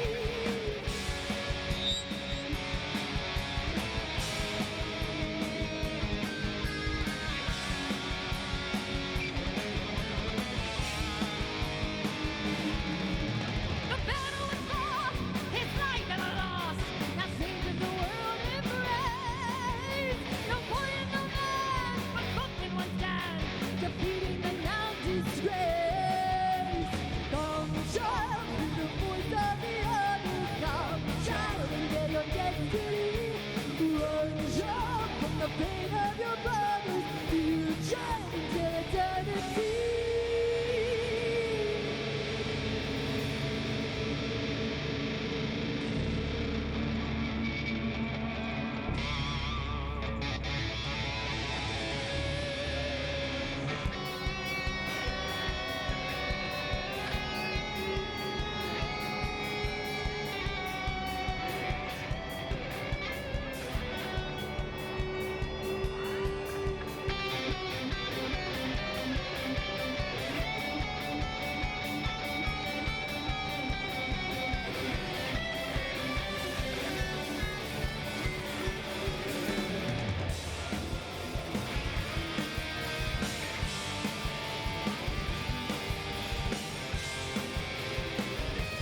tragedy from not so distant last.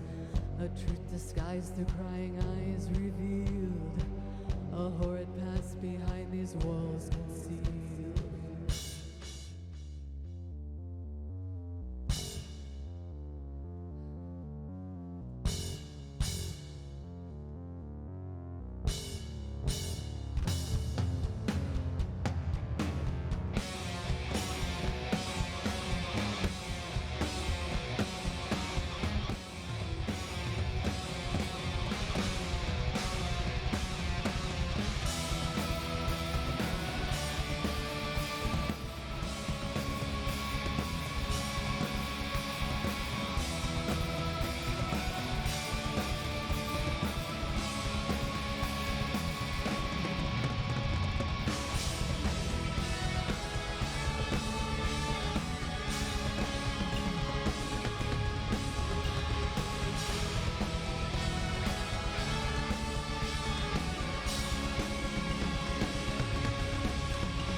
Rebellion, a future remorse.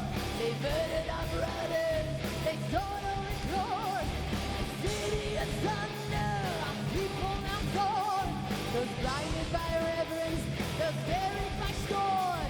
One champion now present, the rest in the dark. One sworn to the bloodline, alone with their mark. Entombed in their haven, betrayed by their trust. Forgotten in darkness, imprisoned to dust. Heroes sorrow.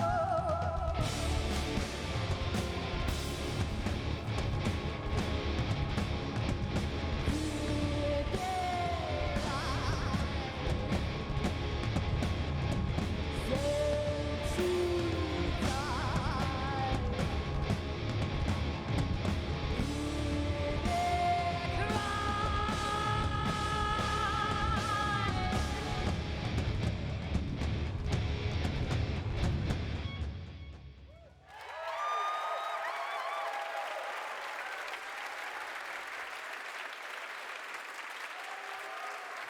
Thank you.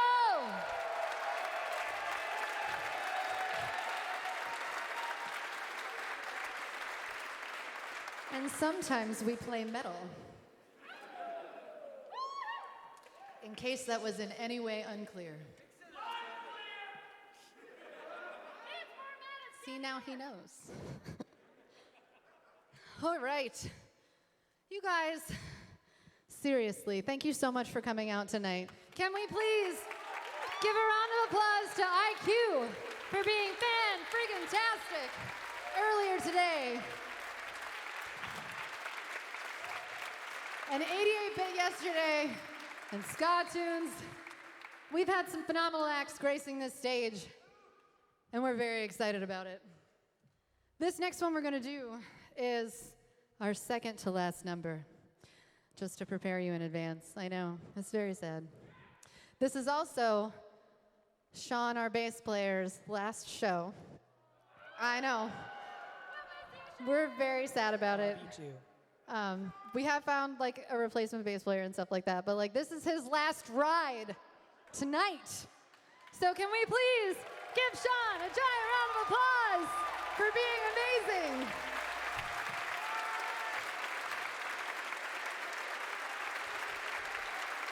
We are going to miss him so much. This next one we're going to do is a fan favorite. It's off of our new album, The Final Door. Make sure you pick up a copy before you leave. It is imperative that you do if you don't already have it. This one is called Forgotten in Stone.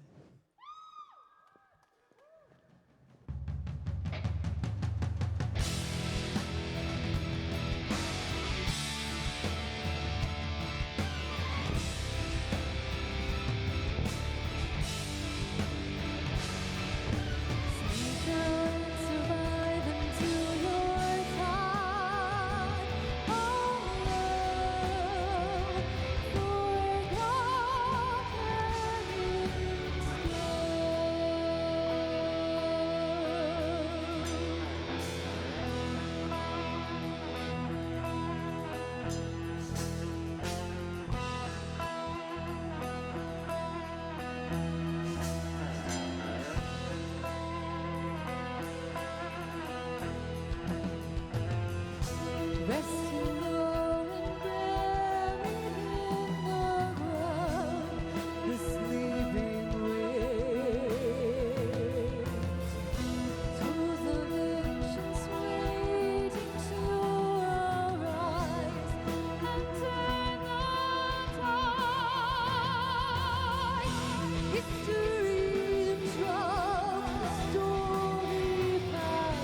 Down to the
such a great audience tonight. Again, we are Master Sword. We will be right outside there once we're done. And make sure you say hi because we're flying out tomorrow very early in the morning, so we will not be back at the Expo Hall tomorrow. Sorry. But this next one, it would not be a Master Sword show if we did not play the mountain.